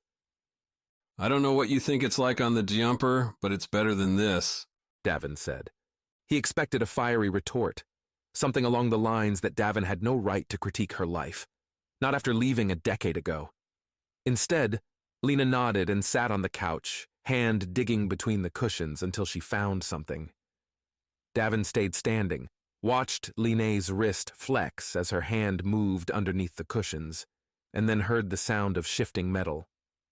The greased-up panels of the apartment shifted to the sides, jutting out and sliding over each other to reveal a slick set of screens and small compartments full of gadgets. Davin smiled wider as each new part showed itself. This was much more what he'd expected from Lena, matched the way she used to beat, annihilate Davin and Philae in childhood games, waiting until the last moment to show a secret that handed Lena the victory. A fake sword, maybe, or an obscure rule pulled out to devastating effect. Now Lena had a hidden armory. You built this just for me? Just for you, Lena replied. The thing is, you find out everyone's secrets, then you keep more of your own. Most secrets don't involve caches of spy gear. Only the best ones. Davin walked over to the terminal, pressed the small power button. The screens populated with various video feeds from around Vagrant's Hollow and other levels of Minor Prime. Black and white, but sharp, with words tracking across the bottom as the terminal attempted to describe any audio going on. Can you see everywhere on the station? Almost. Lena's face twisted into a frown. A few places are too hard to get to. Haven't been able to bug Bosser's office, for instance. You mean the spot that's the most useful to us? Not really. Baser does a lot of chatter with off-station partners. Those transmissions I've been intercepting for a while. Who's he talking with? Your friend Marl, for one? Yeah, I get more friends like Marl. I'm not going to be around much longer. She's only part of the chain, Lena said, taking Davin's hand and pulling him back towards the couch. Lena's hand was warm. It always was, her fingers slipping in between his. The fit was effortless, muscle memory split by years still holding strong. Then what's the rest of it? A familiar thrill juiced his veins as Lena's fingers massaged his palms. That same dance, those same rounded nails, and the way Lena glided them on the ends of his nerves. Marl and Basser have an arrangement, but both of them are working for other people. Don't know who pulls Marl's strings. Outside of Basser, I don't hear anything she says. Basser, I think, works with Eden. Maybe other corporations, it's hard to pin him down. Davin sank back into the couch, allowed an arm to slide up Lena's side and around her back, holding her closer. You mean you don't know everything about him? Davin said. That doesn't sound like you. Basser doesn't play in public, Lena replied, moving along the couch till her hips touched Davin's. He's not a politician. So far as I can tell, he's not elected to anything. There's nothing on him in the public records. That means he's running something the free laws don't touch. That Minor Prime is keeping out of the light. Never stopped you before. Lena leaned away, looked Davin square in the face. Don't come in here and act like you know what it's like. There's been a shift. Nobody wants to fight anymore because they want to save up. Buy passage to one of the new outposts, like your Europa. And they're willing to live in crap until then? Better than dying for it, or rotting in prison. They're seeing what's happening on Mars. Davin looked back at the monitors. The feeds from all over the station still running. It had been a long time since their parents had led the marches, organized the meetings to improve conditions in Vagrant's Hollow. It's not your job to make their dreams come true. I thought it was for a long time. I built this, collected Blackmail, was ready to start a revolution until I realized nobody wanted one. We find Bosser, clear the charge, and then we can leave. There you go, Davin. Being the hero. That is the best part of this job. Davin shivered as Lena's fingers walked up his chest. Her mouth moved closer. Really? Her voice low, her lips lush. I stand corrected. Chapter 39. Ambushed? Opal put the scope on Mace's counter. Beneath the glass surface was a surfeit of beam knives, and behind the counter an array of deadly weaponry whose price tag took notice of the high tax the free laws put on arsenals. An updated version of the one she had, this scope contained a chip that analyzed the movements of people seen in it, compared against a database of human walks and runs. It'd tell her whether a target was nervous, calm, or about to run a moment before the person did. In that second, Opal could squeeze off a shot, save the day. You got enough coin for this one, Opal?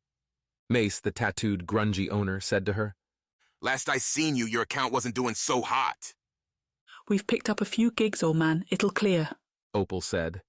Mace gestured for Opal to slide her comm across the reader. Opal did, and the thing chimed in affirmative a second later. Well, color me surprised. Here I had you figured for broke. Have I ever disappointed you, Mace? The shopkeeper chuckled, both of them knowing Opal had pinched a few items from the store.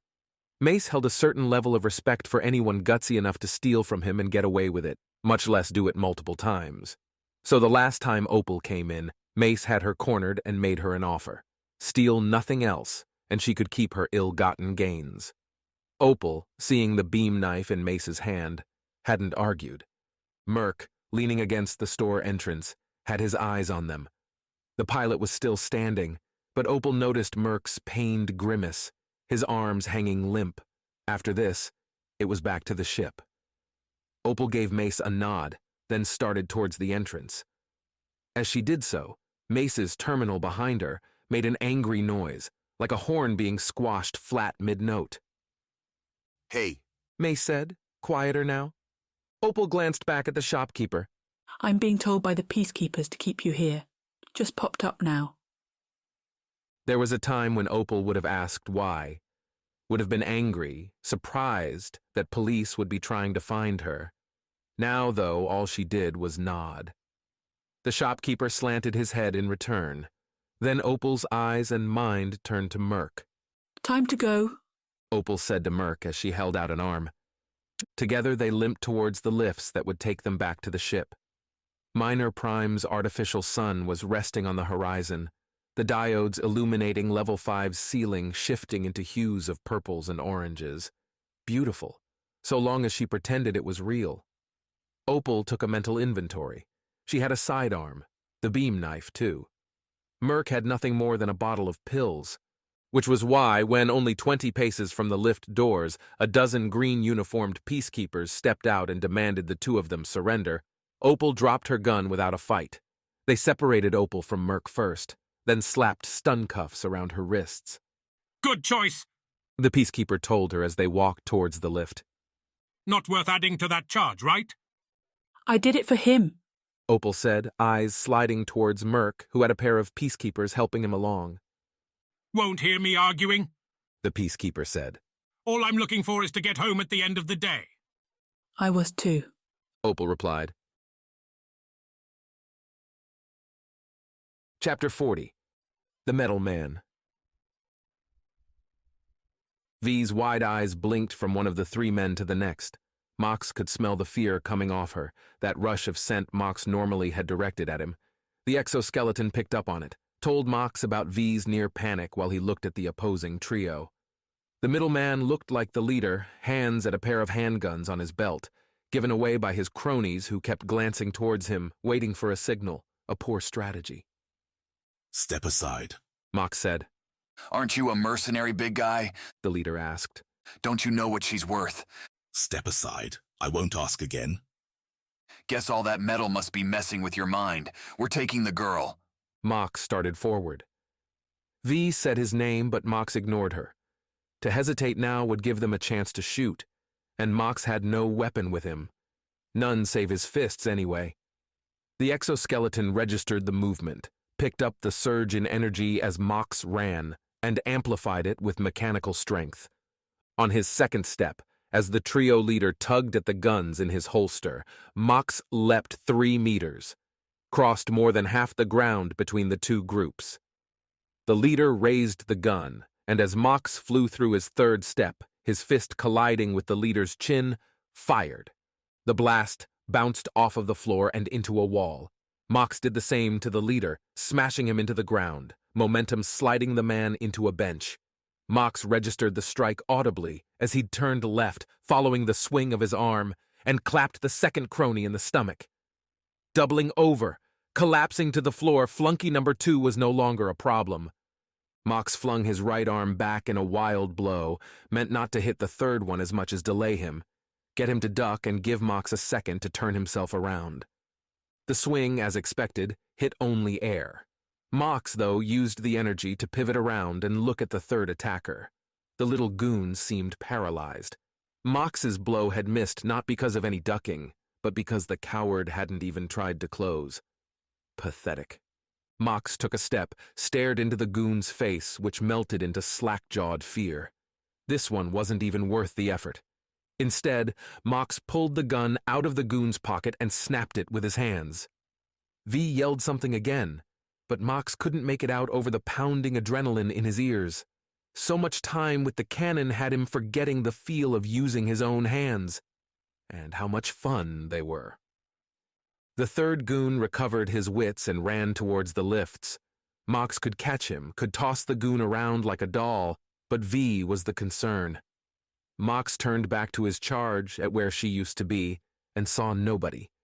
The fight hadn't lasted more than a few seconds. Where'd the girl go?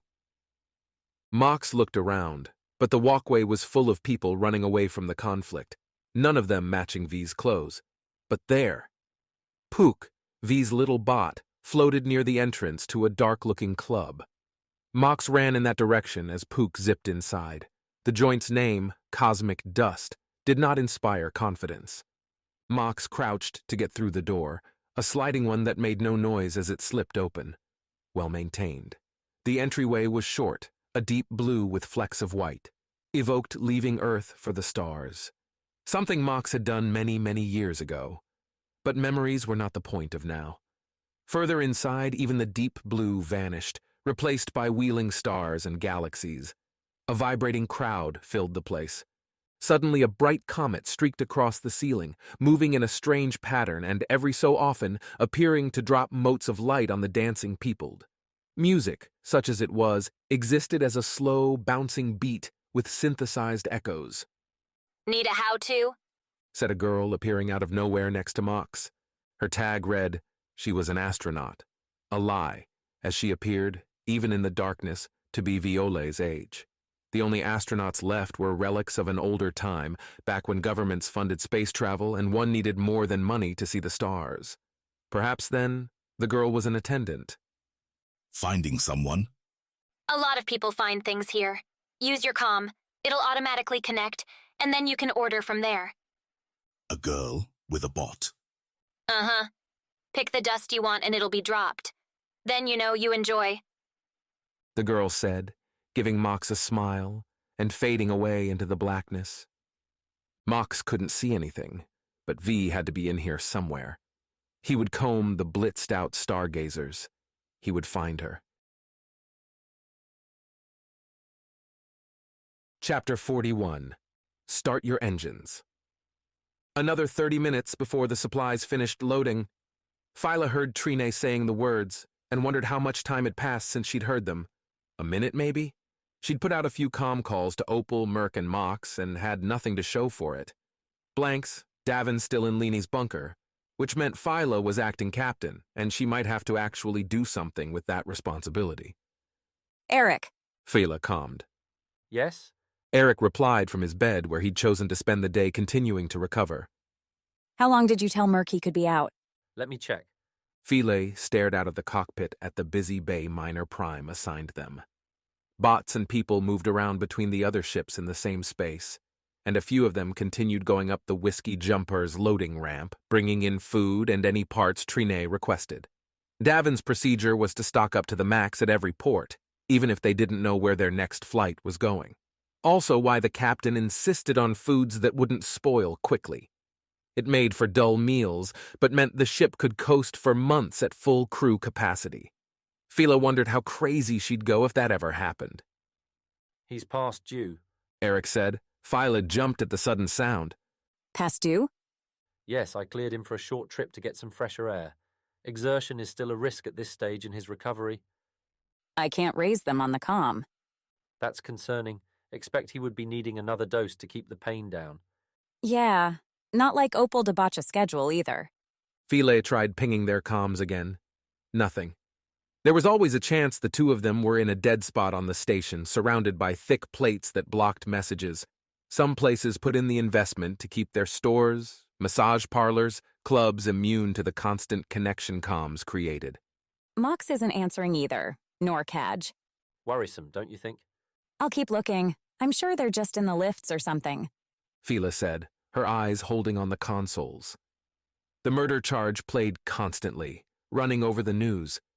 People died all the time in space, but not company ones, especially officials visiting an outpost being plugged as the next paradise. Eric told her to let him know, then signed off. Philae flipped the board to the video feed of Eric's room for a split second, confirming the napping doctor curled beneath a blanket. The light turned off a second later. Creepy, looking in on Eric. But the crew understood why the cameras were there. A small ship had to be able to see what was going on anywhere in case of an atmosphere leak, fire, or something worse. Hello, ship. Anyone listening? Came an unfamiliar voice over the comm. Fila here on the Whiskey Jumper. Who's this? Puck, Viola's bot, and I've got news for you. Where are you? Are you with Mox? Not anymore. Viola's been grabbed by your pal Cadge. We just ducked out the service exit of some sweet rave called Cosmic Dust. I'm being sneaky and your guy hasn't noticed me yet. Not sure how much longer that's going to last. Where's Mox? And what level is that? What do you think? Level 5. Mox was jumped by some goons who he toasted. I mean, it wasn't even a fight. Like, not even time to bet. That dude's a killer. Puck, focus. Where is Cadge taking her? Think I can read minds? What I do know is that he wants that bounty money. Go find Mox. Tell him where Cadge is taking Viola. So you're not going to help? Keep me informed and I might. The bot chirped in affirmative. Then Trina blipped up quick to say the supplies were on. The jumper, fueled, and ready for launch. One thing right in a day of wrongs.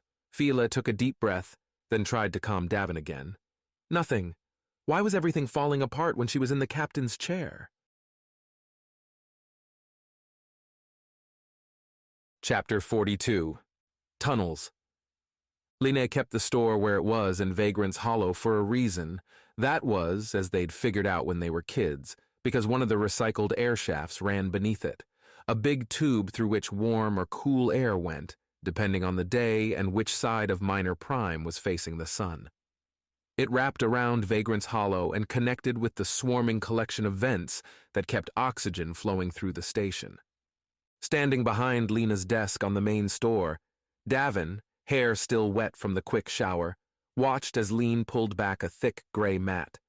Underneath was a metal plate with a grip. Be a gentleman, would you? Lena asked. Davin took the cue and pulled on the plate, then pressed with his legs to move the heavy thing. The grinding of the plate against the floor showed a hole that Davin remembered looking much bigger when he was younger. That's going to be tight, Davin said. I'll go first. Toss your stuff to me, then you'll fit. Line said.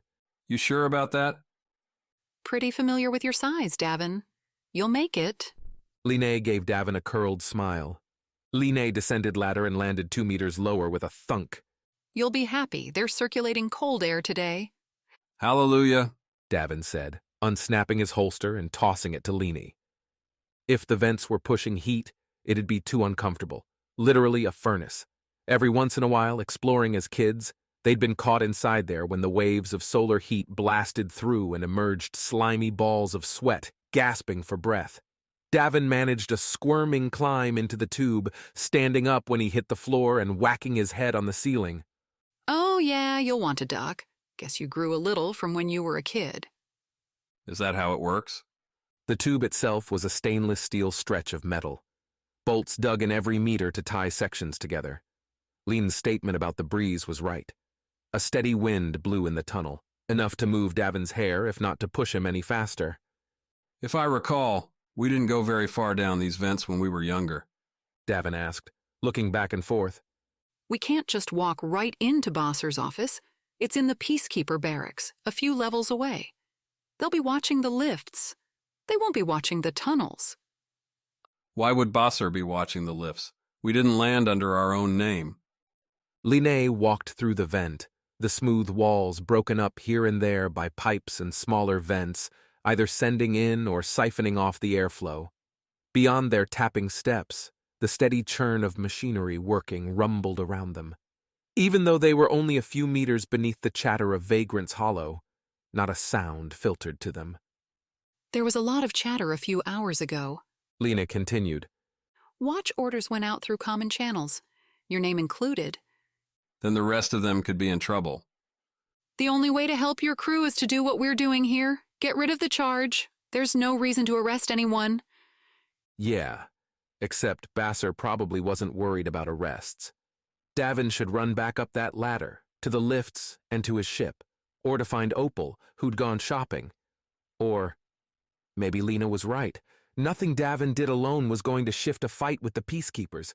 Nothing, except getting Basser to stop. How long will it take to get to him? Depends on whether we're lucky. You're with me, so that's not likely. The vent tunnel curved ahead of them, arcing back towards the station's center, where the main shafts were located, heading up and down. They kept walking, the low maintenance lights keeping the two lit in silhouette. Eventually, they reached the tunnel's end, denoted by a ring of red diodes.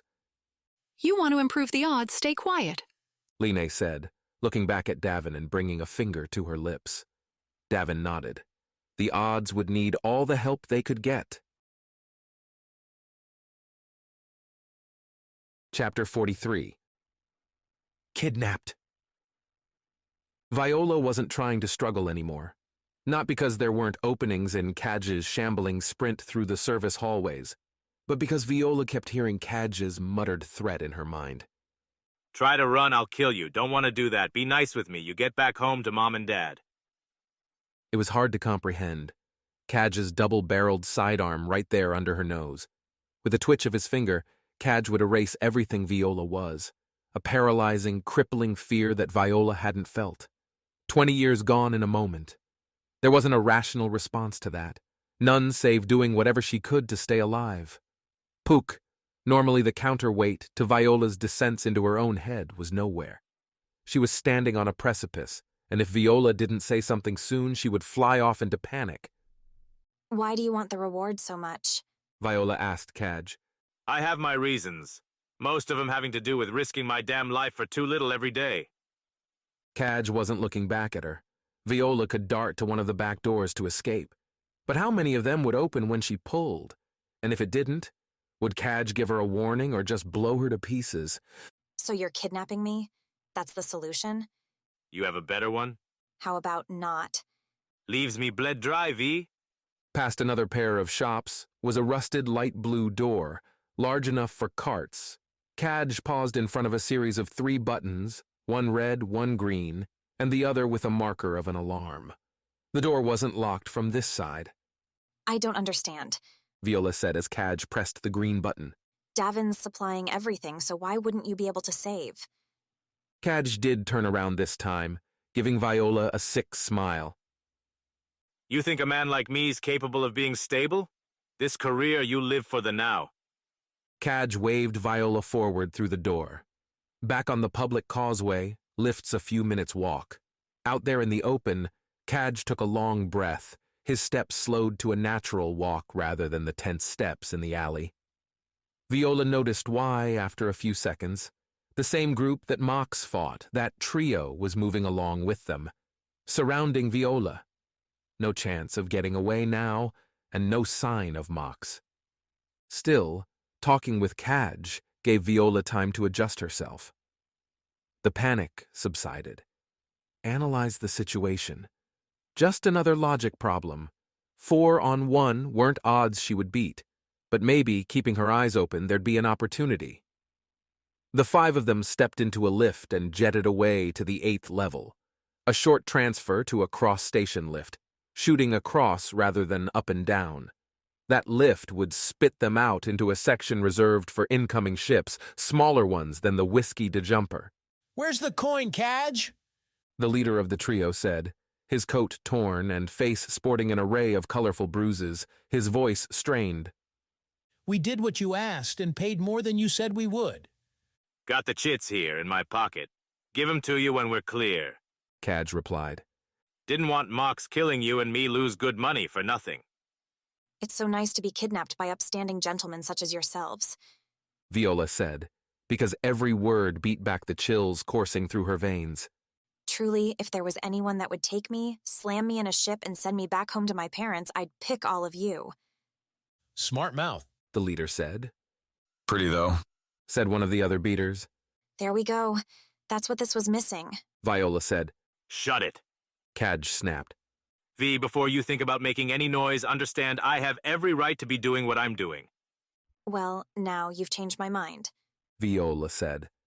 That prompted a snicker from the leader, but the opening lift doors cut short Cadge's reaction. Viola didn't catch the bay's number because she was staring at the swarm of ships zipping in and out of the space. Davin put the Jumper in a larger bay meant for cargo, but this one was for small craft. All the pleasure seekers and businessmen stopping by the station for meetings, parties, tourism. In the time between the lift doors opening and Viola setting foot on the bay's floor, at least 5 ships in her view ignited their engines and floated up and free. The leader already had his hands out, waiting for Cadge to hand over the coin. Cadge dropped the 3 black and blue cards into the leader's hand, one by one. "Already loaded?" the leader asked. Check 'em if you want. I can wait a minute. Kaji Vassiter! Yelled someone on the bay floor, climbing out of their ship. Viola couldn't make out who it was, their head covered by a wide hat, a long gray coat coming from the collar to the person's ankles. Cadge, though, had an idea, because he jerked away from the trio and dove back towards the lift. Viola watched as the doors closed before Cadge could get inside, causing the small man to bounce off of them and fall to the ground, hands scrambling for his sidearm. "Who's that?" the leader asked. Don't want to know, Cadge growled back. There's an extra 10 for each of you if you help me kill them. "Murder's gonna cost you 50. It's not murder if the damn target's a bot. The trio stared at Cadge like he'd sprouted flowers from his face. Viola imagined she had a similar expression. Bot? What enemies did Cadge have that had a bot capable of killing? Regardless, nobody was watching her. So Viola made small steps away from the group, towards one end of the bay. The trio were still arguing with Cadge, driving up the price and checking their weapons. Viola slipped behind a stack of outgoing luggage, a tower of suitcases tall enough to keep her hidden. At least, that's what she thought, until a heavy hand landed on her shoulder. "Stay here," a steel voice said. "You're not the target, and I don't get extra points for collateral damage." Chapter 44. Risk It All. What? Viola asked, looking behind her. The thing Cadge was calling a bot crouched next to her, gray coat bunching up around it. In each hand was a long and narrow gun, thin lines of jagged red running up one barrel, blue on the other. Who are you? Viola asked. "My name is 49. Excuse me while I eliminate my target." That was one way to say hello. Viola sat back as 49 walked towards Cadge and the trio. Cadge was the only one even looking in 49's direction, and was the first to yell, pointing his finger at the android. If it was hunting Cadge, then it was probably the same one from Eden Prime, which meant that after Cadge, Davin and the others were next. "Friends," 49 announced, "I am legally authorized to terminate Cadge here. The rest of you have a choice. Leave and live, or stay and suffer the fate of an accomplice." The leader exchanged quick looks with his pals, who both backed towards the lift. Cadge, voice edging higher, again promised 50. What denomination Viola didn't know? 1,000? Hundreds? The going price of bot murder wasn't something she knew. The trio didn't listen. As soon as the lift doors opened, they booked it. Cadge started that way too, but before he'd gone 2 steps, 49 fired from his blue gun. The bolt snaked out, slower than a normal laser, but arcing in on Kaj even as the mercenary, expecting the shot, fell to the left. The blue bolt struck like a pouncing cat, swinging in at Kaj. Bits of lightning sprung up around the mercenary, pulling Kaj to the floor, mouth and eyes open. It wasn't something Viola wanted to watch, but she couldn't pull her eyes away. 4-9 took a cautious walk up to Kaj, both guns out and pointed at the mercenary. Viola edged out from her cover to get a better view. Kaj twitched as the android stood over him. A deal target. Information on your fellows, where they are, where they're going, and I'll ensure they pay for abandoning you here. Kaj looked at the android, shaking his head, eyes and mouth tight. You think I'm gonna sell them out? Kaj said, spit flinging from his lips. You think they abandoned me? Hell, I abandoned them for that girl there. Kaj nodded at Viola. 4-9 didn't turn its head. It probably knew exactly who Kaj was talking about. I've done nothing worth killing for, Kaj continued. But I figure you lot don't see gray, only red. Smarter than you look, 4-9 said, raising the red gun. As 4-9 brought the gun up, Kaj triggered something with his left hand.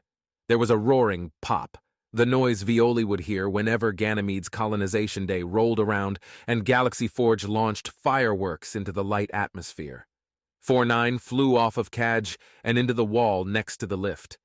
Kaj himself didn't move, his eyes closed, unconscious or dead. Around the bay, others were noticing the fight, gathering to watch what was happening on the walkway. Another lift with a handful of passengers arrived, only to notice the bodies and send the lift away to any other destination. The station's cameras had to notice. Might be playing on the news now. If Mox and the others saw it, they'd know to run. 4-9 was the first one to move, pushing itself up from the floor and standing straight. It stared ahead, unblinking for a few seconds. Rebooting. Just like Pook did whenever she needed to update the bot. A scrubbing of scrambled code, a reorienting of priorities. When 4-9 grabbed its guns and turned to Kaj, its set face was the same unflinching cold as before. How I hate surprises, 4-9 said, this time keeping a meter between himself and Kaj's unmoving form. And whatever you're planning next, please know that I can hear your heartbeat from here. One more chance, Kaj Vassiter. My mercy goes no farther. With a strangled sigh, Kaj sat up, just enough so that his head peeked up at the android. How many times do I have to tell you? Go to hell, you metal bastard! Kaj growled. 4-9 nodded, then raised the red gun and blasted Kaj in the chest. The mercenary fell back to the floor. 4-9 holstered its weapons, staring at Kaj the entire time. You're recording him, aren't you? Viola asked, coming out onto the walkway. Part of the requirements. I have to get proof. 4-9 replied, not looking away from Kaj's body. One down, plenty left. 4-9 straightened, looked at Viola. This close, with the hat on the ground, 4-9 stared at her. Jagged lines ran along the left side of its face. A hasty plaskin repair. The rest of its skin looked too perfect. No wrinkles, no natural bumps, hairs, or eyelashes out of place. What are you staring at? 4-9 asked. It is rude to study another so. As I understand it, a human would blush under such scrutiny. You, can't do that, can you? Doesn't matter to you. Or me. 4-9 moved over to the lifts and pushed the call button. The android seemed to forget Viola was still standing there, watching him. Maybe the android really didn't care about her. Viola could walk away, head back to the Djampor. Or... Who are you going after next? Viola said. Don't care. 4-9 replied, staring ahead at the closed lift doors. This is a list that can be read in any order. Kaj Vassiter happened to have the least luck of his friends. I guess I'm thankful. 4-9 turned now, and Viola felt those inanimate eyes poring over her. Every part of her tested, ranked, and measured. I'm having a hard time understanding why you're continuing to talk. According to my logic, you interacting with me only increases your chances of death. I can help you. Find the rest of them, I mean. Why would you do that? You just saw one of them try and kidnap me. They deserve what's coming to them. Viola had no idea if 4-9 would take her word. But if the bot let her come with him, it didn't really matter. Viola reached towards Kadja's body, which smelled like burning meat, the charred hole in the mercenary's chest twisting her stomach in knots. "Focus, girl, focus!" On Kadja's left wrist wrapped his comm. A button on the underside unlatched the tool, and Viola slipped it off and then around her own forearm. 4-9 watched with a robot's lifeless impassivity. Who are you going to talk to? I'll be able to find their location. Viola said. Lead you right to them. 4-9 nodded and Viola raised the comm. Fila? Viola asked into the device. Viola? Philae replied. You have a comm? The signature says it's Kadja's? Long story, I need to know where Davin's going. He's trying to find the guy who can get that android off our backs. He's on this station somewhere. But what's going on? Where's Kaj? Viola caught 4-9's eye, and the android waved a hand in a quick slash motion. Cut the call. Thanks, Fila. I'll be in touch. Hey. Viola cut the transmission. 4-9 was busy punching a request into the lift panel. The clock was ticking. If Viola didn't find a way to shut down 4-9 before it found Davin, the captain's death would be on her. Not for the first time, Viola wished she'd just stayed at home on Ganymede. Chapter 45. Save the ship. Nobody answered the calls, and then Viola chimed in out of nowhere with Kadja's comm. Philae pitched another round to the crew. Radio silence from Mox, Opal, Merc, and Davin. What the hell was going on out there? Outside the cockpit window, the activity in the bay was winding down as the hours crept later. Dinner time. A pinch in her own stomach where some food would have found a welcome home. Here they were, on a station where Philae might get a good meal, and she was still stuck on the ship. It wasn't fair. Then, that had always been her lot. Sitting on the ship playing comm operator while Davin dashed around or Merc aced out the skies. The main lift doors kicked Philae out of the musing. A squad, at least 10 people wearing the forest green of Minor Prime's peacekeepers. Only these looked armed, ready for combat, not patrol. Too terrible to be a coincidence. Philae slapped a button on the right side of the console, big and red, labeled Alarm. The button's sole purpose was to make a lot of noise, while sliding up the loading ramp and sealing the doors. Hopefully, neither Trine nor Eric had decided on an evening stroll. Outside, the security forces paused, grouping into bunches and looking like easy targets. Philae twisted a small dial that popped a turret from the top of the ship. On the ground, with the turret up, Philae's flight stick rerouted to control where the gun pointed, and she aimed it at the closest group. You're all not here for us, right? Philae spoke through the ship's intercom system. One of the security members, with a thicker collar than the others and a blue armband around his bicep, raised a hand and stepped towards the ship. No closer. You talk nice and loud and I'll hear you fine. Your boot goes another centimeter and I'll take it as assault with deadly force and respond in kind. As the security officer cleared his throat, Philae switched the comm to broadcast internally. Trine, get our engines ready. I'll stall as long as I can, but we can't stay here. Already on it, Trina replied a heartbeat later. That's why you're the best, Philae replied, then realized the officer out front was speaking. And in addition to the aforementioned crimes, it is suspected that your vessel carries a number of illegal modifications not approved for its class. Like, that turret there. It's not my ship. I'm just the pilot. Have no say in what the captain does with her. The console showed the engines were at 25%. Philae knew the ship could bounce at 75 if it had to. It just wouldn't be the smoothest launch. But then, nothing with this damned ship was smooth. Only, without the disjumper, she wouldn't have ever left Minor Prime. Maybe she'd be down there in one of those green suits instead of up here, manning a spewing death weapon and waiting for someone to make the wrong move. Then you won't mind us coming aboard to look for him, the officer replied. The man was stalling for time, same as she was. The other security forces shifted around, spreading out. The main lift doors opened again. More peacekeepers, only these carried larger weapons. Crowd suppression turrets and strong EMP launchers.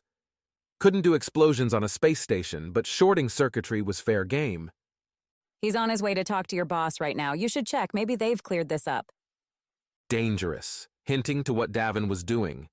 But Fila didn't see she had a choice. The engines hadn't hit 50 yet. Cold starts were rough, and if they took fire too soon, the jumper wouldn't be going anywhere. The officer bought it, though, holding up a hand and speaking into his comm. Fila rotated the turret to aim at the group of security setting up the EMPs. Another 30 seconds, and she'd fire anyway. She dialed down the power on the turret. It would burn, hurt, but shouldn't kill anymore. The last thing they needed was an actual set of murders on their record. How we doing? Fila calmed to Trinne. The engines were at 60%, close. If the jumper wasn't going to take off early, Fila had to know. They're goosed, Fila. When you say go, they'll get us out of here. Trinne said. But if you can hold till 90, we'll have a better chance of not exploding. Noted. Fila. Mox's voice came over the comm. I lost Viola. So many questions, no time to ask any. She's fine. No word on Opal and Merc. Go find them, please. Then hole up and wait for more. The security officer lowered his arm, a scowl lighting up his face. That meant Davin hadn't taken care of things, which meant their stall time was up.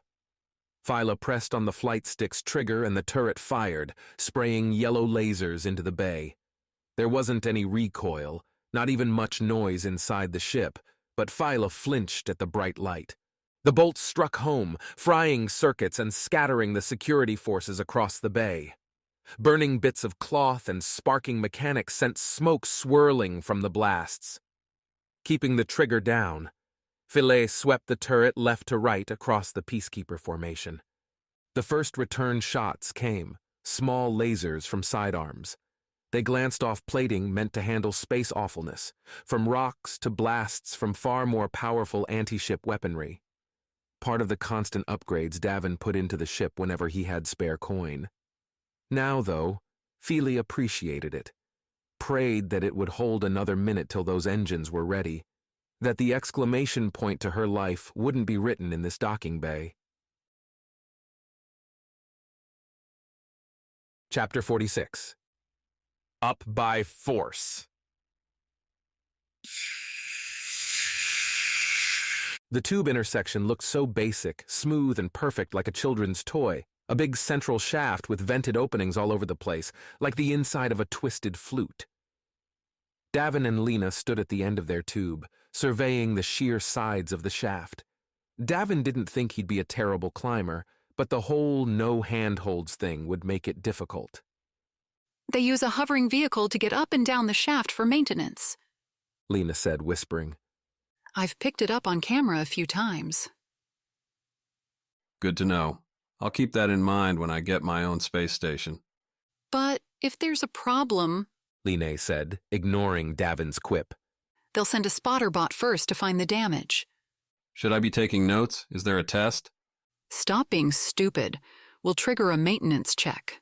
The spotter bot will come, we'll trick it into seeing a problem, then hijack the maintenance craft. See, you're using the word we a lot there. Only I don't understand how we're doing any of this. At least the first two. The hijacking I get.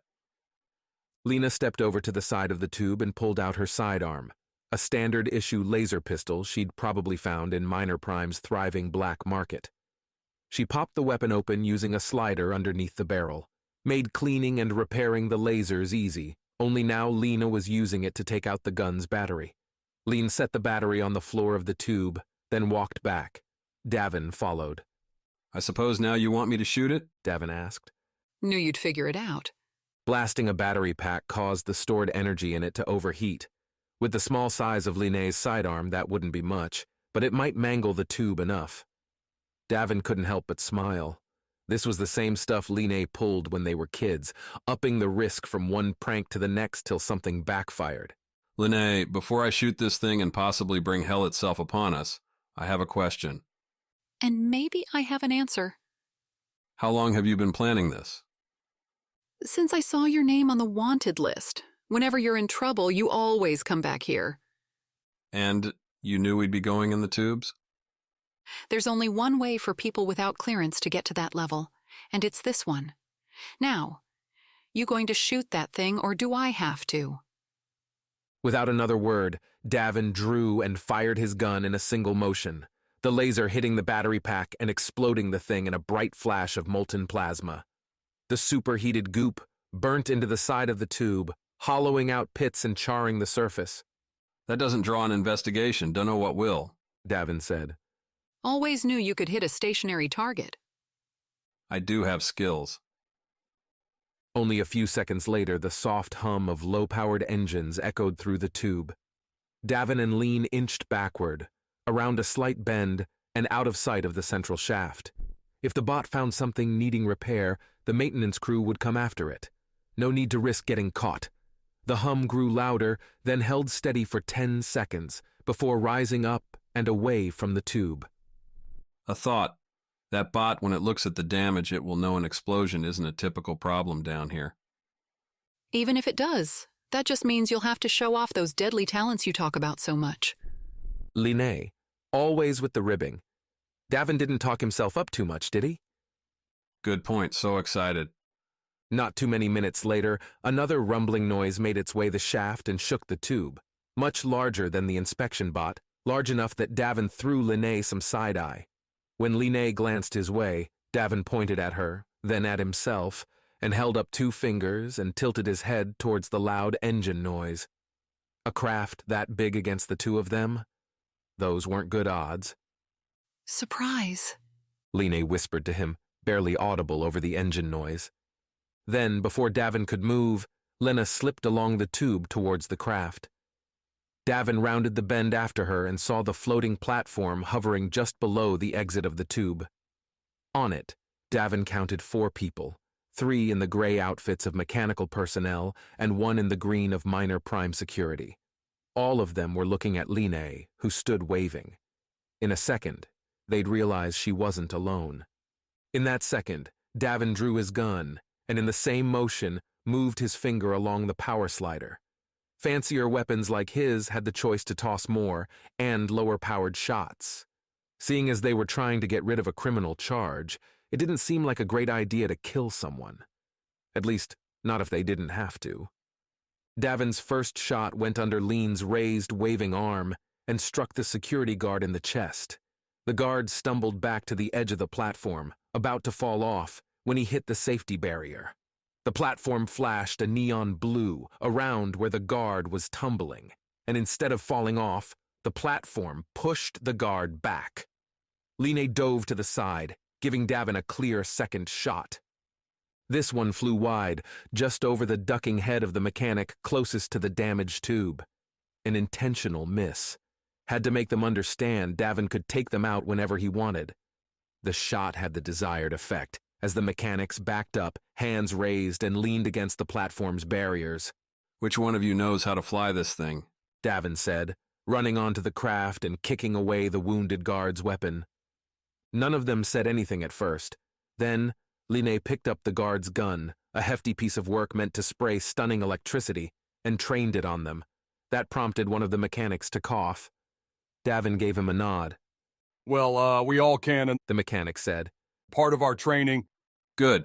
Then one of you, send us up, Davin said, waving with the weapon. Level 9. The mechanic that spoke went to the console.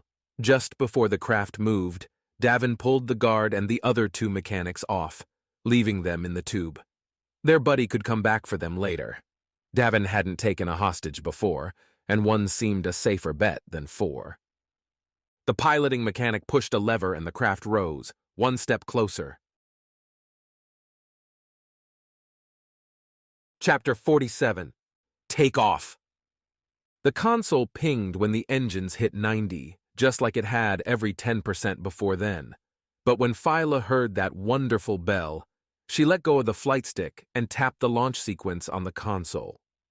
The first step was to trigger the landing rockets, pushing the ship a few inches off the ground, then tap the landing gear retrieval, and then flip the turret onto auto-fire mode. The last one was dangerous, as the turret then analyzed any incoming fire and shot in that direction. It always meant the turret fired second, but Filet needed the flight stick to fly. The security forces hadn't expected the Whiskey de Jumport's defenses. After Fila neutralized the EMPs, the bulk of the attackers hunkered behind walls, stacked cargo, or dove into the lift and fled. Reinforcements would come, but right now there was a distinct lack of laser fire splashing across Fila's cockpit. As the ship lifted off the ground and rotated, Fila saw bright orange lights flash in the bay. They were shutting the door, trying to keep the jumper sealed on the station. Only they were way too slow. Fila goosed the engines even before the exit was fully in view, arcing the jumper out before the bay door was even a quarter shut. The black infinite of space stretched before her, though the jumper's radar showed a slew of other ships spread around the station. The question was whether Minor Prime would bother to fight them out here. The station would risk coin and cargo if they tried to have a shootout near these trading ships, so Fila steered the jumper to the nearest cluster, hoping to hide among their valuable structures. Then she'd find a way to get the rest of their friends back. Speaking of... Mox, you there? Here. Mox said a second later, the transmission faint and blipped with static, a result of the increasing distance between the two. You gone? We're off. Good. Found them? How? Mace, weapon dealer. They were taken. Taken by who? Be ready. Level 11, we'll call. Thanks for not answering my question. Mox didn't reply, cutting the comm. Filey, moving the jumper down to undercut a long chain of containers being towed by what amounted to a large engine and little else, pulled up the Minor Prime directory. 11 2 words in the description. Prison and containment. Chapter 48. Jailed. The lifts took Mox right up and deposited him into an austere lobby. Chairs were there, a few token plants, and a pair of desks behind glass with security officers staring out at the waiting room. Several people milled about, some sitting and staring at nothing, others on their comms, while more were in line waiting for those officers. Mox estimated 20. Too much collateral damage. There was a door to the right of the officers, the only other one leading from the lobby. Mox assumed that to be the entrance to the actual prison. The possibility of breaking through door with the suit was high. The possibility of survival past it, low. Mox needed a distraction. Mox walked up to the last person in the line, a shabby man, old, tired. Why are you here? Mox asked, forcing himself to use more words. Friend's been cooped up in there for days, the man replied. He meant to pay the tab, you know, but didn't have the money. I've got it now. Hoping they'll let him go. Optimistic? The man laughed. It was weak, wheezy, not a threat. You look around here, you see any reason to hope? Mox shook his head. He had to get inside the prison. No way to force it, but if he was let in...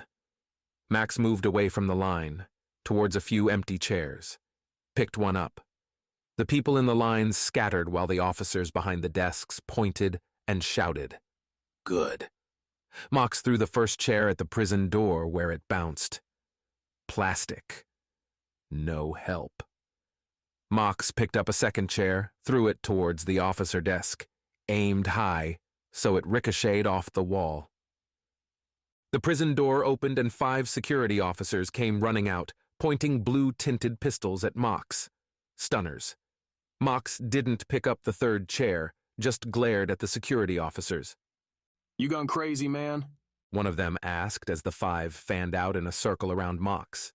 Friends inside want to see? Good, 'cause that's where you're going, the officer said, gesturing for another to move behind Mox with a pair of stun cuffs. Don't try anything or we'll knock you out so hard you won't wake for days. Mox just nodded. The rest of the crowd stared at him, a few using their devices to take videos. Mox would be famous, funny. The stun cuffs snapped around Mox's wrists, and he felt his arms go numb. Didn't matter. He was getting inside. Chapter 49. Reconnect. Puck, where it could feel anything, felt tired. Its power level was running low. It had been zipping around level 5, then in the lifts around a few other levels hunting for signs of Viola and finding none. It had gone back to the Whiskey Jumper's Bay to find it empty, a bunch of security officers standing around picking themselves up. From there, back to level 5, and still nobody. Like the Wild Nines had disappeared. Minor Prime's shopping district was shifting into evening mode, the false sky overhead darkening in an approximation of a spectacular twilight. Lights popped on outside of restaurants, neons over most, with a pair of themed eateries sporting the more mellowed yellows of earlier centuries. Crowds changed complexion, from buyers of goods to purveyors of experiences. Bots like Puck flitted through the air, sometimes stopping to project ads. Puck! Came a message over Puck's comm. The message came from Cadge's comm, but the vocal register was consistent with Viola's. Odd. Comms weren't things people parted with, and their relative abilities generated unlikely odds that Viola could have taken the comm by force. There was room for random chance, however, and Viola was nothing if not capable. Where are you? Puck replied, lowering power to its inflection and accent systems to conserve juice, causing the remark to sound toneless, metallic. You've got to be low on power. Are you still on level 5? Yes. Low was an understatement. Puck had shut down most of its systems. Like a human falling asleep, Puck only had its camera and comm up and running now, and the jets. Movement was still necessary. Go near the lifts. I'll find you. Puck did so, sinking to the ground. Within a few yards of the lifts, Puck gave itself a boost and then shut off its tiny engine, hitting the ground with a clang and rolling forward. There were people around who noticed, but nobody cared enough to investigate. Why get involved in something else's problem? So Puck rolled to a stop near the lifts and waited. Its camera went dark. Comm only. This is the one? Said a voice after a few minutes, one Pook didn't recognize. It's Puck. The bot's not a target. I never said it was. The captain's not here. Apparently, Davin might already be up there. Then we follow. Sure. As Puck heard the lift doors close, its battery dwindled and the little bot went dark. Chapter 50. Cell Game. They put Opal and Merc together in the same large cell, owing to questions of how long they'd be there. The space occupied by a pair of metal slats sticking out from the wall, covered with the thinnest of pads. A single sheet sat on each one. The back of the cell served as a bathroom, a small curtain conveniently placed. A built-in screen on one wall shuffled through feeds from Earth, from Minor Prime's other levels, as though taunting them with what they were missing. From the tone in the officer's voice, Opal figured they would be ejected into space before too long. Merc might not even make it that far.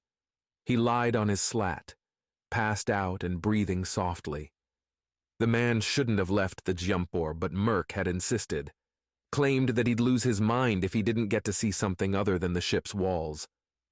Get him back here within 4 hours, Eric had said. I'll have him back in 3.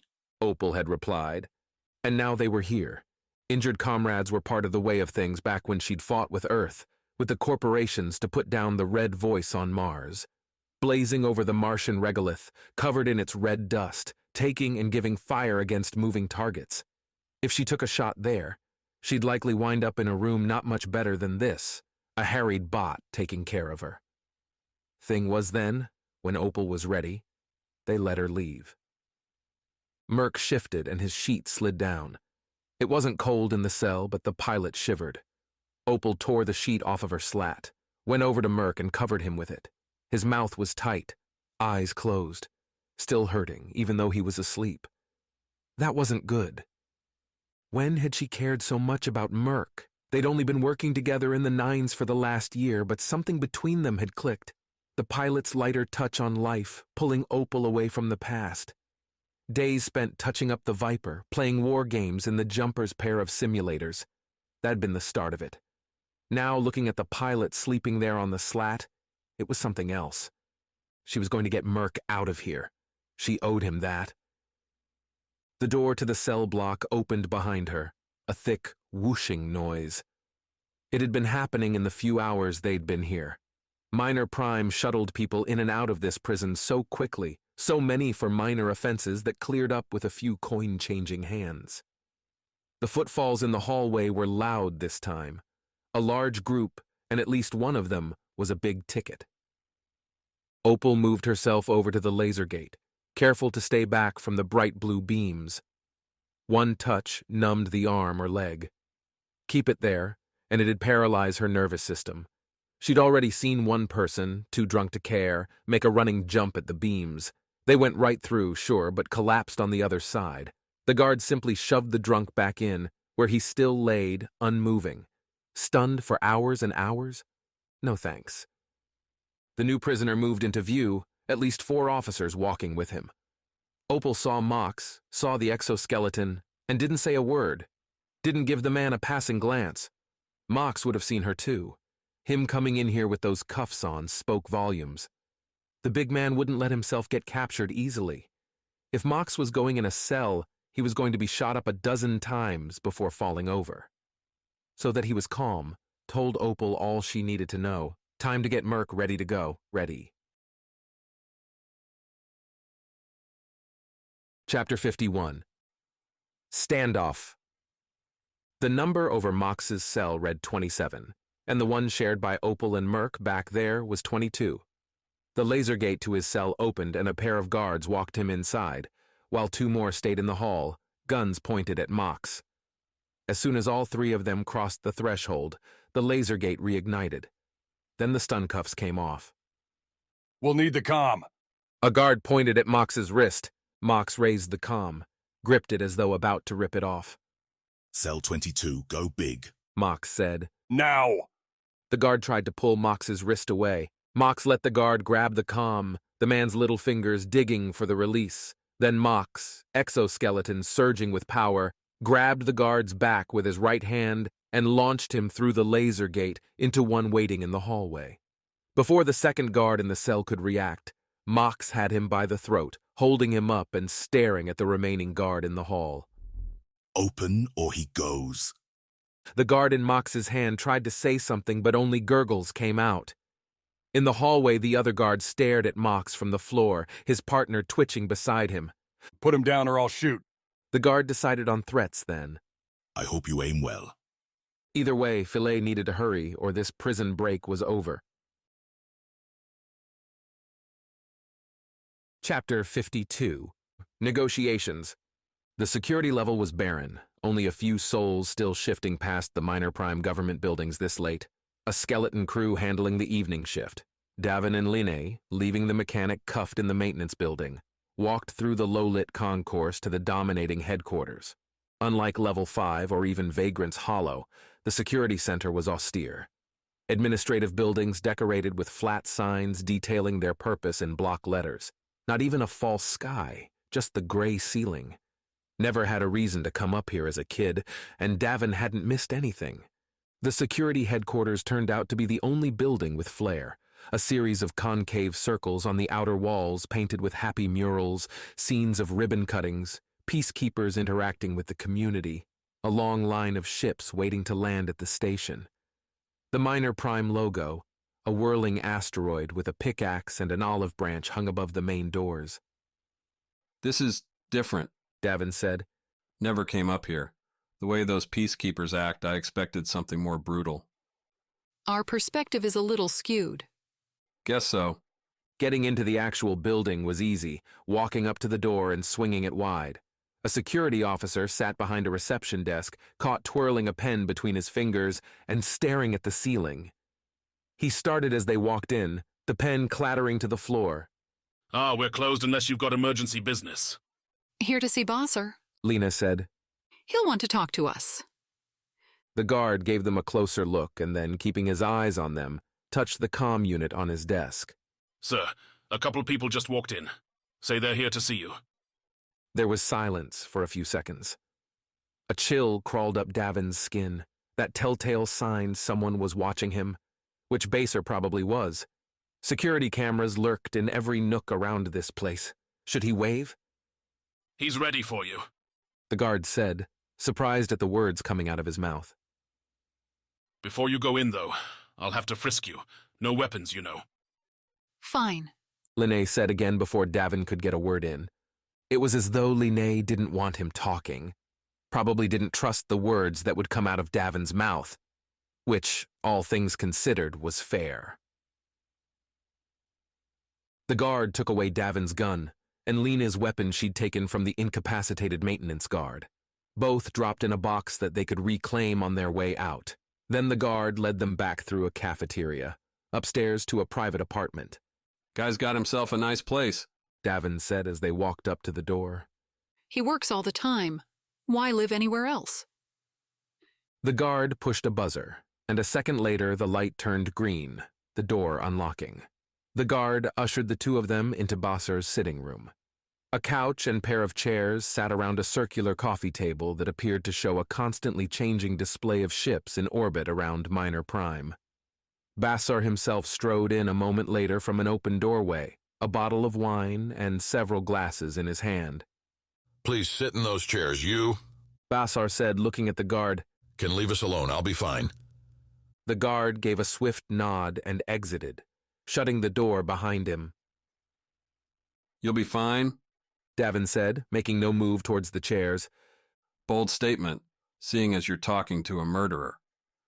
You hurting me won't bring you anything you want. Wrong. You sent an android after me and my crew. Sending a fist into your face would be all kinds of satisfying. Short-term gains over long-term goals, Davin Masters.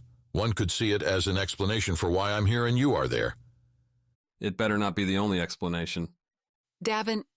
Lena put a hand on his arm. Focus. Basar took the cue, gestured towards the chairs, and poured the wine. Please sit. Lena led the way, taking a seat across from Basar. Davin waited another moment, a token show of defiance, then sat. The wine, and Davin had to credit Basar on this one, tasted dry and fruity, a march of flavors that worked their way around the citrus circle and ended on a spicy note. For a second, Davin placed himself in the glass and forgot where they were. It's one of my favorites, Basar said, breaking the spell. Every time I see Earth, I make sure to purchase a case or two. You know what I like to do while my friends are in danger? Talk wine, Davin said, putting the glass on the table. What Davin's really saying is that you should talk before we chalk this up to a loss and shoot you for the fun of it. Fine. Basar spread his hands. I don't think you and your band killed those inspectors. You're just going to come right out and say it? Why not? Basar took another drink from the glass. I'm right, aren't I? Yeah, but then what's all this about? I'm hoping you can tell me. Have you seen the video? Haven't carved out time for it. It's quite good. Basar flipped on the large wall screen. It hummed to life and, with a few spoken commands from Basar, played a black and white recording. In it, the two inspectors entered the bay, Davin and the others behind them. Just like what had happened, over a week ago already. Both of the inspectors spoke for a minute, then walked towards the ship. Davin, it looked like, pulled out his gun and shot them in the back. Basar paused the footage. I'm guessing that isn't how it went? Yeah, 'cause I'm the type to shoot people for kicks and giggles. No, that's not even close. Then tell me what occurred. Prove your innocence. So Davin launched into the story. Claire and Ward, requesting private escort and sounding very suspicious of some sort of conspiracy. The ambushed landing in the other bay, the engine splash. The arrival of the new security forces just in time to blow up the only people who knew why the whole thing happened. So a doctored video gets the charges pressed. But here's the thing I don't understand. The android that's after us. It came from Earth, and there's no way it had the time to come out to Europa after the inspectors died. It was less than a day. 4-9 was already in the area, Basar said.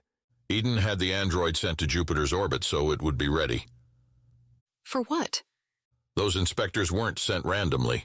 Marl is hiding something on Europa, and Eden sent the inspectors to find out what. A settlement like that one is vulnerable. Eden wanted to make sure Marl wouldn't have time to destroy their investment. I'm hoping you can tell me her secret. Sorry, fresh out of secrets, Davin said. Marl always kept us at a distance. You ever meet her, you wouldn't argue with that arrangement. If you truly have nothing to say, then I'm sorry. Eden won't remove your charge, and Marl, the only other one who could, certainly won't. Basar took a slow sip of the wine. But you could convince them. You're truly lucky that you brought her someone who knows how to play the game, Basar said to Davin, then slid his gaze to Lean. I could, provided you pay the price. Chapter 53. Prep the Rescue. The whiskey jump air angled itself towards the prison level of Minor Prime. The docking bays at the middle of the station kept ships away from here, giving the jumper plenty of room to maneuver. Flight control kept trying to hail her, and Philae kept ignoring them. They were threatening to scramble fighters, a threat that had come true in a minute. Phyla was taking what remained of her relationship with the station and lighting it on fire. Ask someone in a bar, and they'd tell you that shooting at humanity's largest space station wasn't the greatest plan. It would be unexpected, though. Phyla swung the jumper into position, aiming straight at the prison level. They had to be close, precise. Minor Prime wouldn't activate their shields, and thus block all incoming and outgoing trade traffic unless they had to. The goal was to break through the hull before that happened. Mox, you have 10 seconds. Philae calmed, then switched to Trine's channel. Trina, I'll fire a couple blasts, then we have to play one heck of a game of catch. You going to be ready? Am I ever not? Eric, you at the airlock? Confirmed. For the first time today, something was going as planned. Figured that it would be the prison break. According to the station maps, acquired and provided long ago by Line, Cell 24 was sitting on the outside of the station. Mox said that cell was empty. In another 2 seconds, according to Phyla and the twin turrets on the jumper, that cell would be replaced by a gaping hole into vacuum. Hopefully, the right people fell through. Chapter 54. Out and About. The guard fired the stun gun, but Mox saw it coming. The tightened grip, the sudden beads of sweat. So many tells someone was going to be a hero. Mox swung his guard in front of the bolt and felt the body shield go limp. Mox charged forward with the body in his arm, holding it ahead. When the body hit the laser gate, it broke the connection for a moment. If the guard had been awake when he hit that gate, it would have fried his senses and left him unconscious. As it was, the guard's nap was going to be even longer. The lasers tripped off until reset, to prevent overloading a prisoner's nerves to the point where they died, which meant Mox could walk right to the last guard. The little man had guts. The guard had the sidearm pointed right at Mox's face, pushed the trigger as Mox batted the weapon away. It flew down the corridor after its own shot, and Mox threw the guard after it a moment later. Mox, you have 10 seconds. Phyla's voice came over the comm. Opal and Merc were to the right, in cell 22. The switch toggling the laser gate was right outside the door. It required a badge, so Mox grabbed one of the unconscious guards he'd knocked over and held him up to the control panel. It bleeped an affirmative. The lasers disappeared, which meant right about now. An alarm sounded, obnoxious, like nails on metal. Then a bang, deafening. A sucking roar, a rush of air from the cell next to Opal and Merc's. Mox stepped around Opal and lifted Merc from the slat with his right hand as the pull from the air became stronger. It tugged at his legs, the skeleton boosting Mox's downward force to keep his grip. Opal had no such support and tumbled backwards, towards the hole Philae blew in the station, out into the cold death of space. A second alarm, lower toned, joined the first. Prison break and atmosphere leak. Bet they didn't have that scenario covered. His arm reached out, grabbed Opal's wrist, held her back. Was this the plan? Opal yelled over the noise. Yes. It's a shitty one. Now, Mox laughed. A moment later, the pull of the atmosphere lessened. The tug went away. A new question. Due to friend or foe? There? Mox calmed. Jump away. Trina answered. We'll catch you. Mox let go of Opal, and now cradling Merc, ran into the hallway. One cell over. A door opened far down the cell block. Stun bolts fired, but they were off target. Hasty shots. Opal running behind him. Turned into the next cell, torn hole in the back. Through it, the open circular door of the Whiskey de Jumper's airlock jammed into the station to provide enough of a seal. Mox jumped through the hole, keeping Merc tight in his arms. Behind him, Opal leapt. The three of them flew through the outer door. It sealed rapidly, the inner door staying shut until the computers confirmed there wasn't a leak. Out the airlock's window, Mox could see Minor Prime shrinking as Phyla blasted away. Then the inner door opened, and Eric yelled at Mox to bring Merc into the med bay. Chapter 55. Shots fired. I haven't even heard your deal, and I already want to say no, Davin said. Work for me, Basser said. And I'll convince them to drop the charges. No more running for your lives. Oh, that was a good one. Swap the stick for the carrot. Tempting, but why us? There have to be other mercenary groups, ones you wouldn't have to work so hard to get. Anyone can buy loyalty with coin. All it takes is more than the next person, Basser said. The man still looked serene, sitting on his couch. Davin took another gulp of the wine. But the threat of branding them criminals, Lena said, and Bassar spread his hands. You understand? Don't know what I hate more, Davin mused. That you're blackmailing me, or that I'm considering it. Logic is your friend here, Davin. You have a crew to take care of. I'm offering you a chance to do it. Bassar's comm beeped, and he took a second to glance at it, frowned, then looked back at Davin with a straight face. It seems your friends are racking up more crimes for you to answer for. Make your choice. Agree, and the Nines become flunkies for this wino prince for who knows how long. Say no, and they're back in the streets dodging shots and finding a way to survive. Thing was, Davin had been there. A childhood in Vagrant's Hollow taught him there was always a way, so long as he could make his own choices. Davin glanced at Line, read the same thing in her eyes, her slight nod. Gonna have to take a pass, boss man. The whole threat thing doesn't do it for me. Bassar didn't react, but that was its own reaction. Sitting still, eyes drilling into Davin as though Bassar was trying to see through him, hands clasped tight. Maybe the man was having a stroke, popped a vein on the way to the brain when Davin refused. Fine, was what Bassar said, finally, right before he stood up, pulled a small sidearm from beneath his vest, and shot Line in the chest. The moment Bassar reached into his coat, Davin moved. He didn't beat the shot, but a half-second later, Davin was on Bassar, tackling the man to the ground and pinning the gun out to the side with Davin's right hand. With his left, Davin was striking home when the door opened and something else fired. It was high, glancing off of the wall near Davin's head, but it forced him to roll right off of Bassar. On the way, using his momentum, Davin grabbed and tore the weapon from Bassar's hand, came up with it aiming towards the door. At Viola? Don't shoot him. Viola was screaming, and then Davin noticed the android. It moved into the room, stepping around the couch and over Bassar until it stood above Davin, an impassive scowl on its face. Bassar, behind it, rose to his knees and shook his head.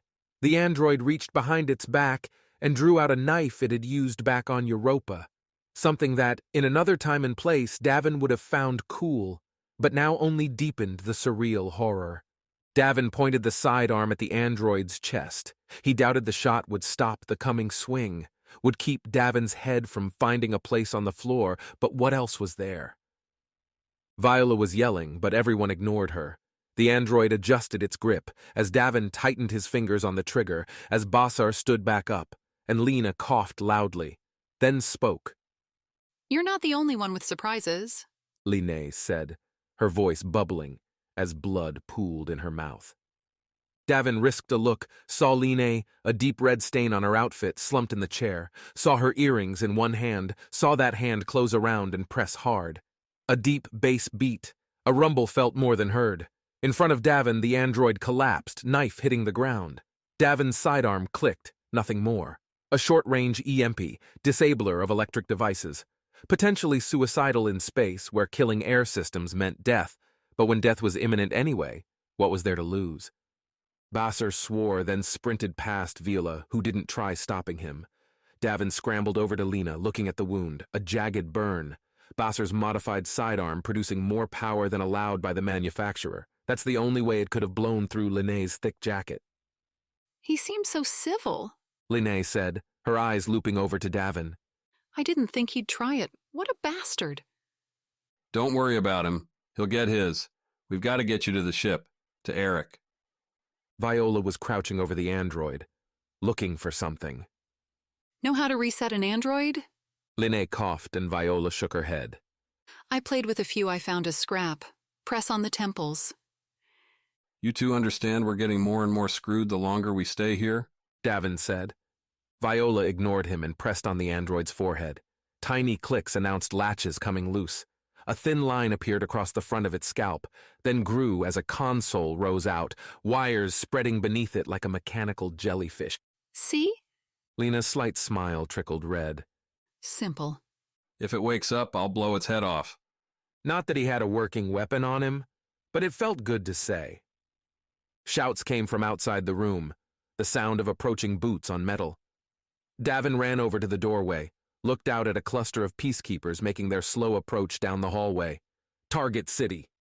Hand me his weapons, Davin said, and Viola grabbed the red and blue guns in the android's holsters and slid them to Davin. No sliders here, blue for stun, red for dead. Davin shot a couple of blue bolts. Hit one, his buddies catching him as he fell back. The peacekeepers flattened themselves against the side, a couple sending return fire Davin's way. We're trapped here. Davin ducked as a few bolts splashed against the doorway. They'll have reinforcements coming, and when they arrive, they'll just swarm us. It's not that complicated. For all they're capable of. They're never supposed to shut down. Linnae, sitting in her chair, said, This one could have blocked my EMP had it known what it was. Kill the power itself first, then restart it after the pulse. Cajj did something similar, but 4-9, that's its name. You know its name? Davin sent more shots towards the peacekeepers. They were edging along the hall, being cautious. The peacekeepers didn't have to get reckless with the three of them stuck. Doesn't matter. Can you get in? I think so. Viola hunched over the small console, hands working fast. There's so little security. People aren't meant to get this far. Outside the door, two peacekeepers in full body armor walked up the stairs and into the hall. They held batons that would tweak Davin's nerves like lightning. He shot another stunning bolt, watched it disappear into the armor without causing a flinch. Okay, kid, we're out of time. Almost there. Aren't we always out of time? Lena rolled her eyes towards Davin. She wasn't looking good. Her face a bloodless pale, arms and legs hanging off the ends of the chair. Don't you go giving up on me. We've been in worse spots than this. Don't know about that, love, Linnae said. Viola looked up at that. Davin took another peek into the hallway. The armored pair creeped, wary. A few more seconds, though, and Davin would get a beatdown he'd rather avoid. We're going to talk about that word later. Davin used the red gun to fire. These bolts packed more power, left black burn marks on the armor, but the peacekeepers kept coming. Here we go, Viola announced. Davin glanced at the bot, but then the lighting changed. The armored peacekeepers had reached the doorway. A baton swung at Davin and he jumped back, falling on the floor. Crawling away, Davin tried to create more space. One of the peacekeepers loomed over him. You should have surrendered, the guard behind the mask said, and the baton swung. It didn't land. A perfect hand caught the peacekeeper's forearm and held it. Then the android's leg kicked the peacekeeper's knee and sent the guard falling to the ground. The second peacekeeper tried to hit the android with his baton, but the bot spun away from it, drew its second knife. No killing, Viola yelled. 4-9 hesitated, threw Viola a look. That will make things more difficult, the android said. Davin jumped on the tripped peacekeeper, pinning the guard's baton arm to the ground with one hand and slipping 4-9's stunning gun beneath the folds of the peacekeeper's armor. Nap time. Davin pulled the trigger. The peacekeeper went limp. Davin felt the apartment shake and looked up to see 4-9 throw the second peacekeeper into the wall, then send a rapid sequence of blows with the knife hilt to the guard's head. The peacekeeper collapsed to the ground, unmoving. Clear a path to the docking bays. 4-9 sheathed its knives, turned to Davin with its hands outstretched. Davin hesitated. Give the android those guns and it could blow them all to death in a second. Then again, if 4-9 still wanted to kill them, it could have done it already. Davin threw the guns. 4-9 caught both and slipped out into the hallway. A moment later, as Davin and Viola lifted an unconscious Lean off of the chair, the screams started. Flashes of laser fire created a strobe effect for a few seconds. When the firing stopped, the hallway was quiet. Time to go home. Chapter 56. Snatch and Run. Merc was back in his bed, Eric's meds knocking him out, Opal and Mox sharing the twin turrets, Trinny working the engines as the Dejumper took cover in the swarm of ships orbiting Minor Prime. You send those fighters after us. You'll cause more problems than you solve. Phila calmed to Minor Prime's flight control. But you blew up part of our prison, came the reply. You arrested our crew for no reason. I'll make a deal. You let us get the rest of our people off. We'll never come back here again. Nobody else needs to get hurt. The Minor Prime officer started another angry threat, then stopped in the middle of it, a few seconds of silence. I'm being told to let you go, the officer said. Ordered not to interfere. But if you so much as cause any more damage, I'll have my pilots turn you into ash. Ordered? By who? Not that Philo was going to argue. Deal, Philae replied, then cut the transmission, sat back in the chair and looked at the space station. Already a group of repair bots and a larger maintenance shuttle were hovering over the prison level, welding back together the blasted pieces. Ships continued to zip in and out of the docking bays.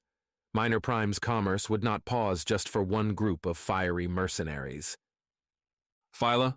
The comm buzzed, Davin's voice. We're in the bay, you're not... Yeah, about that. We'll head your way. Make sure the door's open. Getting the engines going, Phyla swung the ship in a slow arc back towards the space station.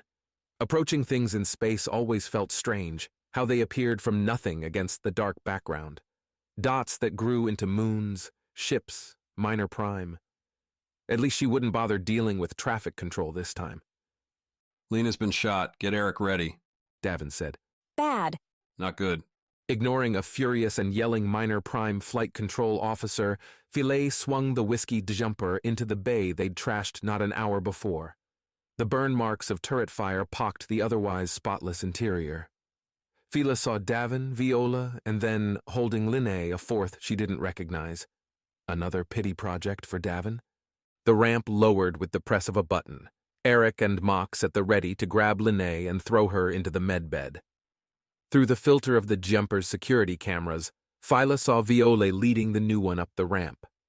The man's posture was perfect, his steps going in an even pace up the ramp. And then he turned and stared straight at the camera, gave a slight wave. It's the android, Davin said, stepping into the cockpit. Stop looking at it and get us out of here. Isn't it a terrible idea to have that creepy thing on our ship? Not anymore. Just go. Where's Kaj? He's not here? Davin paused. Is he answering his comm? Viola was using it last. She only managed to reprogram the android in Bosser's office, Davin said, eyes closing for a moment. After she had the comm. Don't know what you're talking about, but we can't stay here. Minor Prime's not real happy with us, and I'd hate for their patience to run out while we're sitting here. Take off. Now. And Kaj? He's not coming. Davin usually had tints of sarcasm, humor in his voice. Here, there wasn't any. Phyla punched on the jets, still primed from the earlier flying around the station, calmed Trinay to get back to the engines, and soon enough, the ship was back into dark space. Davin plopped himself into the seat beside her and stared out at the stars. Minutes passed. Being in a crew like this, a bubble built up. It felt like everyone was going to be fine forever. Until something, and it always happened eventually, came in and burst it. Kaj wasn't exactly the friendliest, the most stable member, but the man was always there for a fight, always had her back, had their backs. Hard to ask for more than that. Phyla took a deep breath as the console toned that they were out of Minor Prime's control zone, in free space. Remember what you told me when we left? Best way to get over something sad was to focus on something new. I remember. We still charged with murdering those two? We are. Then I'd say we focus on that. Davin met Phyla's look, set his jaw. Marl's the answer. Let's go find her. Phyla plugged in the destination, routed the Jumper on a path to intersect in a few weeks with Jupiter's orbit, with that frozen blue moon she'd hoped never to see again. Davin. Eric's voice crackled over the comm, tired. You want to get down here? Coming. Hey. Philae said as Davin walked out of the cockpit. Tell Lena. Tell her yourself later. But Fila could see in his eyes that Davin didn't believe his own words. Chapter 57. Goodbye.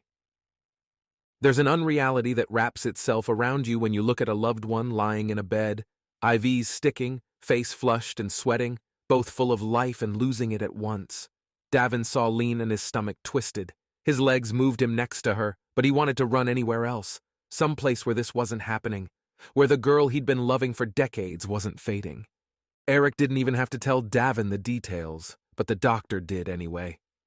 Bassar's blast tore through Linnea's left lung and seared part of her heart. It was struggling to keep beating, but would fail soon. They didn't have the supplies on the ship to tackle this catastrophe. Maybe, if they'd taken her to a minor prime med center, they'd be able to save her, until Bassar came by to finish the job. Instead, Eric was numbing Lean to the pain, keeping her on the edge of consciousness. Talk to me, Davin said to Linnea, leaning over the bed. For once, can you hold my hand? Lena said, her voice barely above a whisper. Davin did it, gripped Liney's fingers tight. They felt small, cold.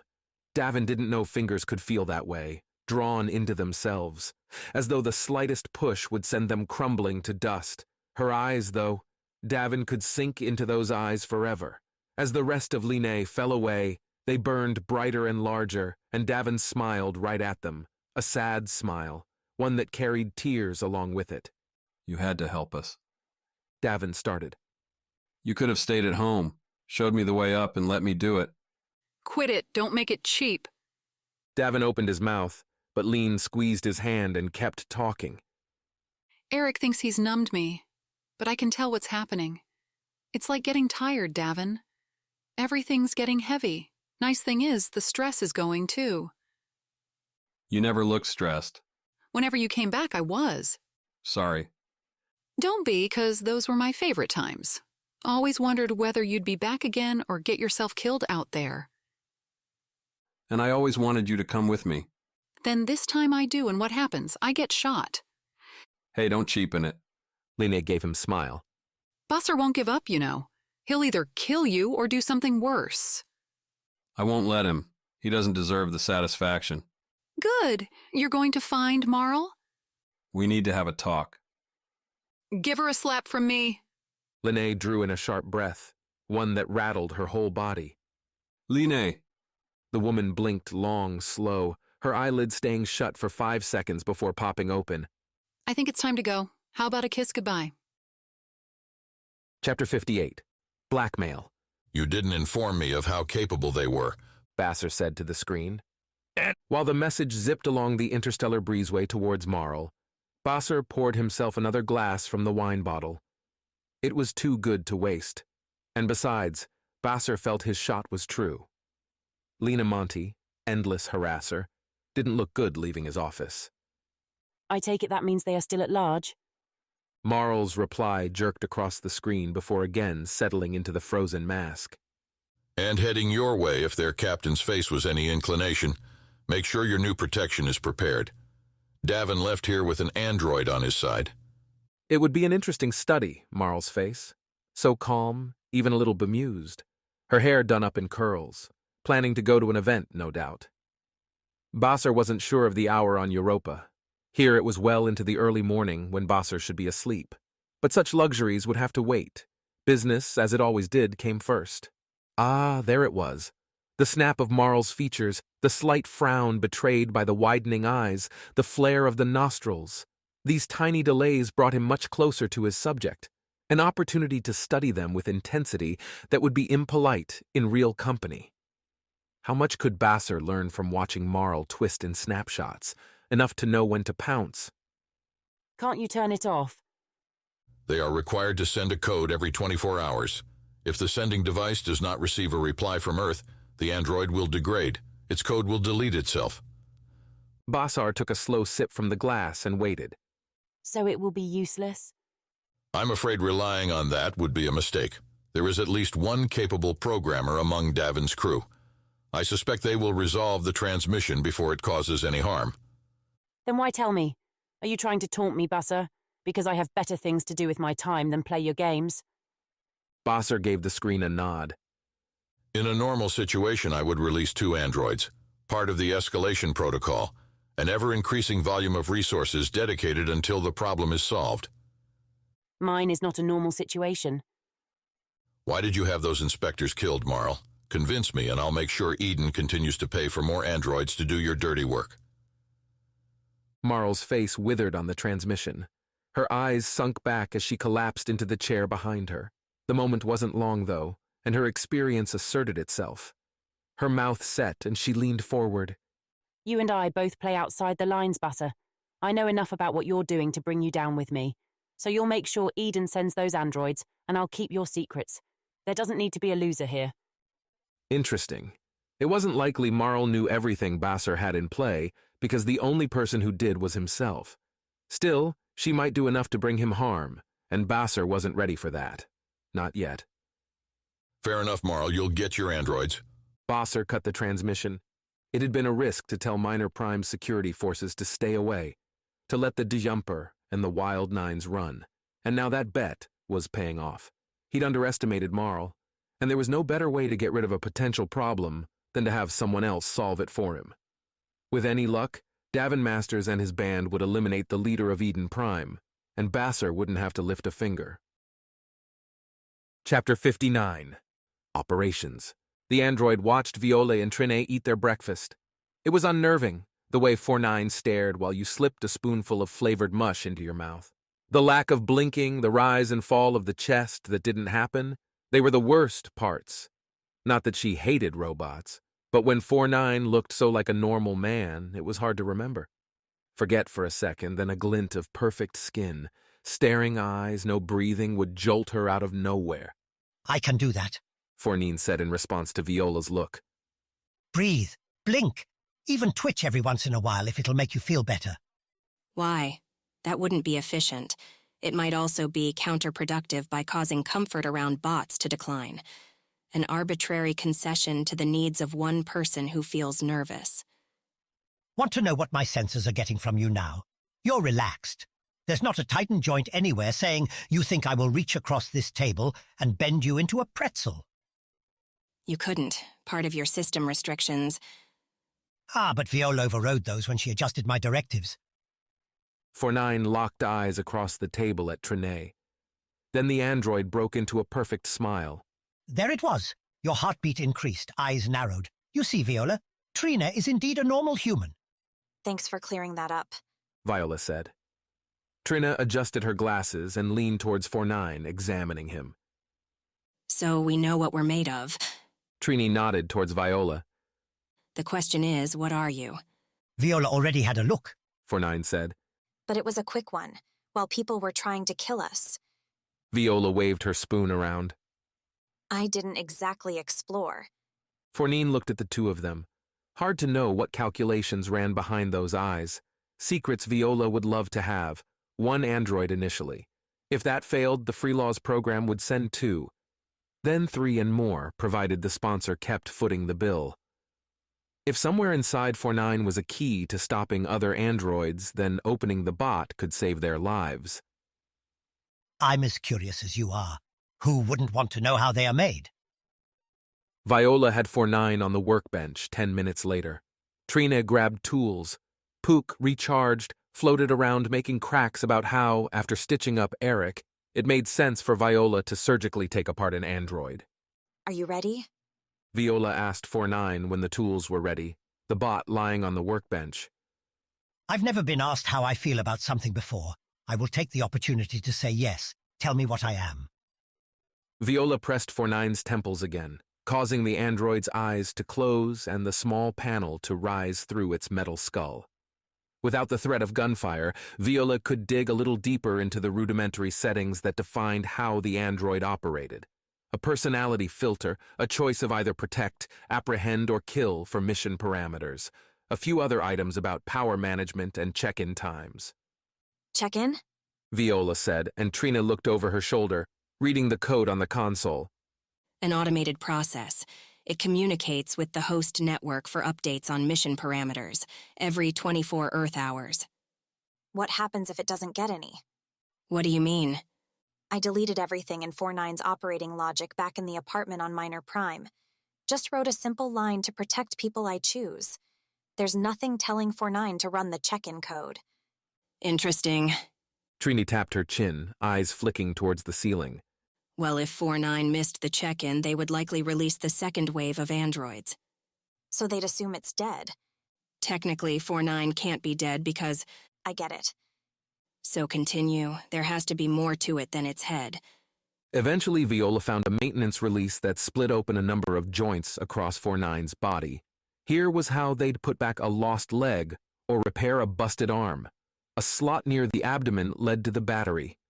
Across from it, though, sat a small black rectangle that didn't seem to have any purpose. There was only one small wire leading to it, one that sped back to the battery and nowhere else. Ideas? Viola asked. Black boxes can be all kinds of things. Recordings, power supplies, bombs. Trini said. A bomb? What better send-off? A moment away from mission complete, you take a shot. Trini acted out the scenario. Your system's shut down, but when the battery dies, or maybe there's a manual trigger, the whole place explodes. It's plausible. So we brought a bomb on the ship. Who's this that you speak of? Okay, fine. Viola said. I brought it on. Can we disarm the bomb? Disarming chances triggering it. We should jettison the android out the airlock. The two hesitated, waiting on the other to take the next step and move the android. The airlock was the easiest choice. Viola couldn't argue with that. Except they'd be throwing away their best weapon. 4-9 had single-handedly cleared the way off of Minor Prime. Now they were heading back towards danger, towards an enemy that was waiting for them. We can't. We'll need 4-9 on Europa. A valid assessment. Trina started pulling tools off the wall. I was about to suggest the same. Our odds without the android will be poor. I have no desire to die on that moon. Then let's get to work. And try not to blow the jumper to pieces. Chapter 60. Counting casualties. Kedge and Linnae, Davin said to Philae, back in the cockpit. Chills. Philae didn't know how to have this conversation. It had been clear back in Vagrant's Hollow that Lena and Davin still had the same relationship they'd had as teens. A connection that Philae watched grow from the outside. Those moments where one held the other's hand without thinking. Davin's look towards Lena after a fall, if something went wrong, full of wide-eyed concern that Lena might be hurt. At first, jealousy. Wondered why neither of them cared as much about her as each other. Time salved that pain away. Now she reached out and held Davin's hand, gripping it. Davin wasn't looking out the window at outer space, the bright circle of Jupiter growing from a dot in the distance. Phyla followed the captain's eyes to the sensor board, a view on the cockpit's console that displayed nearby objects. One, a small, thin box, was sliding from the screen as the Whiskey de Jumper gained speed. They jettisoned the container a few minutes ago, Davin and Mox loading it into the airlock, Linnae wrapped in a sheet inside. If you blame yourself for what happened, I will slap you. I don't. I can't. Because if I blame myself, then the ones who deserve to pay go free. The android killed Kaji. Kaj killed Kaj. We all knew the guy was going to go off sometime, but he would have been nice to have now. He'd probably go charging in first and die anyway. I know you didn't like him, but don't pretend he wasn't useful. I'm not pretending. Davin laughed, threw up his hands in mock surrender. Good to see the captain still capable of that. Meant Davin wasn't going to sink into one of his moody depressions. Phyla wasn't sure whether the rest of the crew picked up on that or not. But Davin was prone, had always been prone, to attacks of consciousness. So we're attacking Marl head-on? I don't want to, but I'm not sure we have a choice. Eden Prime isn't that big. We just have to beat those two androids there. How do you know Basser will call them off if we win? He could keep the charge there, even if Marl reverses it. I don't. So we're not running to the edge of space because... You know why. I want to hear you say it. Davin gave her a weird look. Sometimes, though, you had to make someone commit. Davin didn't break promises. Get him to say something and he would follow through. Phyla waited. You think I'm going to say Linnae, that I'm going to launch into a tirade about how this is for her now? Davin's voice scratched itself as he talked, rasping. You know what? You're right. It is about lean, damn it. It's about how a friend tried to help us and died for it. It's about how this whole situation was caused because a company didn't want its dirty secrets going public and thought the best way was to turn us into criminals. It worked. And we're going to make them regret it. Linnée's coffin, on the console, hit the edge of the radar and, with a blink, vanished. Davin tapped a button and the near-field display switched to a navigation chart, a scrolling set of numbers telling how many kilometers they were from their target. Philae and Davin watched the number spin lower in silence. Chapter 61. Distractions. Opal and a few others sat on a ridge, the hazy red dust skipped up by the Martian wind making sight difficult. Her first real mission. Chill seeped through her camouflage, fingers numb through gloves. The Terramorphers were building Mars's atmosphere, but they had years more work before the red planet would be as green as Earth. Opal's target was the third rover, its thick wheels suited to the roadless rough of the Martian desert. Those big empty spaces between the domed cities where millions looked forward to the day Mars would have enough protection from the sun's damaging rays to allow for true freedom. The first rover appeared, then the second and third, each one colored in the beige and crimson of the Red Voice. A movement tolerated until its ambitions overstepped the comfort level of the corporate boards that funded the Mars projects, classified as terrorists now. Opal swallowed, glanced at the two people arrayed to her left. They had rovers 1 and 2, the goal to puncture the fuel tanks. One superheated laser blast and they'd go up in flames. Opal sighted the third rover, moved the scope till the tank was dead center. The rovers were methodical, no idea they were seconds from death. Opal's finger tightened, waited for the command to fire. Lucky to have such an easy target for her first mission. Hey, guess what? I'm alive, Merc said, leaning into the doorway. These close calls are just the best. Opal blinked away the red sands, the remnants of the nap, and looked up at the fighter pilot. Fun for everyone. Aren't you supposed to be asleep? After the 10th or 11th hour, sleep gets old. Reason I stopped by. Besides waking me up. I need your help. I'm not ready to climb yet, and the Viper needs some love before we hit Europa. Merc seemed so much happier right now, eyes bright and smile wide. What was Eric giving him? The pilot still sported a thick bandage across the middle of his chest, though Opal understood it was more about holding restorative ointment in the right place than keeping blood from pouring out. Still, Opal's legs felt restless. Hands, too. Could use some dirty work. For a small fighter, the Viper needed a lot of love to keep itself in fighting shape. Opal counted 5 main systems that required checking. The engines, which unlike the Whiskey DeJumper, ran on electric batteries. The Viper was too small for solar panels to do much, and any available exterior space that could afford it was stacked with better deflection plating to ward off lasers. Speaking of, Opal slotted in a pair of charged batteries for the weapons. Mounted beneath the cockpit, the pair of cannons offered flexible aiming, and with the stored electricity, could fire 1,000 shots before needing a recharge. So what do you think about Caj? Merc asked, adjusting the calibration on the Viper's shields. If the luxury presented itself, giving the Viper's shields tweaking for atmosphere or vacuum flight helped conserve energy. Without the heavy winds and air buffeting the fighter, Merc could afford to send power from the engines to the shields, giving the Viper more punch-taking armor. Opal tried figuring the optimal mix for Europa's outer atmosphere in her head, but Merc's question knocked her concentration off balance. He was a fighter. Yeah, but you fought with him before, right? On Mars, on that ridge. Caj wasn't there, but he was on the radio, part of the cleanup crew. When Opal fired that shot, took out the rover, it would be Caj coming to confirm the kill. Not that she knew him then. Martian rebellion. We didn't work together much.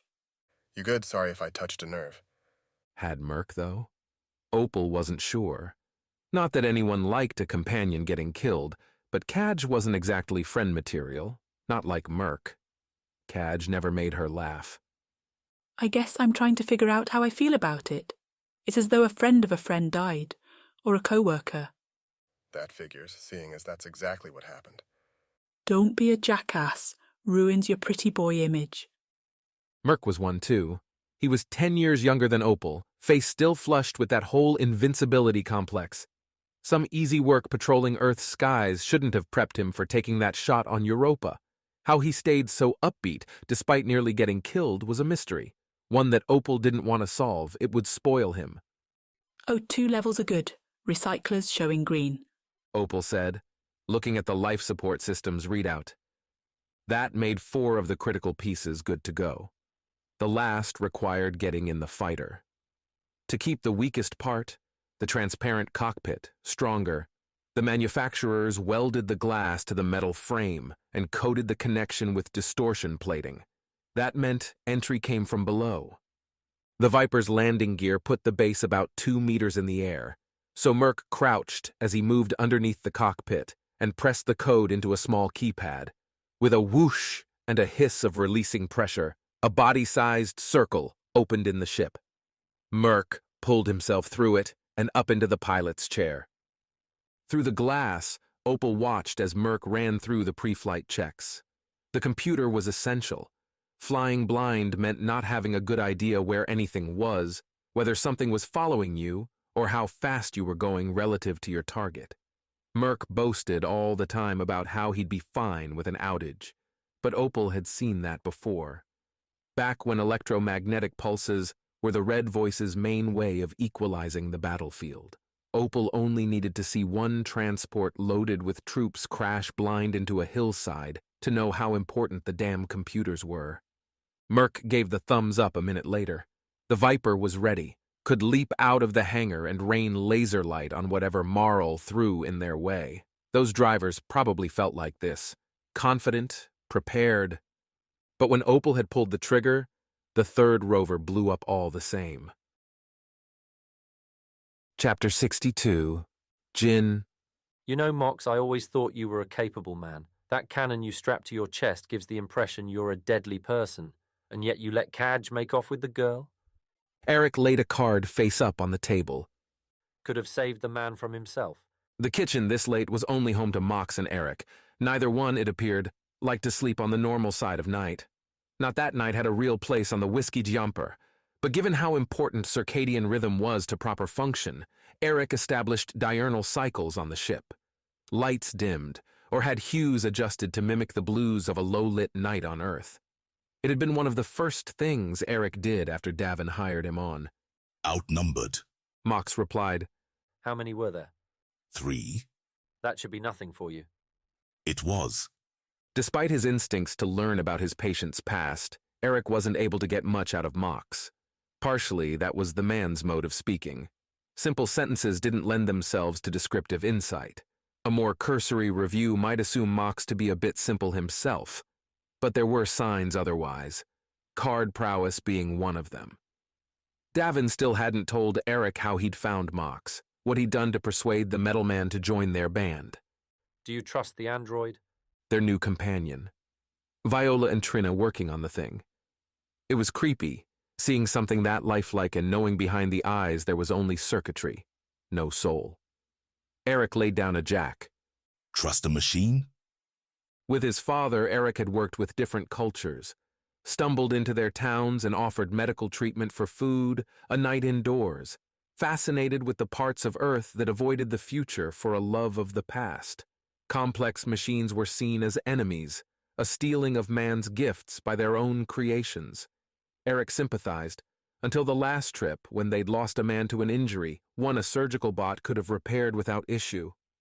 I think they'll have it working for us, Eric said as Mox put a hand on the jack, then drifted it over to the deck and drew. Should help you on the ground. You're not coming? Mox said, looking at his new card. A joke, an offensive one, if Eric were inclined to take being called a coward seriously. He had nothing against firing a weapon, pulled the trigger himself more than a few times. His father first pressed a rifle into Eric's hands when he was 10. It was necessary to be armed in the wilds, though. Not every group welcomed outsiders, but given the option, death stripped the color from a person's face, whereas the right care could lift that same face to new hues, bring back sparkling eyes, a laugh. What argument was there over which path to choose? You know what happens when the doctor gets shot? Eric reached for the deck. What happens? He finally gets a day off.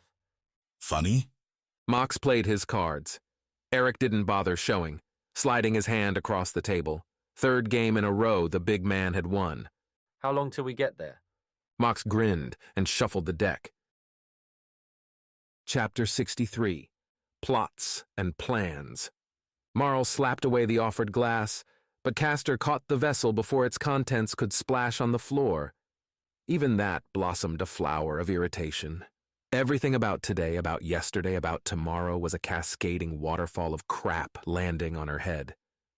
Pharaoh and his troopers were incompetent, big bruising bullies that scared away Eden Prime's business interests and pestered the ones already here to where Marl spent all her time assuring people that their crimes were forgiven. Alyssa had reminded her that these were fighters, not police, that keeping them safe was important, that the Red Voice would need them again soon. Hopefully sooner wasn't far away, because Eden Prime wouldn't last long otherwise. So now she sat and waited for Pharaoh to show his face and tell her they would work on their manners. The same conversation they'd been having for weeks. Only this time, Marl had something new to say. Castor leaned against a wall, the man glued to his comm, swiping through news feeds and commentary. Not that there wasn't a chair for the man to sit in, there were two in front of Marl's desk. She didn't think she'd ever seen Castor use one of them. Marl was about to ask why when Castor's eyes went to the office entrance, then flicked back to her with a nod. The door opened, straight across the office from Marl's desk, and the man she was waiting for strode in. Pharaoh's straight-up stance and habit of putting one foot more forward than the other, so he was always leaning towards you. He wore the same plastered confidence every time Marl saw him.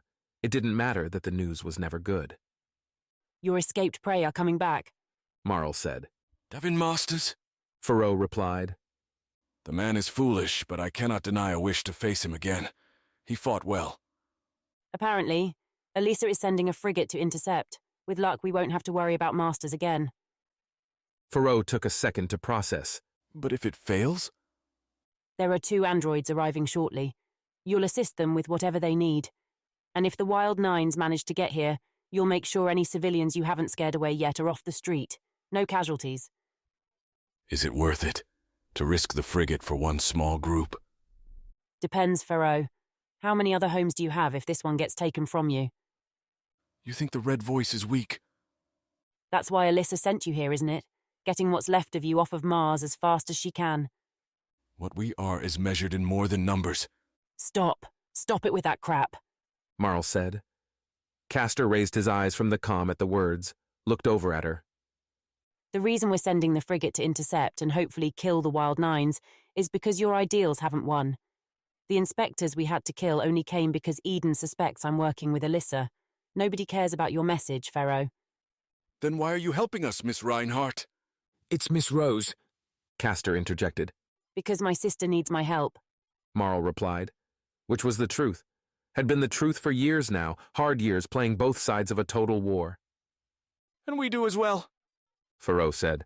Then help me in return, Pharaoh. Tell your force to lighten their touch. Welcome business with open arms. Treat our visitors like you would your own men. Every coin that comes to Eden Prime goes to the Red Voice. Funds what we're fighting for. Pharaoh stared back at her for a few seconds, then nodded. And if the frigate fails, be ready.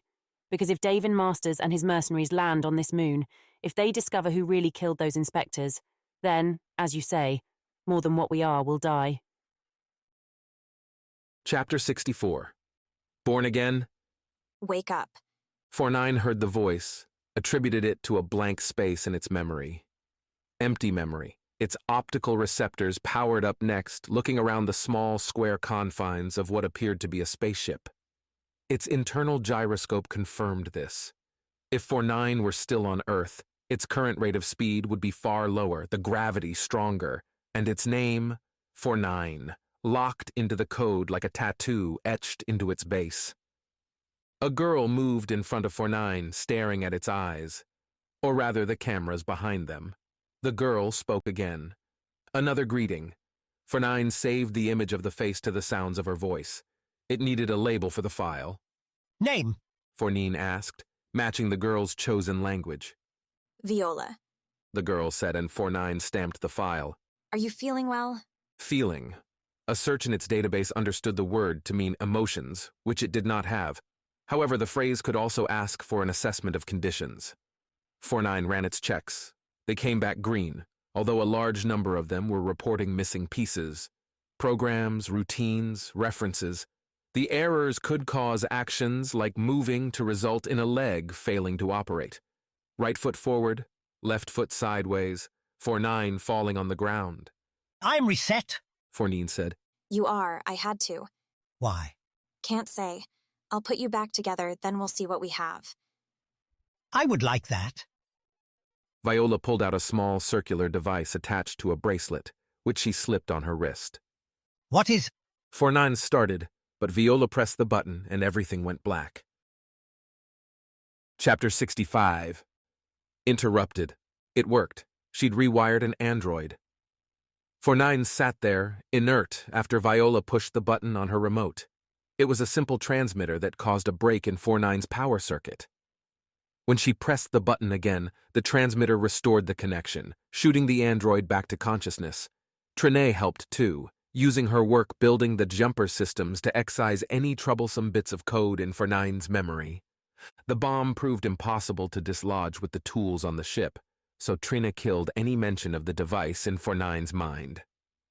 Viola then spliced together the rudimentary social systems and movement programs. But an android that didn't remember how to do any of its deadly android stuff wasn't going to be much help.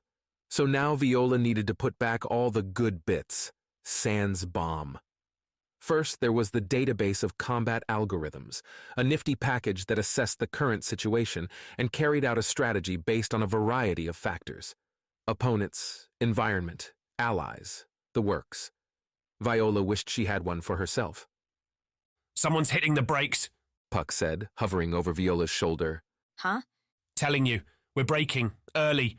Should be another day till we hit that blue moon's atmosphere. But we're not ready yet. Fournine's not set. You're talking to the wrong bot. Viola scrambled for the intercom button while slapping at her comm to start the upload. It would take hours for the android to process the data to reinstall its protocols. Can't talk now, Viola. Filet answered the ping.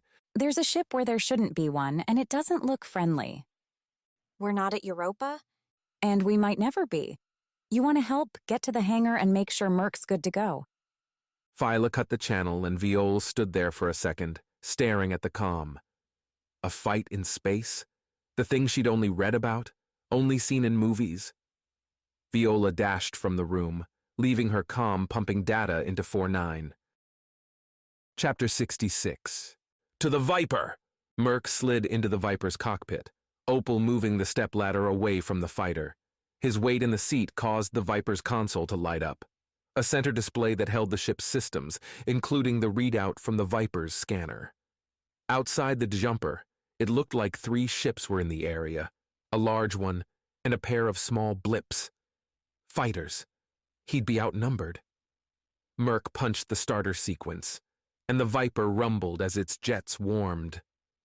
His worst and last day as a member of Earth's fighter defense started just like this, heading into the skies on a routine patrol, part of a 12-fighter squad.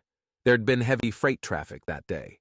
Smaller craft dipping into the atmosphere and larger barges dropping their cargo into orbit, the containers activating their own descent controls to land at their destinations. Their job was simple: preserve calm and make sure nothing dangerous violated Earth's atmosphere. Should have been easy. Until they did a sweep on a giant barge with the name Glory of Demoz blazed on its side in red-gold paint. The squad split into groups of 6, one running each side, to scan the containers before they broke off to head Earthside. They'd picked up the signals immediately. Life, and a lot of it, squeezed into those cubes, as though someone was planning to airdrop a city's people, or an army. The captain of the Demos didn't respond when hailed, and the huge ship broke ranks, its flat expanse sliding out of the line like a blade swinging in slow motion. Merc's squad leader ordered 6 fighters to fire on the engines. the Deimos still being far out enough not to sink into Earth's orbit without power. Merc wasn't among the attackers, his squad half assigned to patrol, to watch for anything ridiculous while the others disabled the freighter. Standard protocol. What wasn't standard was the avalanche. The crates launching themselves from the Deimos, too far out for standard cargo jets to get them to the atmosphere. But these boxes took off with a spring. Overloaded for one-time use, the containers would crash home if Merc's half didn't do something. The squad leader called for them to wait, but Merc reacted, and his wingman followed. Diving in at the containers, spraying laser fire. Then their shields sparked, lasers flashing back at the fighters. The Deimos had defenses, hidden by the crates. Merc's wingman was getting chewed up this close to the Deimos. Merc himself in a frenzy, whipping back and forth, arcing over the crates to keep them between the turrets and himself. He spiraled away from the ship and watched as the crates hit the Earth's atmosphere. Stared as the surface defenses of his home planet, warned with plenty of time, unleashed a fury of focused fire on the descending containers and reduced them to ash. His wingman ejected, injured, and waited for rescue. There hadn't ever been a risk, and Merc ignored a command. No use for a pilot like that. The Viper's computer chimed. Ready to go. I'm about to be in play. Merc calmed to Filet. About time. Launch when I say. The flight stick felt solid in Merc's hands, with little give. Some pilots wanted that lax feel, to push the stick and have it move in the direction they were trying to go. He preferred faster response. That's what the Viper was all about. The maneuvering jets popped the Viper up off of the jumper's floor. With a twist of his wrist, Merc rotated the fighter so it faced the hangar doors. Opal would open them any moment, the magnetic shield popping into place to keep the atmosphere inside. This was the best part. What Merc imagined the old astronauts used to feel as the rocket fired up beneath them. Merc dialed up the load from the batteries, charging the main engines for their initial kick, setting the cannons for medium power, enough to puncture shielding while letting him still miss a few shots before running dry. They haven't attacked yet, so don't go all hero out there, Phyla said. Davin's trying to talk to them. Oh yeah, what's Cap getting? An escort to the surface? Vibrations echoed through the hangar as the exterior door opened. Star-sprinkled black shimmered in through the growing gap. Jupiter, a giant, off to one side, as though the universe had patched a hole with a beige circle. No other ships in sight or on the scanner. It'd be a lonely place to die. They cut the line. Go. Launch, Merc said, the voice command triggering the Viper's engines into full, bursting life. The thrust pressed Merc back into the chair. His chest flared for a moment, a burning ripple of pain cascading through his legs as Merc blitzed into space. The pilot might not be 100%, but out here, the parts that counted were good enough. Merc swung the Viper towards the enemy. Time to hunt. Chapter 67. First move. Outnumbered but never outgunned. That was Davin's motto, at least for the moment. Swing in front of Merc, Davin said to Phyla. Then keep going to the far fighter. Phyla punched the jumper's engines, boosting the ship forward as Merc slid out of the hangar. On the sensors, the jumper's larger block kept Merc's fighter from even showing. A second surprise. The fighters reacted to the move, the farther one turning to hit the jumper straight on while the other began a curl to bring the jumper's engines within range. The enemy frigate barely moved, tracking Davin's ship as they sped towards it. Think they know all our tricks? I don't know all our tricks. Good point. Davin flipped on the comm. Take out the chaser, Merc. We'll clean up the front and meet in the middle. These two look like old models. Should be easy. The comm clicked affirmative, and Merc's Viper spun in a tight vertical curl, swinging up and over the trailing edge of the jumper to point at the fighter setting up for its rear shot. As Merc sprayed laser, Davin's console beeped to announce the oncoming fighter was in range. Davin's right hand pressed on the trigger, sending a stream of thick bolts with a pounding rhythm as the main cannon launched each line of fire, rocked back, and then launched again. Each one glimmered white-hot, zooming off towards the growing shape of the fighter. Who didn't move? The first blast from the jumper struck the fighter, melting into its metal structure and causing the craft to spin apart. Davin glanced at the sensors as Philae slapped her hands together in a victory clap.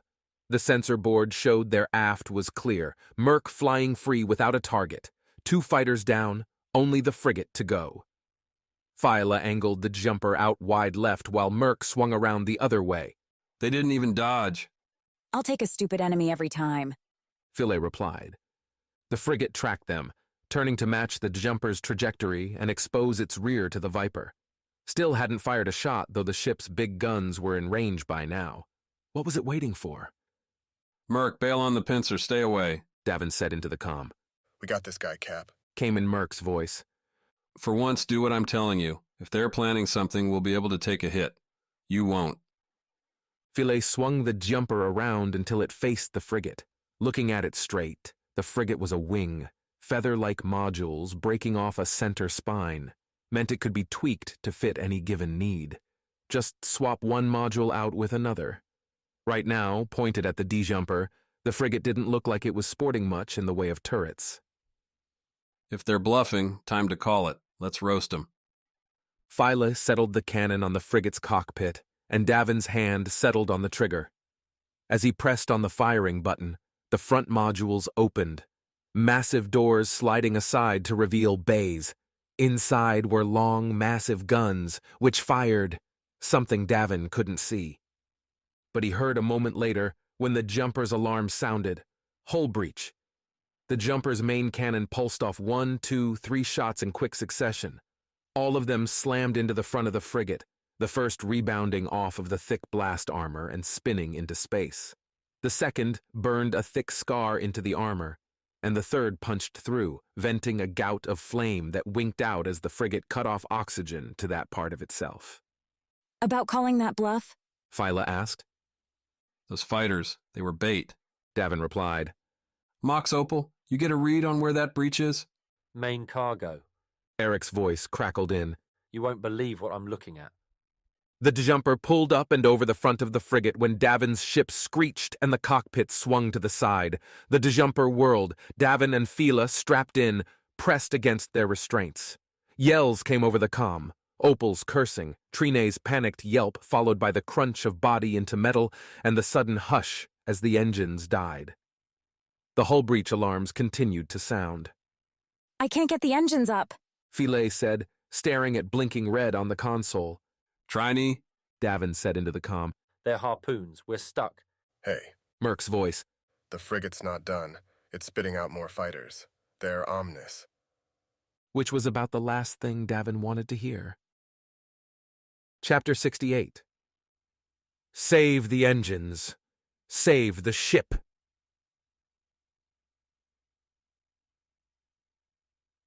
Fournine, barely awake, grabbed Viola as the jumper shuddered to a halt. Even so, Viola thought her neck would snap and her head continue on into the room's wall. Fournine's hands, that android grip, was too strong to let Viola go, though, and a second later, she dropped back off the workbench. Viola? The comm buzzed with Davin's voice. Need you to get to the engines quick. Trine's not responding. On it, Viola replied, cutting the comm. Not that I know how the engines work or anything. Leaving the android tied on the bench, Viola wasn't sure what it would do yet. The girl ran out of the room and bounced down the hallway past the crew bedrooms and towards the engines. Trina sprawled out in front of the control panel, a slick line of red leading from a splotch to where Trina's head lay against the wall. Need you back here, Eric. Viola calmed. Trina smashed her head when the ship stopped. Eric clicked affirmative. Viola reached towards Trina, tried to locate a pulse, then stopped. It wouldn't matter if Trina was still alive if the enemy ship shredded them to pieces. Priorities. The diagnostics on the control panel read in big block letters that the engines killed themselves to prevent overheating. Fair enough. The button to restart wasn't working, though. Every time Viola tapped the thing, a small X appeared, and a timer with a temperature reading flashed. We're gonna need a few more minutes, Viola calmed. We don't have them. Override it. Viola was about to say that she didn't know how, but bit it off. Look around. Trina wouldn't have let something like a frightened computer keep her from doing what she wanted with these engines. The control console itself didn't have any hints. A couple buttons for engine diagnostics right and left, readouts on available energy, and the spot on the screen where thrust would be was occupied by that emergency shutdown warning. Viola took a breath, stepped back. They're coming around, Davin calmed. Don't worry, I got this. Merc's voice snapped in. Viola, you be ready to cut loose. Davin yelled at Merc, but Viola tuned them out. If I were a hidden starter switch, where would I be? Viola's eyes caught the red splatter again, where Trina hit her head. There was something black in the center of the blood, a small circle. Viola took a finger and wiped away the blood, the bright red sticking to her hand. The word manual printed in tiny lettering showed through. A keyhole, but where's the key? You got 10. Merc shouted through the comm. 9. Trina must have it. Viola dropped to her knees as Merc continued the countdown. Reaching into Trina's pocket, the mechanic's head hanging limp to the side. Tried not to focus on feeling for a pulse. 5 seconds. There, on the belt. Viola reached to Trine's side, the small glint of metal hanging there. A batch of keys, but only one with the perfect cylinder match for the hole. 1. Viola jammed the key into the manual override and twisted to the right. Without meaning to, Viola's eyes closed as the jumper shuddered. The engines jerked to life, the screeching roar of stressed metal echoed throughout the ship. Viola expected the whole thing to jerk to a stop a moment later, but it didn't. Whatever was holding them in place was gone. The jumper shoved forward, the diagnostics blaring a yellow warning. The temp was still high, but the engines ran. Viola leaned back against the wall. Success. And then she remembered Trina, lying there on the floor. As Eric rounded the corner, Viola dropped next to the mechanic, looking for any sign she might be alive. Chapter 69. Stick Jockey. Against the black wall of space, the cables holding the whiskey jumper were invisible. That didn't much matter, though, because Merc wasn't trying to shoot them. The fighters, setting up for their attack runs, took their sweet time, lazy turns, like they were ordered to give Davin time to contemplate just how screwed he was. Of course, Merc would not let that happen. Swinging out and away from the jumper, Merc heard Viola say Trine wasn't doing so hot. Viola had to get the engines going because there was only one chance. The rear of the frigate, its engines a trio of orange glowing portals, washed out Merc's cockpit vision. His scanner showed dots spreading along the frigate's side. The Omnis, disc-shaped fighters able to cut any which way they wanted, were slow to react. Their directional jets flexible but not as fast as the Viper's big bucket of rocket power. 4. Merc yelled into the comm. The Viper shot over the rear edge of the frigate, then Merc pulled hard to swing to the left. The scanner showed 3 Omnis in his vector, enough to take Merc, if they could hit him. 3. At the midpoint of the frigate, but speeding away from it. A pair of the Omnis behind him now, testing shots. Merc triggered the maneuvering jets at random, stutters up and down so that the Viper moved like a jagged line. 2. The last Omni flashed out of nowhere, screaming from above the Viper, the center console flipping the Omni to the prime threat. 1, 2 hits on the Viper's energy-dissipating shields. Merc killed the main engines, kicked the maneuvering jet on the nose of the Viper. The universe spun. The flight stick vibrated and Merc pressed the trigger. Twin cannons launched superheated light straight into the oncoming Omni. Even though the firing angle was only there for a split second, the Viper's tricked-out weapons melted through the Omni's shields and broke the craft apart. Coming back around, Merc re-triggered the engines, and the Viper increased velocity. Just ahead, the Djumper sat above the frigate, small next to the bigger ship, trapped for the moment. 1. The cables were invisible to his eyes, but the Viper's scanner painted them as threats, and Merc steered right for them. Just as Merc crossed beneath the Djumper, there was a spit of fire, of light above the Viper. Merc let rip a yell, a massive weight of fear he didn't realize he'd been carrying dropped from his chest. The Jumper's engines were lit, and then the Viper lurched hard, a shriek as something tore through the energy shield, but the tension released a split second later. Above him, the D-jumper turned, partially free. Merc wrenched the damaged Viper back on course, and a second later hit the other cable. The Viper's weakened shields did nothing to stop it. Merc watched the cable chew into the metal as it frayed, only visible through the line it was rending through his fighter's nose. The cable made its way up to the cockpit, Merc's eyes closing as cracks appeared in the glass. A button on the side of Merc's chair sealed his flight suit, dropping a helmet over his head. The glass shattered, and the last bits of the cable broke through the Viper's console. A rough way for his ship to go. Mark kicked the eject pad, shooting up through the broken cockpit. The Viper's momentum kept slicing it through the cable until it came to the engines and the battery. Merc, floating free in space, looked past the edge of the jumper and watched as his fighter exploded in a bright blue, fiery ball that was there 1 second and gone the next, along with the cable. The jumper, engines firing and suddenly free, shot forward away from the frigate. Told you I got this, Merc said to nobody. Could have tried the short-range comm, but there wasn't anyone close enough to talk to anymore. Outside his helmet, the Viper pieces flashed out of existence against the frigate's shields. Merc twisted, bringing Jupiter in all its great glory into view. The momentum from the ejection was sending him right towards the gas giant. He'd be long dead by the time his body fell into the atmosphere and disintegrated. As a way to go, it wasn't a bad one. Merc could already feel the tickling edge of sleep, that telltale sign of oxygen running low. A few more minutes looking at miracles, then he'd shut off the lights. Chapter 70. Catching breath. The blip that represented Merc's Viper vanished from the console. The blank space on the screen settled in Davin's chest. Another one lost. 3 of his crew, 3 of his friends gone since Marl's betrayal. I picked up a small burst right before the Viper exploded, Filey said. He might have ejected. We go back. They'll destroy the ship, Davin said. We can't let Merc die for nothing. Phyla didn't answer, just stared out the window. The Whiskey de Jumper, engines settling back into optimal running conditions, sped away from the frigate and slipped into Jupiter's outer orbit. Europa wasn't far.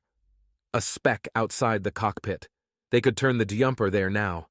Beat the frigate. They'd kill us if we tried that now, Phileas said, reading Davin's thoughts. I don't think we're ready for another fight. Eric, what's Trinae's status? Davin calmed, reminded by Phyla's comment. Pulse is steady. This is her second concussion in less than a week. She'll need a lot of rest. Eric buzzed back. Whatever you want to do, Captain. I'd leave Trina out of it.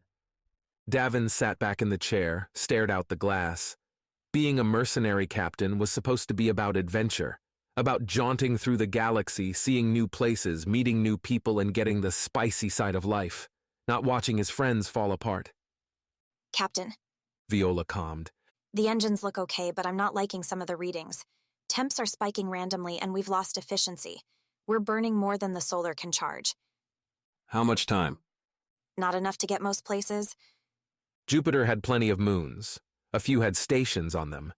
Refueling spots for ships heading to the back reaches of the solar system or returning with hauls of rare minerals, gases, or just experiments. Even in its limping state, the Whiskey Jumper should be able to make it to one. The question was whether Basar's androids would be waiting. If you want, I've got an idea. All ears. My parents, they own Galaxy Forge on Ganymede. It's manufacturing, plenty of base space for us, parts to repair. We could hide there. Doesn't your dad have a bounty on your head, and he's good with harboring suspected murderers? He wants me to come home, whatever that takes. You sure you want to do that? I want to do anything but. Only I don't think we have a choice. I like it. Let's bring you home. Philae nodded and punched in the destination. A faint blue line appeared on the glass, swinging out and running into the distance. The course they would follow to Ganymede, intersect the moon as it came around on its orbit. Davin watched the line for a second, felt the jumper turn, then stood. I'd better see if Opal's all right. You good up front? Go be the captain, Captain. That title didn't sound as good as it used to. Chapter 71. Homecoming. The jumper's ramp slid down, and Viola struggled to keep a straight face. She didn't know whether to be happy or sad, giddy at the thought of home or scared at what her parents would say. Then again, she'd nearly been killed at least twice since leaving here, and at least her father would not murder her, right? You should go first, Davin said, standing next to Viola at the top of the ramp. Figure they'll want to see you more than a bunch of dirty mercenaries. Viola took the cue and walked into the bay. Part of the processing plant for the precious metals her father's company extracted from Ganymede, the bay was huge. The disjumper tiny compared to the kilometer-long ships that could dock there. It was also empty except for her parents, staring at her from the dirty slate floor. Seeing their faces, her mother's endless concern and curiosity, her father's cocked eyebrow and folded arms, flooded Violet's head with memories, like a vault of happiness unlocked. Why she'd run away from these two into the wild horror show of space was a question that had no good answer. Hugs exchanged, cheeks kissed. Viola's father shook Davin's hand and thanked the captain for bringing back his daughter. Promises of food, medical facilities, and supplies. Davin didn't bother protesting, but said Viola more than pulled her weight, causing a blush to spring out of nowhere. The rest of the crew filtered out, and to the series of rooms reserved at the quarters normally used for visiting pilots and businessmen. Except 49, who was still on the ship, Viola shut its power off to keep the android inert until someone decided what to do with it. Viola followed her parents out of the bay and towards the short tram to take them back to the residence. The cars were big enough for 10 people, built like buses, and shot along magnetic rails to various destinations. The parts and paving necessary for personal vehicles was too expensive on Ganymede, so Galaxy Forge built houses in pods. A central hub connected to 6 or 7 places, shooting off at various angles, shielded from radiation through electric energy, like the ones on spaceships. The ride took less than 10 minutes, but they spent the whole of it under the glow of Jupiter's monstrous body. As soon as they went through the front door, Viola's mother announced they had an hour till dinner. Viola moved towards her room, but her father took Viola's elbow and pointed her to a small study. Time for a quick talk? Her father asked. That phrase, one her dad used anytime Viola was in for a lecture. Innocent on the face of it, just a quip, a grab for a few minutes with his daughter to expound on some life lesson. That phrase stole away the warmth, brought with it why Viola had run away. The expectant look in her father's eyes. It was time to fall back in line, revert away from the glitch in the plan, get back to business. You know what? Yeah, let's chat. Her father's study was an exercise in antiquities. Rockwood shelves, stone-painted and smoothed to resemble a dark walnut, lined the room. Real wood was too expensive to bother freighting over from Earth. Trinkets covered those shelves, products and design models made at Galaxy Forge. A history from small single-man scouters to vast military freighters contained in the figures. At the far end, the desk where her father worked when he was home. A window staring out through the bubble into the vast icy gray of the Ganymede surface. Viola's father sat in one of the room's 2 chairs, folding one leg up on another as he clasped his hands. Viola watched him take in the deep breath and struck first. You put a bounty on your daughter's head, Viola said, keeping on her feet. I was almost kidnapped twice because of you. Her father's mouth fell open. On Europa, there were 2 men, armored, that threw me to the ground. They were going to carry me to their ship, maybe tie me up and fly me home. On Minor Prime, I was saved because an android decided to kill the man who was taking me. Do you understand? A man died because of your stupid bounty. Violi, No, you don't get to talk yet. There's a universe out there you don't even know, full of people fighting and striving and dying to make a bit of coin. Your bounty? That was convenience for you, so you didn't have to look for me yourself. But to the people trying to take me to Caj, that coin meant everything. You never said why you ran away. Her father replied, throwing the words up in defense. I wanted something more exciting than sitting in this bubble all day. I wanted more than your planned future for me. And you found it? Viola nodded. She felt the conversation turning. The outburst hadn't overwhelmed her father, and now that he had his poise back... I'm sorry, her father said. I shouldn't have posted the bounty, but I didn't know where you'd gone. Didn't know how to find you. It was a reaction. Now, though, you're home. Over the house's intercom, Viola's mother called. Dinner, made by the house's bots, was ready. Did you tell her about it, the bounty? That doesn't matter anymore. It's gone. Over. What matters is where you're going next. We want you to stay here. It's too boring. I know. So I'm arranging for you to take a job at Galaxy Forge. You'll have to earn it, and it will be hard, but nobody's going to be shooting at you. Seeing Viola's expression, he added, Give it a chance. If you miss the excitement, it'll still be there waiting for you. They left the study, wandered to what would be Viola's best meal in months. Real food, not packets of goop. A real table rather than the grimy jumper kitchen. Comforts Violet hadn't even realized she missed till they were in front of her again. Already she could feel home asserting itself, breaking her resolve. Ganymede had been a temporary stopover, but now it was forming a more permanent place. Chapter 72. Choices. How long will it take to get ready? Viola asked Davin as he took a sip from the steaming cup of coffee. The cafe, one of only 3 in the entire 10,000-worker factory, was designed like the gears that drove the ore-digging machines they made.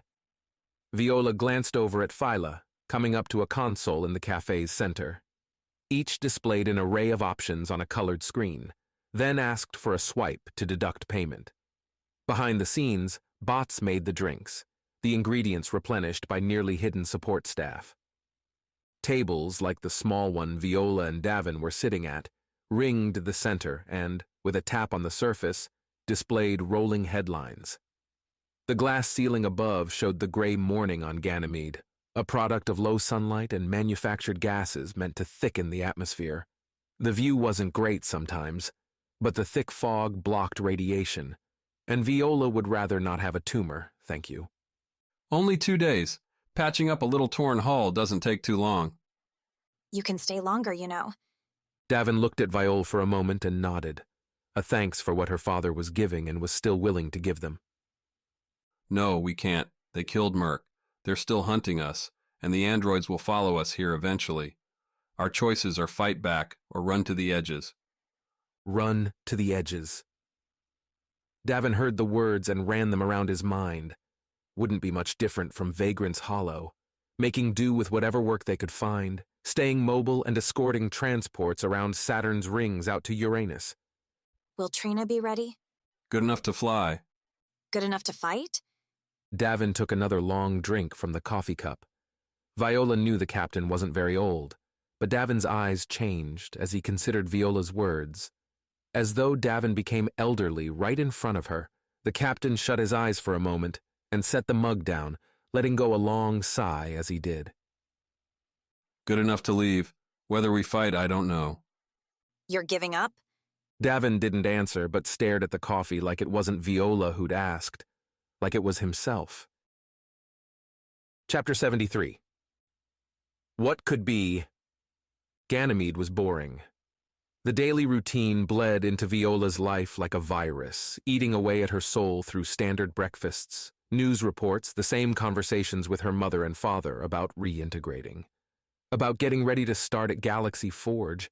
Nobody had shot at her in days. It was awful. Doing some hard work there, Puck commented as Viola stared at nothing, sitting in the room next to her bed, where she'd had Puck blast Roddy ages ago. I can't focus.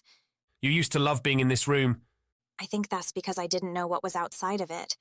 A harsh, thin atmosphere that would kill you in seconds. I wasn't being literal. Sorry, you bumped my sarcasm setting way too high to have this conversation. Viola smiled. The little bot had a way of reading her moods. An unintended effect of the learning algorithm she'd plugged into Puck years ago. Viola thought there was something wrong in the code, something that was driving Puck insane, a typo in the variable mediating the bot's personality. Never change, Puck. That's a literal impossibility, Viola. Suppose you're right, though I guess it's mean to ask someone to never change, isn't it? My database of popular romance films says most find it endearing. Yeah, what else does that database tell you? That you're lacking the love of your life. Thanks. And that you're never going to find it here. What? Viola turned on her chair and stared at the little bot. I mean, obviously I'm not going to find someone in this room. Not talking about someone, Viola. There's a common thread among the movies, right? It's where the person has to soul search, go on an adventure before they have a chance of finding what they really love. Now you're getting philosophical. Not my forte, but I can say that based on my observations of your mood over the last couple of weeks, that when we were with the mercenaries, it was the happiest time of your life since you were a kid. Like Viola didn't know that.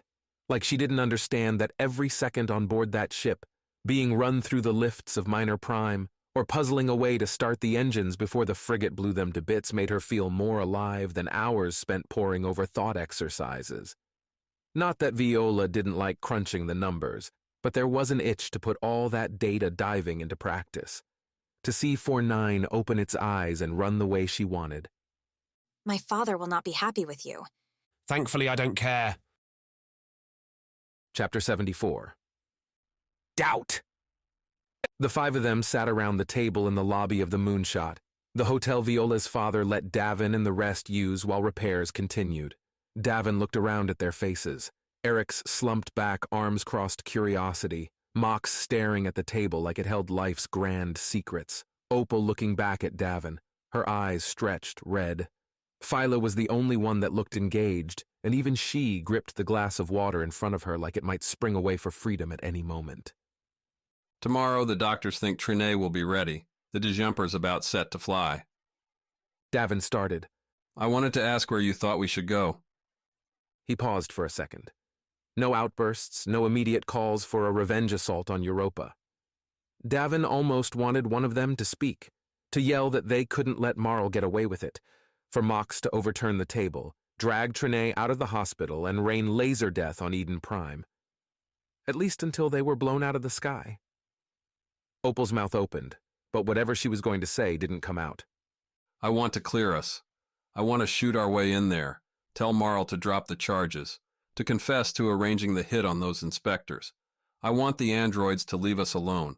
And the entire time we've been here, I've been throwing ideas around, thinking of ways to win, but I can't find one that doesn't end with us all dead. You're talking like some of us are dead already. Merc. We don't know if he's gone, Opal said, her voice peppered with somber heat. And Kaj had it coming. Sorry about Line, too, but she wasn't really one of us. Hey, Filet warned. It's fine. You're right. We don't know for sure. But there's been no contact. We saw his ship break apart. Even if he ejected, I don't know why they would have saved him. I don't think that's helping, Phyla said, Opal's glower growing darker. I'm trying to say going back to Europa is suicide. We can fly farther out from here. I know a few people who run ore and gas from Uranus. They'd get us contracts. The androids wouldn't find us. Running? Mox said. Sounds like it, muttered Eric. Look, I don't want to see any more of you or me die. I don't want to keep looking over my shoulder wondering if the next person I see is really a homicidal bot that wants to dissect me. That's not a life I want to lead. We go out there, there's none of that. What if we don't want to? Opal asked. It's my ship. She goes where I do. You don't have to decide now. We'll leave tomorrow, so think about it. I'm sure you can find passage off here if you don't want to go. But you are all more than welcome to come with. Davin pushed himself away from the table and walked down the hallway, up the stairs to his room. Nobody followed. Nobody made any comments he could hear as he walked away. Davin felt a crawling sickness growing in his stomach. Was this what cowards felt like? Streams of rationalizations ran through Davin's head, all of them valid and pointless. The room was sparse. The wall screen turned on as Davin went in, set to his automatic preference. A martial arts movie played, then cut to a commercial. Davin stood there watching as a panning shot showed the changing lines of Europa, the green mossy growth on one side and the blue ice on the other. A voice came over as the camera continued to soar across the landscape, talking about the business opportunities, the vacation possibilities, the beautiful landscape soon to be available, all stemming from Eden Prime. A knock at the door twisted Davin away. Fila stood in the hallway, sporting a look that raised Davin's soul. His counter-expression and open-mouthed shrug prompted Fila to push her way past Davin and into his room. The door shut behind her, the latch on a closing trap. What? Davin said, feeling meek, though he didn't know why. You know what? You know precisely why I'm here. That's why you're standing over there near the door like some kid wanting to make a run for it. Davin inched forward till he was in the room's living space. He leaned against the wall, folded his arms across his chest, and tried to adopt something that looked unafraid. That better. Now you're a cocky teenager who doesn't want to admit he's being dumb, which, I guess, is pretty right for you. Slinging heat tonight, huh? Carrying the torch for the people you call your friends, your crew, the ones you abandoned. I believe I offered them a lift, a chance to move on. Who are you to make them choose? To tell them if they're smart, they'll forget Merc, forget Line, and just run off to the edge of existence like this whole thing never happened. I didn't enjoy it, Davin said, moving away from the wall and sitting on the bed. That wasn't a speech I wanted to give. But we're outgunned, File. We wouldn't even get the Jumper into Europa's atmosphere before those fighters chewed us to pieces. Maybe not, but don't we owe it to Merc to try? If you've got any ideas, now's the time. Otherwise, no. I don't think we owe our lives to Merc. Davin sighed. Sorry, that sounded harsher than I meant. Tomorrow. If we can come up with a plan tomorrow, a way to get on that moon, find Marl, and stop this, then I won't take the ship and go. Then come with me. Where? Back out there, to the crew. If we're going to solve this, it has to be together. Davin stood up from the bed, ran his hand through his hair. You and Linné always changing my mind after it's made up. Chapter 75. Back to Europa. Viole walked through the main doors of the hotel and, spying the crew, stepped over in their direction. It was closer to dawn than dusk, the lobby empty except for their crew. It had taken help from Pook, flitting around corners to make sure her parents weren't watching, to get out of the house. Viola had survived a kidnapping, fought mercenaries on another world, but had to sneak out of her own home like a teenager. The Wild Nines looked miserable, like they'd eaten lemons, faces scrunched, downcast, tight. Hey, Viola said as they looked over at her. Bad timing? Mox muttered. Trying to think up a way back to Europa. You have any ideas? She shouldn't be involved, Philae said. Her parents are giving us enough. That's why I came here, though. Viola stepped closer, leaned on the table. I don't want to stay. I want to go with you. This isn't just a fun trip, Viola, Opal said. People get hurt. You don't think I know that? I was literally right there when Merc... She knows, Mox interrupted. You are still innocent. That's what you think. They're trying to talk you out because they know going back to that moon is suicide. Davin grumbled. Why add one more body to the mix? Davin, Phyla said. I was thinking about that, actually. Eden Prime still has a lot of traffic, right? A constant stream of ships coming and going? Nobody answered. They stared at her. Davin's eyebrow ticked a centimeter higher. They know what the Whiskey Jumpar looks like. Maybe they're even tracking it somehow. Viola continued. So what if we used something else? Another ship? Phyla said.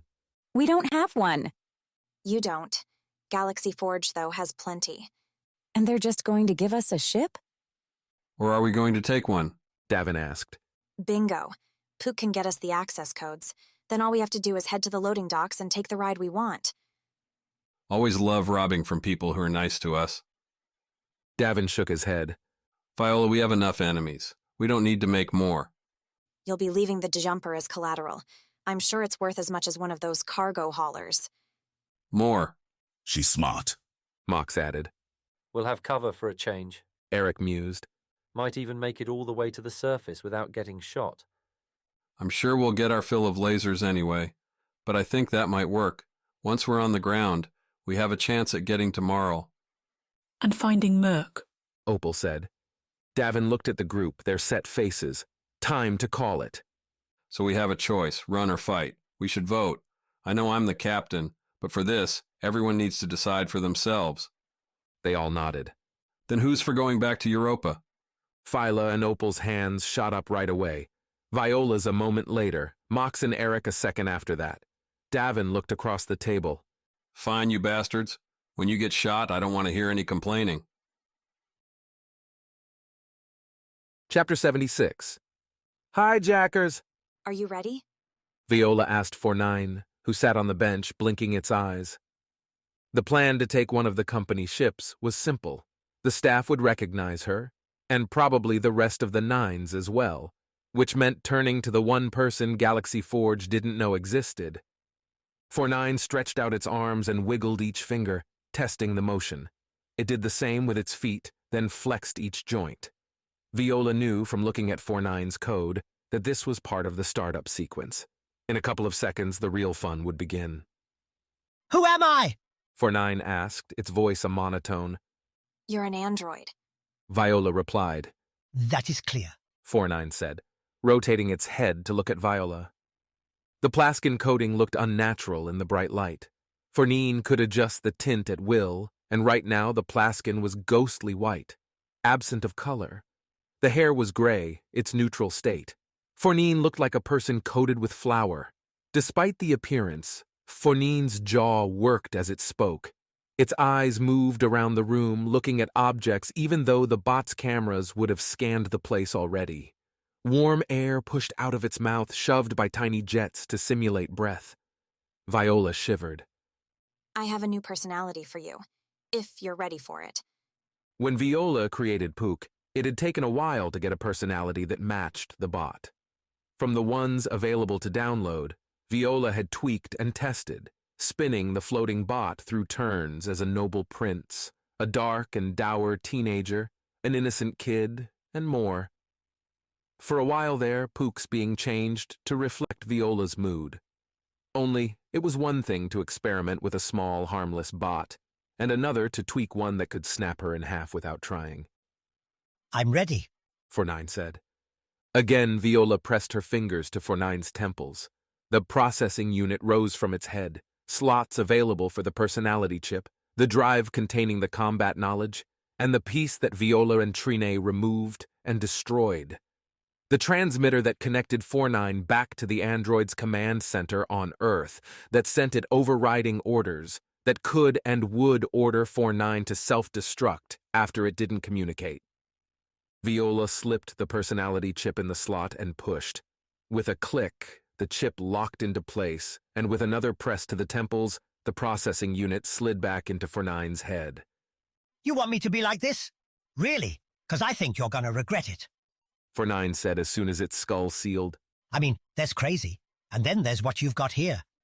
Where we're going, we'll need a little crazy. Little, she says, like calling a supernova a firework. But hey, I'm not here to judge, just to do it all. Viola left Pook with this personality for 2 days years ago. Then, unable to stand the meandering anecdotes about nothing and myriad death threats this personality matrix was prone to, she'd taken it out. 49, though, looked like it needed something spicy. Glad you're excited. Here's what we need you to do. Chapter 77. Android Unleashed.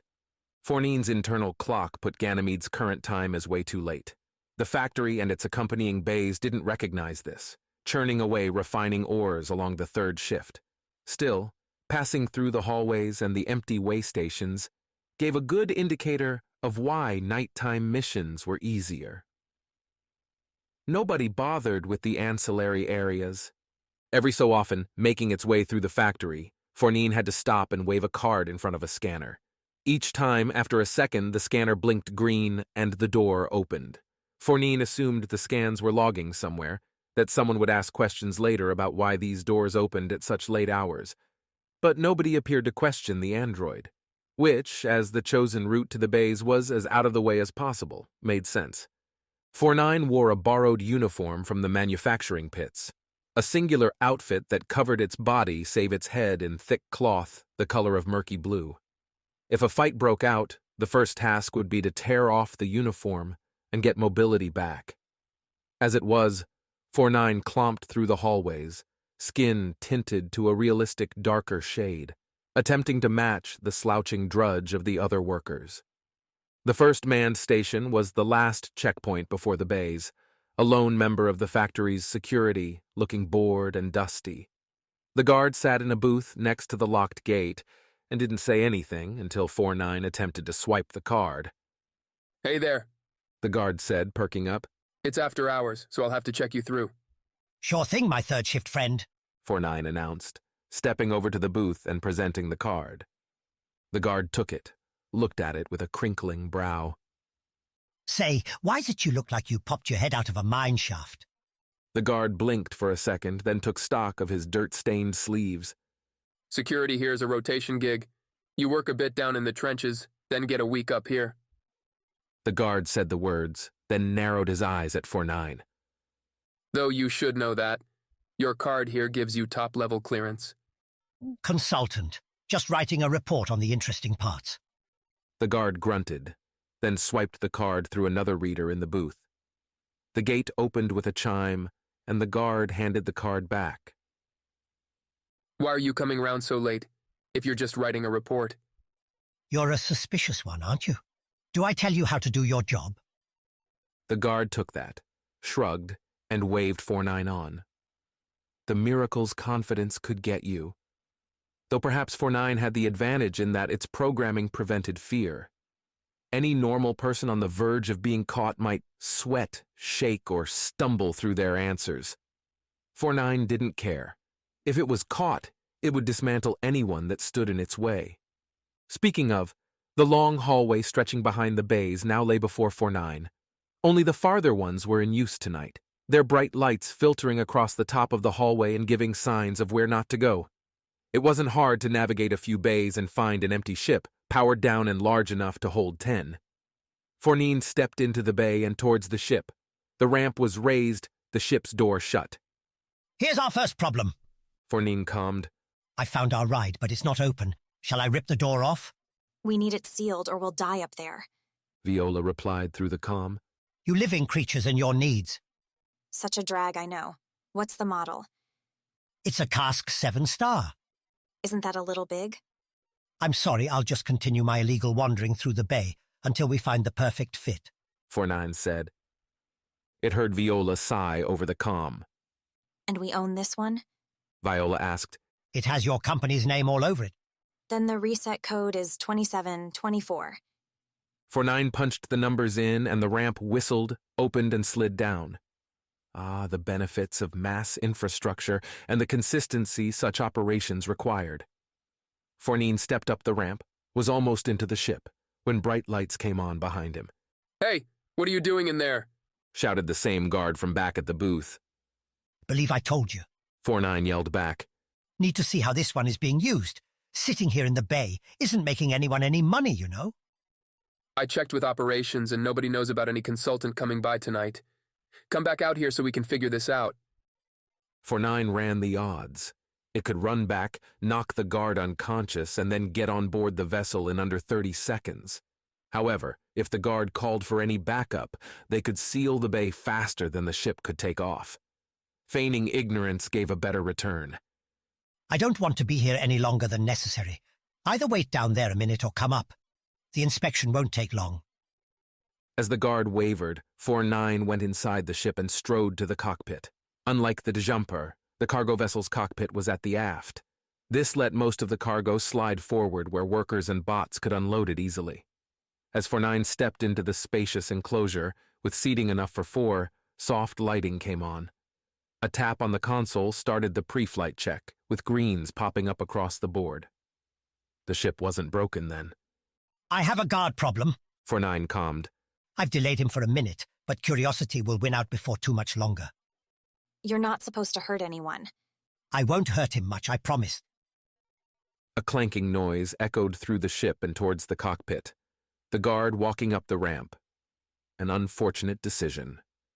4-9 punched the button for engine warm-up, and as the soft rumble of moving energy filled the vessel, the android went back to greet the guard. Why are you setting the ship up to launch? The guard asked as he crested the ramp and found 4-9 standing there. Part of the routine. The quality of the ship is an important part of the report. Can't measure loading efficiency accurately if you don't know how ready the ships are for flight. My supervisor's on his way, you know. So if you're lying to me, now's the time to get out, the guard said, hand moving to a holstered sidearm. 49 followed the guard's arm, holding its own hands up. The threats are unnecessary. Besides, if anyone will be throwing threats, it'll be me. What? The guard said as 49 reached forward. The guard tried to draw his weapon, but 49's raised right hand moved fast, locking the drawing arm to the guard's side. With his left hand, 49 pressed hard to the guard's throat. The thing with humans was that without their oxygen, they crumbled awfully fast.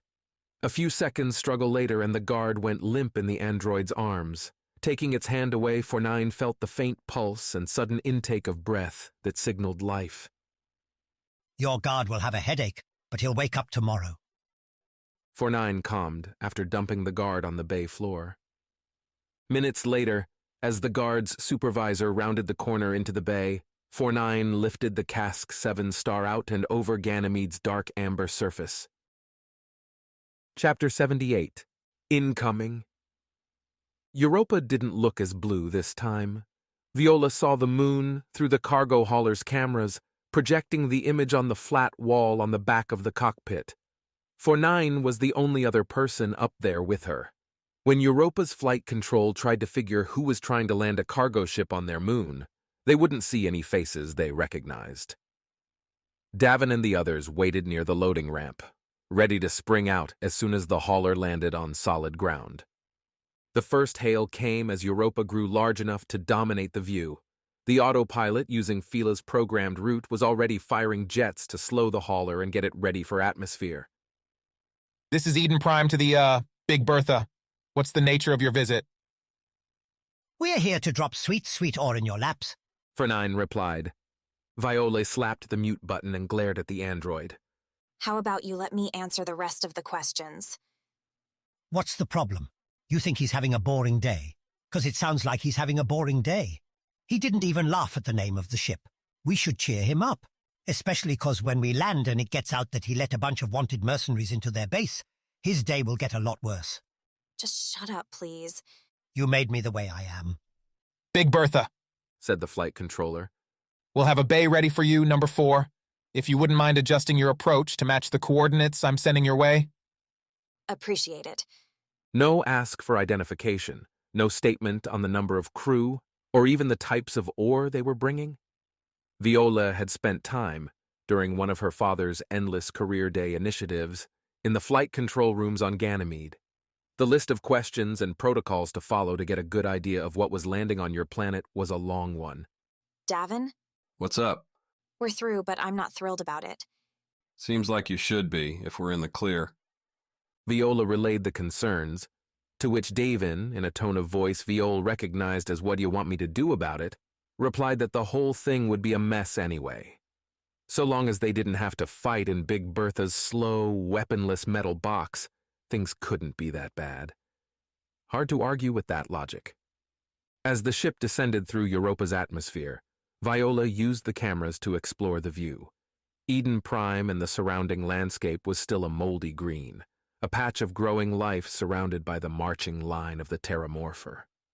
From this high up, it resembled fog-covered hills, rolling lines of mist, moving too gradually for Viola to see as they chewed up ice and sucked up water, and mixing with imported rock and sand, converted the stuff into soil. Europa was a ball covered in ice, and the Terramorpher was making land from the bottom up, growing mountains. What Viola would give to be inside one of those giant machines, watching a world literally made beneath her. Chapter 79. Sisters. They were landing. The Wild Nines here. Marl set the transmission, targeted it towards the relay satellite that would send it bouncing through a series of repeaters to Alyssa's ship, hidden somewhere in the depths of space. Sister. Marl started, then took a breath. Sister, I'm sending this in case I don't make it through until tomorrow. The group of mercenaries is proving stubborn, proving dangerous. There is a chance that they will make it to me. Bassa, the man pulling Eden's strings, tells me that it is either the heads of these mercenaries or mine. I'm not confident in the former. Behind her, the office door opened and Castor stepped in. Marl waited until he shut the door behind him. Alyssa, you must know that there is no home for you here.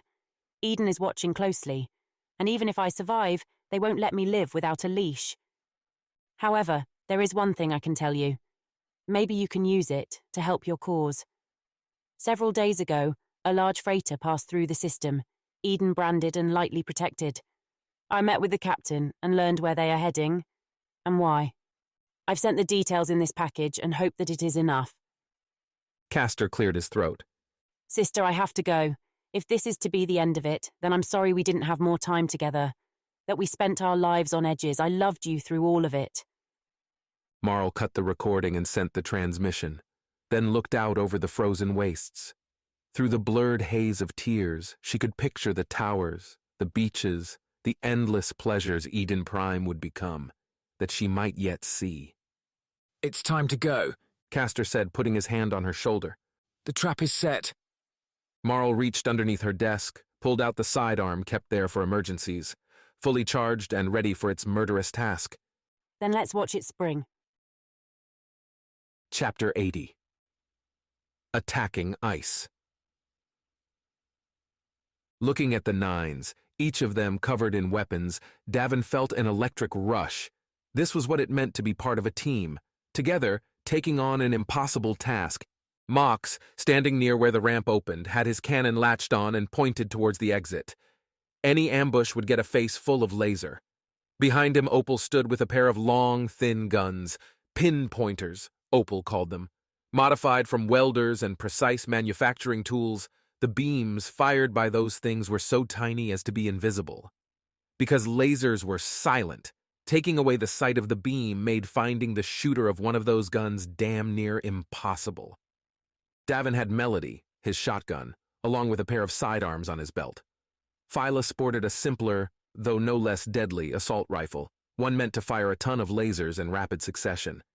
It sat in Phyla's arms, held by a shoulder strap.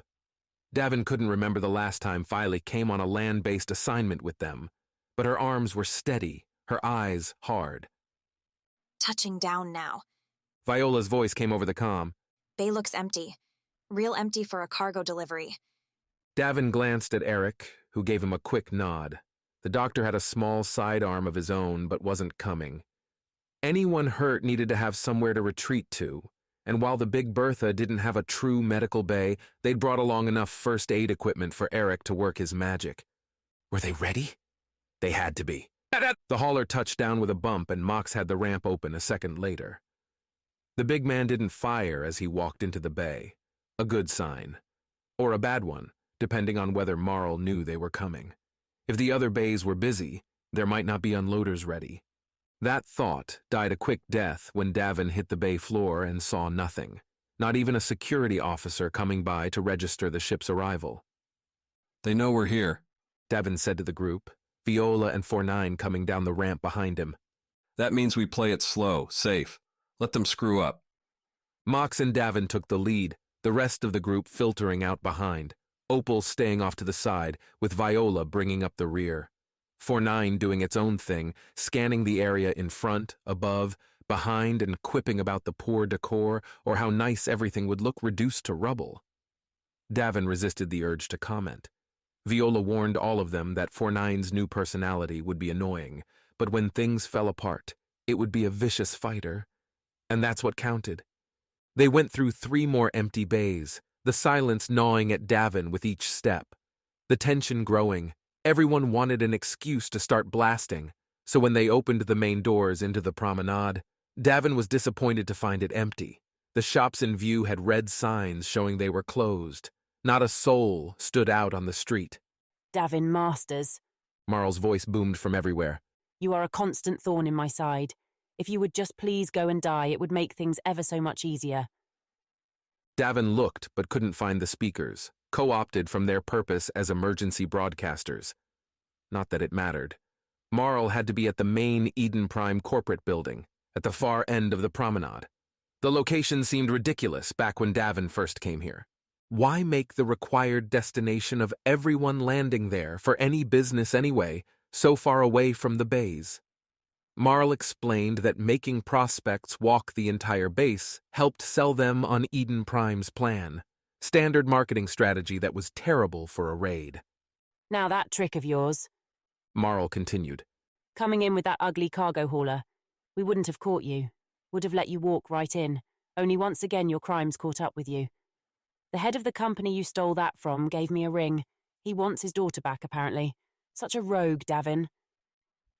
Davin didn't bother looking at Viola. It wasn't the girl's fault. Waving the rest of them forward, Davin led the group along the promenade. Every minute Marl yammered on and on they'd be getting closer to her building. You might be interested to know your pilot lived. Faro told me they found him floating in the wreckage of the fighter. If you want to try and save him, you'll have to hurry. Marl paused. Now in a minute, you'll meet a pair of surprise guests. They've come a long way to see you, so please do give them your utmost attention. Where is he? Opal yelled into the air. Marl didn't reply. Silence fell for a brief moment. Then two figures, one tall and one short, stepped out from a closed store. Both wore the same long trench coat Fornine sported when they'd first encountered the bot. Androids, Mox said, confirming. Your friend, the pilot, the tall figure announced. He is in the prison. Marl wished for us to tell you there is 10 minutes before he will be executed. It's a trick, Philae said. They're splitting us up, making it easy for them to pick us off. Even if it is, we have to try, right? We have to. You and Mox go. The rest of us will take care of these two. The two androids waved Opal and Mox past them. Davin hefted Melody, aimed it at the pair. Guessing this is still a kill or be killed affair, Davin said to the androids. They nodded in eerie unison.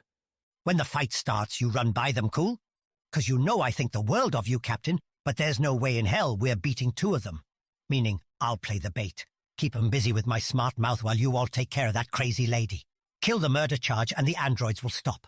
Do it real fast. I might not even be scrapped. I'll help you. Viola said, Pook floating up behind her. We've got a few tricks.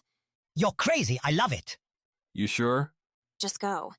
Then Davin turned to the two androids and, pulling the trigger, started a fight he couldn't win.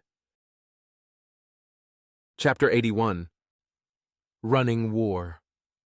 The aim was perfect. The blast went right to the heart of the short one. Only in the moment between the lasers leaving Melody and getting to the android, the short one wasn't there anymore. It skipped to the side, the balls of plasma flying harmlessly by. The android too fast for them to track. Not that I expected anything less. Davin deadpanned. Go! Fornine yelled, jumping forward towards the tall one. Davin didn't wait, didn't check to see if Phyla was coming, but ran towards the gap between the androids. The tall one went forward to meet Fornine, the two of them clashing with their long knives in a ring of metal. Sparks flew. The short one ducked a few shots from Phyla, holding her trigger as she ran, and made a move to cut them off when Viola sprayed an unceasing barrage of hot energy towards it. The short android jumped and tucked into a roll, blowing by Davin and moving towards Viola. Davin hoped she knew what she was doing. Now, though, it was on him and Phyla to reach Marl, to cut off the charge before those two bots killed them all. With the sounds of the fight behind them, Davin and Phyla sprinted down the promenade towards the large, mounded form of the Eden Prime corporate building. As with the other stores on Eden Prime, the corporate building wrapped its way up the curved wall of the base. To accommodate the size, the base built itself like a fungus, growing pods attached to the promenade and each other, until it covered 100 meters of floor from ground to ceiling. Each rounded section shone with a different color, representing the different moons that Eden, the mega-corporation, either had or was in the process of converting to prime real estate. In the center, around the main door, was the deep blue of Europa. Shouldn't we have run into anyone by now? Philae huffed behind Davin. My bet is they're waiting behind that door, ready to blow us to pieces as soon as we go in. The entry loomed large, the curved portal flattening when it hit the ground and spreading wide enough for 4 or 5 people to wander through abreast. A small stair ran up to it, with wide half-circles of concrete forming each step. Anyone looking through the dark windows paralleling the door would have seen Davin and Phyla slow and look around, trying and failing to find another way. If all we have is the front door, let's make sure we knock politely. Politely? Davin went up to the large door, On the left was a scanner ready to unlock if they had a badge. Davin gestured to the right side and Filet went over, rifle ready. Davin looked at the scanner, then took out his old Eden Prime security card. He pressed it against the scanner, which beeped a negative and stayed red. Worth a try, Davin said at Filet's incredulous look. Now what? We knock. Davin pounded his hand on the door. To say that the metal exterior was kind to his hand would be a gross overstatement. Rather, the rippled metal, grooved to make the frozen waves of Europa's seas, scratched Davin's fist. On the other side, Davin heard the scuffs of boots moving. Bits of whispered commands slipped into his ears. The door's locks clicked out. Then the metal slabs slid inward, curling back. See, I knew they wouldn't give up a chance to shoot us. I'm so glad you're right. On the other side of the door sat the entry hall, a tiled cavern that gave way at the back to a series of counters, at which complaints could be registered, forms filled out, and lines waited in. Davin wasted several mornings there himself, staring at the crowd and trying to figure why Eden paid them to guard a bunch of bureaucrats. On the sides of the lobby, stairs curled up along blue walls, towards office space, towards Marl. Dangling from the ceiling was a spectacular chandelier made from reproductions of Europa ice threaded through with lights. It cast the room in an underwater glow. Aside from that, the rest of the lobby was empty. Davin looked across the entrance into Phyla's tense, stressed face and slipped into a smile. Better to face doom with a cocky grin than crying eyes. Cover me, Davin said, and Filet gave a quick, terse nod. Davin aimed Melody at the chandelier and pulled the trigger. The blast went high and spread, striking around the ceiling where the chandelier was bolted. The lasers burned through the cabling, snapping it and sending the work of art plummeting towards the ground. Davin leaned back against the door and shielded his eyes. When the bright flash grayed out the black of his vision, Davin lowered his arm and crouched, wheeled around the edge of the left door. Without looking, Davin pulled the trigger again and sent a bolt rolling at the trooper standing behind the door. The trooper's fire whisked over Davin's head and charred a few hairs. Davin's bolt caught the guard in the chest, causing the guard to collapse a smoking ruin. A few lasers danced by Davin from shooters behind the right door, striking the farther wall to the side. Davin swiveled right, looking for the next target, and saw a trio of troopers aiming at him. They clustered around a doorway leading to one side of the building, ducking behind the opening as Davin looked. There wasn't any cover, just long empty space between Davin and the door. So the captain flicked the switch on the shotgun and pressed the trigger. Loaded with a pair of shock grenades for just this purpose, Melody spat a black oval that bounced in front of the side opening. One of the troopers managed a half-hearted shot that went wide, splashing off of the left door and away.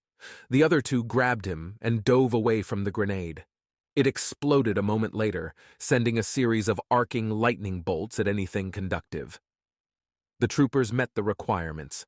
Several bolts jumped over to the trio and laced their bodies with white for a second before leaving them groaning and incapacitated. More fire echoed behind Davin, Philae busy keeping her cover fire promise. The captain pressed his back to the left door and sidestepped to the end, keeping an eye on the empty lobby and those stairs leading to the second floor.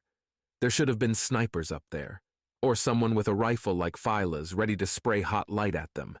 That there wasn't meant the troopers were tactical morons, or there was something more going on here. A glance around the edge of the doorway showed Phyla clinging to the end of the right door, peeking around with the assault rifle and letting fly a few miracles. Davin made out a pair of troopers on that side, hunkered around the stairs. Another grenade might do the trick, but then he'd be empty.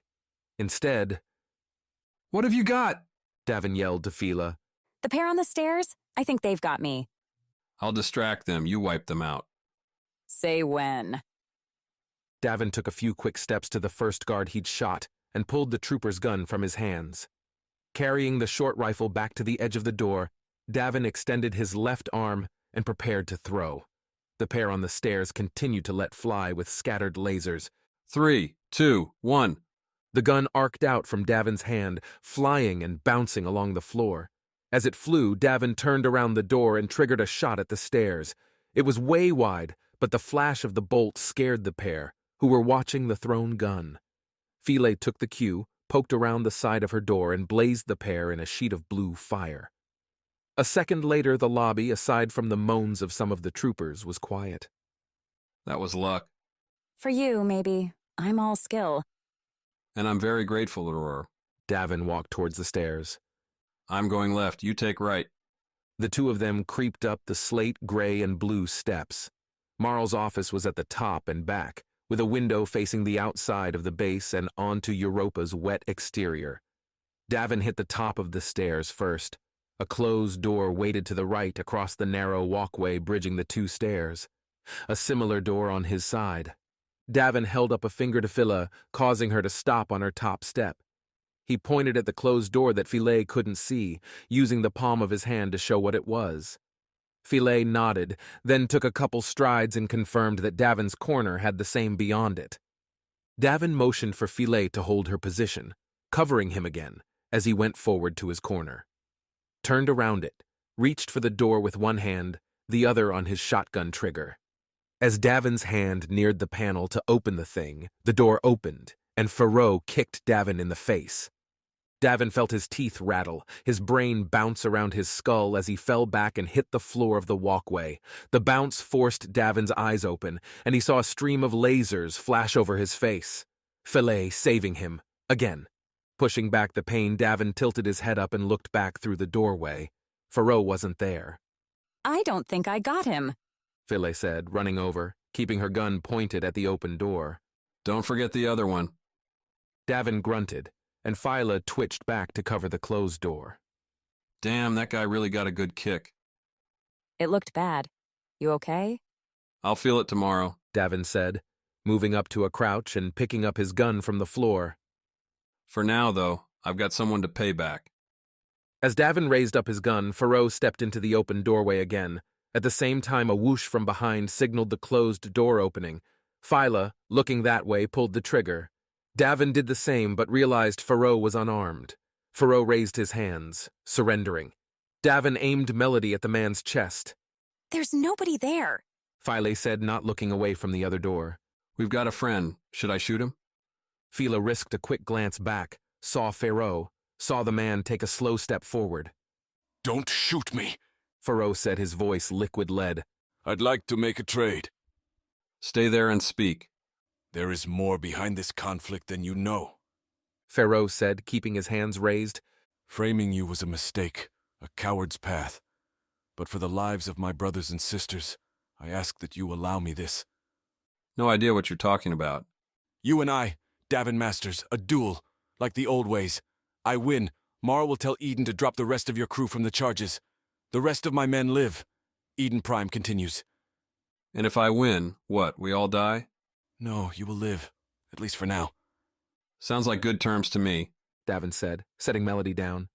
Let's brawl. Chapter 82. Outclassed. The short android hit the ground right in front of Viola's face, fist swinging at her eyes way too fast to dodge. Viola fell back, catching the strike on her chin instead of her face, the blow sending her sprawling on the ground. The android looked at her for a second, eyes scanning up and down her body. You're not on the list, the short android said. Explicitly noted as do not kill. However, be aware that should you engage again, I may render you harmless. The android turned back to the endless series of sword strikes between 4-9 and the tall bot. That was when Pook struck, the little bot spitting its small laser at the android. It burned a hole in the short android's neck, precisely where the neural connection to the android's body should have been. Only instead of collapsing to the ground in a twitching heap, the short android turned and triggered a shot from a sidearm that appeared in its hand as if by magic. The bolt caught Pook and knocked the sphere to the floor. Viola lanced another few shots from her squat rifle, but her aim wasn't anywhere near what it needed to be. The android watched the bolts zip by, then propelled towards Viola with its hand raised. Viola closed her eyes, expecting the hit, only it didn't fall. She heard, then saw 4-9 tackling the short android and driving it into the inside wall of the promenade. 4-9's fists pummeled the short android's desperate defense, punching holes in the plaskin and causing sparks to fly out whenever a good shot hit. But where was the other one?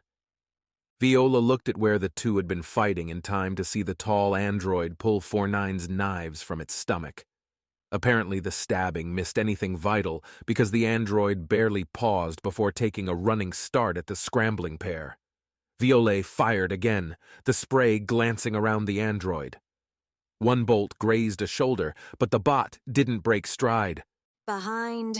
Viola yelled and 4-9 ducked. The short android followed suit, both of them dropping to the floor as the tall android's swings swept over their heads. 4-9 kicked out behind him with his foot, knocking out the tall android's knee. That moment gave the short android an opening, allowing the bot to grab 4-9's neck and slam the android into the ground. Get out of here, 4-9 yelled, struggling as both of the other androids pummeled him. I've got one trick left, and you're not going to like it. Viola didn't hesitate, scooping up Pook and dashing back towards the bay doors. A moment later, she heard 4-9's crazed cackle, distorted and rambling up and down pitches as its vocal processing took a punch or two from the androids. Then Viola flew through the air, bounced off of the floor. A split second later, the rumbling roar of an explosion rolled over her.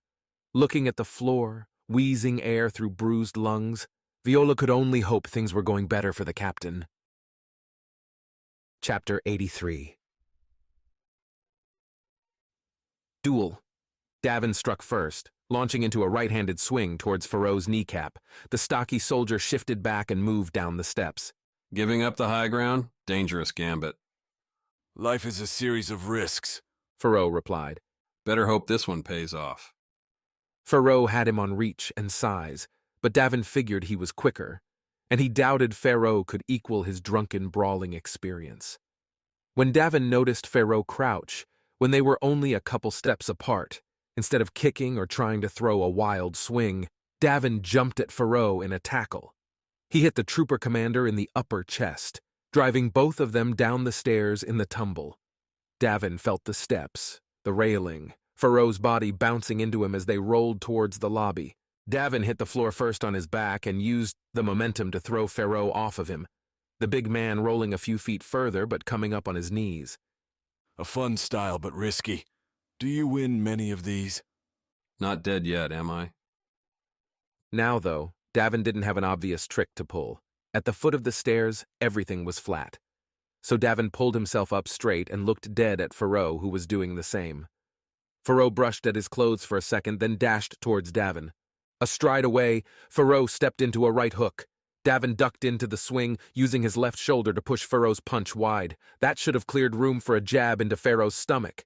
But the big man's left fist hit Davin's side first. Like an exploding bruise, Davin felt his right side crumple with the hit. Taking every ounce of concentration to stay upright, Davin stumbled back and tried to breathe. Straightforward, Faro said, taking another step towards Davin. No finesse. Again with the right hook, only this time Davin pivoted to the left, allowing Faro's swing to go to Davin's right and miss his head by inches. Davin grabbed the arm and pulled forward, sticking his leg out. Faro went forward and Davin felt the contact, then pushed as Faro slipped the front part of his right foot beneath Davin's shin. Faro, falling, twisted with the motion and yanked his own arm. Davin, still grappled with the limb, fell across Faro's body and flipped onto the ground. Both of them were lying on the floor, staring at the ceiling. Davin got up, jumping his feet beneath him, only to fall back again as Faro whipped his legs around to knock Davin's out from under him. As soon as Davin hit the floor, he rolled. Anything to get space. Faro had better technique, so Davin had to find another way. Break the rules. In the hallway to the right of the lobby were the disoriented soldiers Davin knocked out with his shock grenade. While one was sitting up, the other two were still lying on the floor. Davin broken into a run towards the trio, towards their guns. Too scared? Running already? Davin ignored him, dove for the rifles on the hallway floor. The one sitting guard stared at Davin with little comprehension, shaking his head. Davin grabbed a rifle, turned and pressed his finger to the trigger, only to see Faro pull a sidearm from beneath his shirt. The two of them pointed their weapons at each other, only 2 meters apart. Neither would be likely to miss. You can drop it now, Philae yelled from upstairs. Pharaoh glanced in her direction. I thought this was a duel. If you think I will risk it all in some showcase of bravado, you're wrong. We have a crew to protect, so talk, or she liquefies you. Pharaoh hesitated, then dropped his gun. It hit the floor with a hollow thunk and bounced away. If you want to find Marl, she's at the Terramorpher, waiting for her shuttle to come and carry her away. She's running. No faith in your protection. Marl does what she needs to survive, as we all do. That was enough. Davin raised the stolen gun, swiped his index finger along the power setting, took a shot and hit Pharaoh in the knee. The low-powered bolt knocked Pharaoh into a crouch, but the man didn't make a noise, just looked at Davin hard. In the future, let's do this again, without interruptions, Pharaoh said as Davin went by him. Yeah, I'll put that on my list, way down at the bottom. The skiffs, designed for those on-world showcase cruises, were docked nearby. Of the 3 Eden Prime maintained in the flat expanse used as a docking bay, one was missing. The other 2, though, sat on their respective gray landing pads. Just waiting for us, Phyla commented as the 2 of them climbed the boarding stairs. Because the skiffs were single-deck floating barges, there wasn't a ramp. A ladder, useful in emergencies or unscheduled landings, could be lowered from one of the sides. Otherwise, rolling stairs on the landing pads facilitated on- and offloading. Beyond that, the skiffs consisted of rails, a smattering of benches, and a pilot's console. The things were so slow, security measures were non-existent. You got in a fight on a skiff, you were going to lose. Unless your opponent was another skiff, in which case Davin figured it would play out like an old pirate movie, both sides banging into each other and taking pot shots until one or the other called it quits. Phyla triggered the jets, small-scale engines that turned on the movement of air rather than any propellant. The whole concept gave the skiff endless amounts of flight time, but its max speed barely beat out a jog. Not that this was a problem when you were using it to sell a moon. Marl had plenty of time to craft sales pitches, while the company reps could take a view of the place and run numbers to have a decision in hand by the time the skiff landed. They were purposefully boring. The computer says it'll take an hour. These things are so slow. And you said you were jealous when I'd escort meetings on these things. Yeah, well, not anymore. Chapter 84. The Terramorpher. The machine filled the horizon, a massive metallic line painted over in parts with sold advertising, Eden Prime logos, and marred pieces where an unexpected piece of falling debris tore the color away. A ragged rainbow, made in pieces on Earth and in space, then sent to Europa in a series of rocket-boosted boxes. Contracted engineers and robots assembled the machine into the churning line of planetary remodeling it was now. Always forget how big these things are, Phyla said, staring. Too impatient to go any smaller. The Terramorpher would not win a race, but it churned over the ice and deposited plants engineered to build an atmosphere, to warm up the moon, to melt that icy surface. Eventually, Europa would be a rock ball with oceans, and from there the road to a new paradise wasn't long. We found Merc. Opal's voice came in over the comm. They had a couple guys watching him, took one look at Mox and ran. We're on our way back to the ship. Viola, you take care of those androids yet? 4-9 did. Viola replied a second later. Blew them both up, and itself. A pause. Viola sounded sad, but the turned bot had done better than it should have. A 2-for-1 android trade? He'd take that every time. Sorry to hear that, Davin said, unsure what else to say. Don't worry about it. I copied 4-9's data while it was turned off. We get a new body, I can bring it back. I'll put it on the shopping list. We're on our way to find Marl. Get the cargo hauler ready to go. We might need a pickup. Affirmatives were thrown around, and a minute later, Phyla guided the skiff into the docking bay on the Terramorpher. Despite the size of the machine, actual room for people was minimal. The bay had space for 2 skiffs, one of which was already taken. From there, a wide scaffolding stair led up to an observation deck and control panels. Only the bare essentials. Unlike the spectacular exterior, this part was a drab gray. Tourists didn't make it this far, so Eden Prime didn't bother sprucing things up. Climbing off the skiff, Fila and Davin drew their weapons again, edging up the stairs with Davin in the lead. How much you want to bet Marl's favorite flunky, Castor, is here? All I've got. Phyla said, double-checking the energy on her rifle. You know much about him? Only seen him spinning the words to gawking tourists. Our luck, the man's secretly a living weapon who's going to take us both out before we know what's happening. Seems like a good assumption. The one landing before the observation deck, a platform there to give room for a stabilizing steel beam jutting through the Terramorpher, held no answers in its empty flatness. Above, the observation deck hid behind the steep stairs and the plated inside of the big machine. The noise here, 50 meters above the ground, sounded like a grumbling stomach tied to an amplifier, cracking ice. Here we go, Davin said, taking a breath and getting ready for a mad dash up the stairs. He expected an okay from Phyla, a grunt of acknowledgement. What Davin heard instead was a stifled yell and the sound of a body hitting the platform behind him. Davin whirled around, bringing Melody up to fire, and caught Castor's kick in the jaw. Davin bounced back into the stairs, splaying out against the metal steps, but hung onto the shotgun. Castor, holding his own gun in his left hand, gave Davin a leveling look, then pulled the trigger. A green bolt lanced out, hit Davin's knee, and spreading around his leg like burning fire. A stun shot, meant to overload the nerves and trigger shock. Davin recognized the sensation. After enough bar fights, he was pretty used to it, and swung the shotgun around, firing around. Castor dove to the side, catching himself on the railing. Phyla brought herself back up to a crouch, reaching for her assault rifle. 2-on-1, Castor, Davin rasped as his left leg fell numb, the burning sensation rising through his stomach and spreading to his right side. Drop the stunner, and we won't kill you. You won't kill me anyway, Castor said, rolling to a crouch. You're not a murderer. Then why is your boss claiming we are? Davin enunciated the last word with a blast from Melody. Castor anticipated it again, rolling out of the way, but came up right into a shot from Phyla's assault rifle. The white-hot bolt splashed into Castor's chest and fizzled out. A shower of sparks, and then nothing. A personal shield. Damn things were expensive, finicky, and tended to let through the shots you really needed them to stop. But of course, this guy had a working one. Davin, now sitting on the steps, and feeling his arm losing its ability to pull the trigger, popped off another round. It was nowhere near accurate, but Castor dove anyway. He was on the far side of the landing now.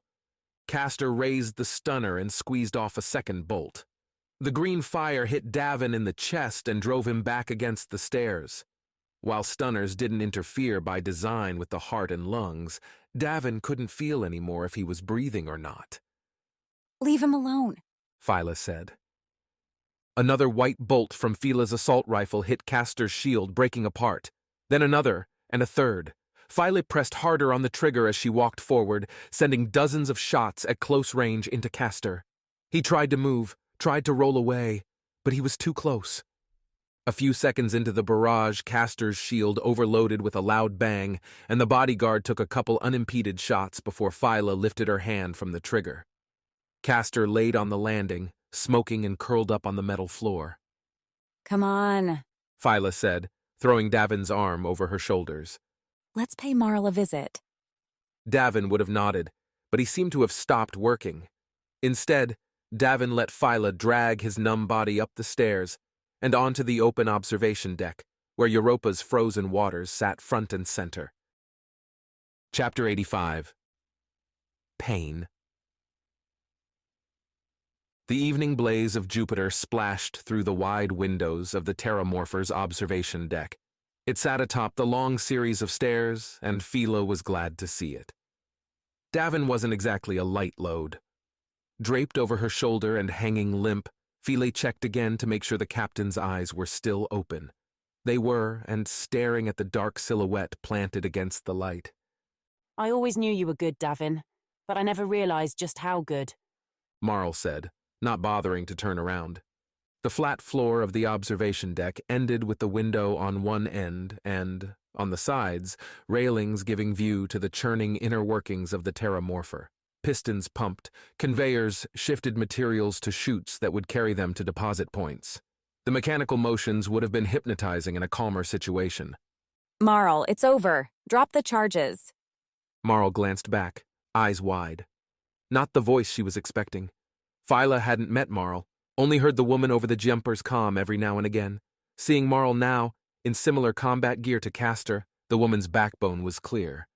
The straight-up shoulders, crossed arms, set mouth. Phyla had seen enough dealers in Vagrant's Hollow to know what someone looked like when they were certain. I assume Castor put our friend Davin into his current state. It doesn't matter. Just drop the charges so we can leave. Phyla kept her distance. Wished there was somewhere to put Davin so she could draw her own rifle. Marl had at least one sidearm, and it wouldn't be much fun to dodge fire while still trying to keep the captain on her shoulders. I'm sorry that the inspectors contacted you, Marl said. They were supposed to land and then be taken care of immediately thereafter. That's why I made sure we leaked the second ship, the one that turned its engines on your crew. Only, you weren't supposed to be there. Thanks for letting us know, Phyla said. She squatted to slip Davin off of her back, one hand staying on the assault rifle. I was trying to spare you. You were trying to keep a secret, Phyla replied. Davin hit the floor, crumpled to the ground.